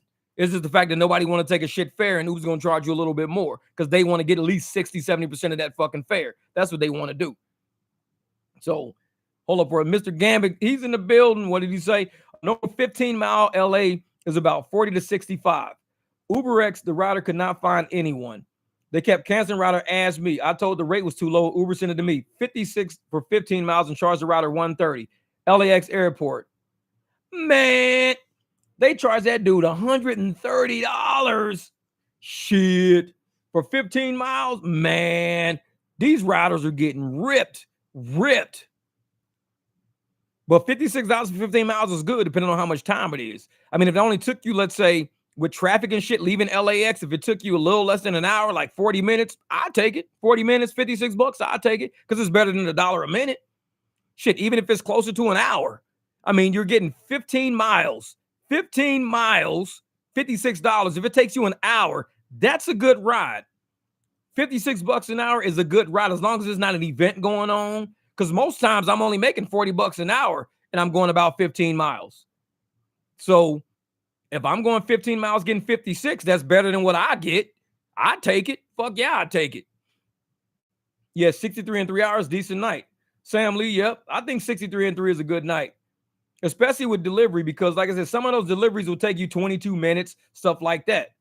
And so if you're going 22 minutes, getting like $15, like with delivery, it's hard to get $1 a minute. Especially when you're getting like, let's say $6 a mile with delivery, you can get $6 a mile and it still not end up, let's say you going 2 miles, but you're getting $12, but it's going to take you 20 minutes. I still think that's good for delivery because you're only going 3 miles. That's all you're going is 3 miles. You're getting $12. That's it. You say, I'm going 2-3 miles. I'm getting $12. That's amazing for delivery, even though the minutes are a little off, but your car's not turned on. So you ain't burning no fucking gas. The car just sitting there. You ain't running the coolant. The belt's not running. The brakes ain't being used. It's just the car just sitting in the parking lot. You sitting inside a motherfucking Chick-fil-A just waiting. You just kicking back. And so delivery, the profit margins are very high because there's, to me, in my opinion, less wear and tear. I think it's less wear and tear on a car doing delivery. Way less. Because you don't have fucking, like we was talking shit the other day about people getting all in our cars, tearing up our fucking rear shocks and everything like that. So you're not getting your car torn up by, 200-pound dude right here, 180-pound girl right here, 300-pound dude on that side, and you drive them all in your car. You don't have to deal with rear shock issues. You don't have to deal with tire issues, stuff like that, because you're just taking like little food. So the wear and tear on a vehicle doing delivery is way, like, it keeps your profit margins high. That's what I can say. It'll keep your profit margins higher. And if I didn't have to do like rideshare, because if there was more people ordering food like all night long, then I would just do delivery. But usually it's Filiberto's, $2.72, $2.72 for like, 6 miles. I'm not doing Filiberto's $2.72 for 6 miles because somebody hires a motherfucker and want to get a taco. No, I'm not doing that. So I'm like, get that shit up. Yeah, brakes too. All that shit. Rideshare, when you start putting more weight in vehicles, imagine towing a trailer, because that's why I keep the Escalade. You tow a trailer. If you stop that trailer, you're eating up more brake than if you didn't have the trailer back there. When you add more weight to a vehicle, your brakes wear out a whole lot faster. Because the vehicle itself is going to wear out brakes a little bit. Now, if I'm 225, the person next to me is 225, we're at almost 500 pounds. We sitting at 450 right now. 450. You put another 250 pound behind them, another 200. We're almost at 1,000 pounds. 1,000 pounds of people. That's half a ton in the car. We added a half a ton of weight to the struts, to the brakes, to the transmission, pulling on the clutch packs and everything. We just added a half ton to all that. The shit adds up. It wears your fucking car out. You try dragging a trailer with your transmission. At some point, the clutch packs, the little carbon on the clutch packs get worn down a lot faster because you're adding more weight. Your transmission has to engage a lot harder to pull that extra added weight. So you wear out the transmission faster doing rideshare than doing delivery. I think, like I said, it's just me speaking from a mechanical standpoint. The more weight you add to something, the more shit you wearing down. And that's why I get upset. And we were talking about this shit. I get upset when people get on the bus. Each person getting on the bus gets charged to get on the bus. Each person getting on the plane gets charged to be on the plane. Each person walking into the game gets charged to go sit in the fucking bleachers at the game. But each person that gets in the car at rideshare don't pay. $3.99 can get all four of you motherfuckers in my car. $3.99. $3.99 can I get four people on the bus? It can I get four people in a taxi? It can I get four people on an airplane? Rideshare is fucked up because they don't charge per passenger. They charge one flat fee for you to fuck your car up for 4 and 5 fucking people. When I think each person should be like, Jeff, you're going to pick up a payload of 4 people. For each person, you're getting an additional $2.50 a person. So you're getting the automatic money for the ride itself, but we're going to give you an additional $2.50 per person other than that driver. That way, it handles the wear and tear on my transmission, my struts, my brakes, my tires, the seats that they're sitting in and sliding across and fucking up, and seat belts they're pushing and clicking into my floor they fucking up. All that's extra money. All that's extra money because it's extra wear and tear. Because if it was only me and the motherfucker sitting next to me, my whole back seat is unbothered. My rear struts are unbothered. My transmission can carry one person, no problem. My transmission is good. I'm engaging. I'm breaking down. But yet, you add 3 more heavy motherfuckers back there for $0. So I got to spend more wear and tear over the life of that car for $0. That means there's no fucking benefit. It means I'm getting fucking played. I'm getting played. That's what it means. I'm getting played. And the apps know that. Do y'all sell peanuts? Exactly. I'm telling you, gig hustler, man. Jenny, you know, because you got a bigger car and everything else like that. Imagine all the fucking people getting in your car for one flat fare. But yet, if you took each person individually, you'd make 4 or 5 times the amount of money. You make 4 or 5 times the amount of money if you took each person individually. But yet, Uber, they'll let all these motherfuckers jump in. Let's say this. This is how Uber can play the shit out of us. This is how Uber plays the shit out of people. And even a rider can fuck us over. Let's say somebody's leaving a game and each ride out of the game is $50. $50. The driver, me, I would get 25 of the dollars. I'd get 25, but I show up. And so the rider says, I'll pay the 50 to get out of here. But if each one of y'all, if it's 4 of us, each one of you had to pay 50, that'll be $200 total. 50 for me, 50 for you, 50 for you, 50 for you. $200 total leaving the fucking game is what it will cost us. $200 total. But I'm going to pay $50. And what I'm going to do is I'm charging each one of you motherfuckers that get in my car, get in the car, 25. So I'm charging Sarah 25, the rider. This is the rider talking. The rider is saying, the rider's going to pay the 50, but the rider says, Sarah, so you don't have to pay 50, give me 25. Sarah gives the rider 25. And then Jill next to it, Jill says, hey, I don't want to pay 50 to leave the game. How about I give you 25? So now Jill pays the rider 25. So now the rider has $50 from 2 people in the back. The last person, Frank, says, I'm going to give you $25 too. So Jill pays 50 to Uber, but gets $75. She gets 25 from the 3 people in the car that don't want to pay 50 to lead a fucking game. So Jill makes $25. Guess how much the driver makes on that ride from the very beginning? $25 fucking dollars. So Jill, the rider, makes the same amount as the fucking driver, but it's the driver's car, the driver's wear and tear, the driver's getting his ass kicked. But yet, Lyft or Uber makes 25 because Uber says, give us $25. Give us $50 and we'll give the driver 25 of it. So the driver gets 25, Uber gets 25, and the rider sitting in the front seat who charged each one of her passengers $25 each, she gets 25. So all 3 of us got 25 fucking dollars, but it's my car, my wear and tear, my fucking problem. That's how they getting over on us. That's how they fucking getting over on us. Yeah. Hey, Uber share trips, it would be nice if each Uber share trip paid a percentage, like a bigger percentage. Like if I'm saying, and they're all going to the same location, now they're going to different locations, I'm going to need a little extra fucking money. Yeah, hell yeah. All for kicks is per usual. You making hella logical sense. Man. And that's what it is. Hey, the other day I had a couple 350 pounds each Mucinex motherfuckers. That's that big Mucinex germ sitting in the fucking backseat. Mucinex. But it's real shit though. Because UberX is ripping people off. And drivers can sit up there and make the same exact amount as the rider sitting next to him if the rider sitting next to him sold their friends a seat on their trip.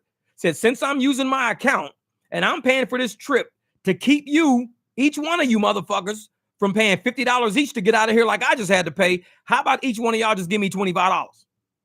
So we all pay, okay, 25 to the front, 25 to the front, 25 to the front. She pays 50 to Uber. So she banks 25. The driver gets 25. Uber gets 25. And the driver's the one that's out of every fucking thing. Wear and tear, strut went out, tire down to 25 PSI. The motherfucker's going flat, got to buy a new tire. The goddamn mats in the back got a rip in it from a high heel. The fucking seatbelt won't click no more because somebody fucked it up. Excuse me. All the driver got was $25. Same amount the rider paid, the rider got from charging their friends. They could be selling fucking seats. And drivers could be getting shitted on. The drivers are getting shitted on as riders are selling fucking seats. And we sitting there like, man. Right, Sam, I agree with you. If it's a 15-mile trip, it should be $30 and the app should pay the driver 22 out of the 15. I agree.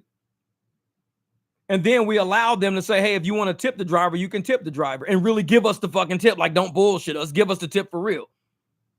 And that way, and if the demand is really high and you really need a lot of drivers, add like a $2, $3 surge on it, add a challenge on it, something, do something. We could do well with it. Yeah, Mr. Gambit, you're right. Saying, Mr. Gambit, you're from the era that I was talking about. You're from the era of multiplier, and you're from the era of really making good fucking money. So we get the new drivers who just came in a month ago, 2 months ago, 3 months ago, and they're like, yeah, I got $18 for that 30-mile trip. When you're from the era of a 30 fucking mile trip, be paying you like $80 because you're from that era. So you're like, dude, I just got $80 off a 30-mile trip because of a multiplier and something else. You got $80. This person is happy for 18. That's a $62 fucking difference. From $18 to $80, they missing $62 of happiness in there. We got to drop all the way down to their fucking floor of $18 just to be happy again. Fuck that. We was happy with the 80 with the multipliers and shit like that. That's what I'm saying. We're from an era of rideshare where these drivers don't realize how valuable they really are because they really think this fucking 50 cent a mile shit is good. The rate cards are better than 50 cents a mile. The rate cards with time added were better than 50 cents a fucking mile. Upfront is fucking us big time. Big time. And that's why I don't do a lot of rides because I got to kick a lot of shit out to teach the algorithm what I do and don't like, to teach the apps what we do and don't like, but also to let them know we deserve certain profit margins just like they deserve certain profit margins. They sit up there and when they get with their accounting departments, they financials, they budget people and everything else, they come up with a financial plan. We also have a financial, we ain't just out there motherfucking nilly-willy. Like somebody said this, I want a shirt to say that shit. We ain't just out there fucking nilly-willy, just driving the fuck around like, send me something. Here's 50 cents a mile. Appreciate it. Fuck that. You send me something 50 cents a mile. I'm like, nah, send me something. Like, I really mean send me something. 17 cents a mile. Are you listening to me? Send me something. I'm ready to work, motherfucker. Come on. Another 50 cents a mile, but it's like longer. You know what? $25 for 50 miles. Send me something. Come on. All right, man. Here's 4 miles, fucking $11. That's what I'm talking about. Send me something. I'll do 4 miles for $11. Send me something. Shit. Yeah, that's what I'm saying, Jenny Gang. That's what I'm saying. People taking 30-mile trips, 20-mile trips, damn near $100 because of that damn multiplier. They was like, I mean, and you see videos of that shit everywhere, everywhere. Oh, man. Woo. Matt says, my AC went out. These shops want to redo my whole AC since the 5500. Need this temp to come down. Hey, Matt, what kind of car are you driving, brother? What kind of car you got? Because 5500 is like, I don't think that's the AC system. They trying to replace your whole motherfucking engine at 5500. Shit. Yeah, the algorithm does have enough history to know what we like, but they'll keep sending you shit that you don't mess with. Yeah. Let me see a Volkswagen Passat. With that Passat, is your engine, do you got a straight in engine? Like when you look down in your engine, can you see your, like, are your serpentine belt, or is your engine in sideways where your serpentine belt's on the side? Because I think with a Passat, if you can look straight down your engine, straight down, and you can see your belts and everything, I don't know if you can get to your AC compressor from the bottom passenger side or the bottom driver's side. I'm trying to think, because I redid a timing belt one time on I think it was a Jetta or a Passat. I did a timing belt, and I had to take some shit off. And it was like nobody wanted to touch it because it was a Volkswagen. I was like, dude, I'm not fucking, it's a Volkswagen. I had to redo the water pump. The water pump and the timing belt are one big assembly on that Volkswagen. So I had to take the whole fucking front out because it was all sitting dead center right there. For real, man, 5500, you could use about shit. Stanley Jenkins out there bought a $3,000 car. He bought a $3,000 car, man. Shit. Yeah, exactly. Jennifer said, Uber will put you on a punishment too. Are you still driving? LMAO. Shit. In Chicago, it'd be about 5 people on $7.52 trip. I'd be like, these motherfuckers. For real. $7.52 trip, 5. I'm like, no, fuck that. Nope. Okay, I believe it's straight. One shop offered to replace the actuator for $600. Wait, so does the AC actually work, or is it the actuator that's not opening up the door to allow cold air in? Because if you got the vent door actuator just not allowing cold air in, then that means your AC probably still works, but the actuator is not allowing the flap to open or close. Because sometimes when the actuator goes out, it stays like this. All you're getting is heat. But you can hear so the AC works. Your actuator went out then. So this is what I'm saying. Like, if you run your AC, you should have one line on your AC that's going to be really fucking cold, like ice cold by the condenser, and you will see a pool of water building up under the car. That lets you know your AC is working. So the AC works. When you turn it on, the AC engages, like the clutch engages, is spinning and everything, but you're not getting cold air out. It could just be the actuators not opening up that vent door either halfway or all the way. It could just be locked. Because there's gears inside of an actuator, and those gears wear down over time. It'll go, you'll activate it, and it'll go, like one part will try to spin, but it's not grabbing because the gears have went out. They don't lock in. So your door stays closed the whole time. And then you're like, well, shit, I'm not getting no cold air. And it'd be like a fucking $50 part. That's it. But me, like, I like to walk through a whole AC system. I want to see if it's blowing cold air, if both things are getting cold, if the clutch is engaging, if the condensers work. You got to walk, because $5,500, man, that's a lot of money. I'd rather just test everything out before. Test everything first. $5,500 down payment on a $20,000 car? Hell yeah. Shit. If I buy a bunch of actuators, will shops install them? Well, you probably only need one. If it's one went out, like a vent door actuator, and that's your blend door. Let's say your blend door, because your blend door is what blends hot air with cold air. It'll shut off the heat from the heater core, or it'll open up the heater core, and then all the hot air will come blowing out. A lot of hot air will come out. You hit the AC, it should shut your blend door. So the blend door actuator goes click, it goes up, and now you're only getting cold air coming out. That's all that's coming out. If you put it halfway, then you get warm air because you're getting cold air, plus you're getting air from your heater core coming out. So I would look at a blend door actuator instead of just a basic actuator. Look at a blend door actuator. Look at a video on how to install a blend door actuator. Because if you are actually getting cold air, yeah, you can fix that shit for way less than $5,500. Fuck that. Yeah, I wouldn't. And this is the thing about buying it. If you buy a lot of actuators, they might say they're going to install them, but they might say we install them, but nothing's working. And the whole time the actuators are on the shelf in the back.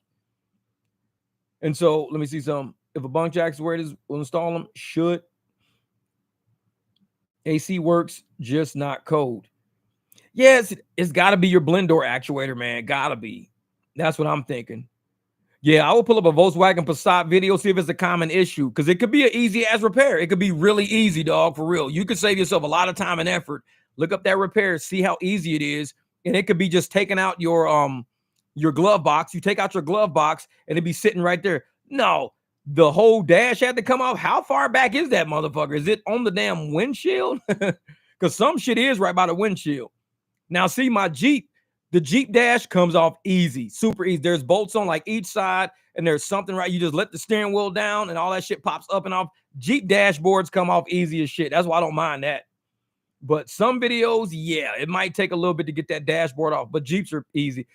I can, excuse me, I can have my Jeep dashboard off in like 15 minutes. Oh, Uber Prime, don't worry about it. Don't worry about it. Hey, you're gonna end up, playing this back from the beginning and be like, damn, this shit was funny as shit. We had some fun shit in here. Yeah, it was deep in wiring. Yeah. That's the thing about them Volkswagens, man. All that biodegradable wiring and shit like that in there. Woo, man. But yeah, we're almost at 4 hours. Hey, I said I was not gonna do a 5-hour live today, so we have to keep true to that shit. But I'm glad Matt ended it with a car repair. Hopefully, Matt can get that. Hey, you got to hit me up, man. Hit me up, uberjeepaz@gmail.com. Let me know how this is going. Send me a picture, whatever like that, or send me some links. I'll see if I can help walk you through it. But it shouldn't be too bad. If it's only a dash coming off, take a few connections off, get the dash off, replace that actuator, save yourself $5,000, because $5,000 is like a month and a half of working. You don't want to pay all that money to a shop just to have cold air. Shit. But yeah, Zick. Oh shit, Zick's in. Hey, Zick, where you been? Driving for Tuber? You been watching movies on the couch all fucking day? What's the deal, man? Somebody done had your car. You been checking out movies with somebody's wife all day? Zick's like, yeah, I had to let them off us go to Circle K with my car. No problem, Matt. No problem, Matt. Zick, man, you came in at the tail end. You're not keeping me online. I know you, brother. You fucking always come in and get me going for a while. That's fucking nuts. But I appreciate you guys. Hey, I really appreciate the super chats today. You guys really came through for me, man. Because like I said, I took a hard hit this weekend. I only made $100 Friday, made like 300 Saturday, but then I turned around and had to fucking spend the money on goddamn tires, man. Like shit. Yeah. Oh, I'm off tonight. Yeah, because I got to do some oil. Well, I got that front tire issue on my car. I can fill it up and drive, but I just don't want to get stuck. I really don't want to get fucked. I'm waiting on these tires to get here. So I got to figure something out to do tonight. But I might do a couple of short trips, maybe try to do some Uber Eats, just in the area, because I don't want to be going driving and shit and my tire completely goes fucking flat. Like, God damn it. But I appreciate y'all. I'm going to end this live. We're going to end this shit with a go Buffs, baby, Buff Nations. Because if you support the energy of Colorado, you support the energy of rideshare drivers, because we always doubt it. Doubt it, baby. There we go.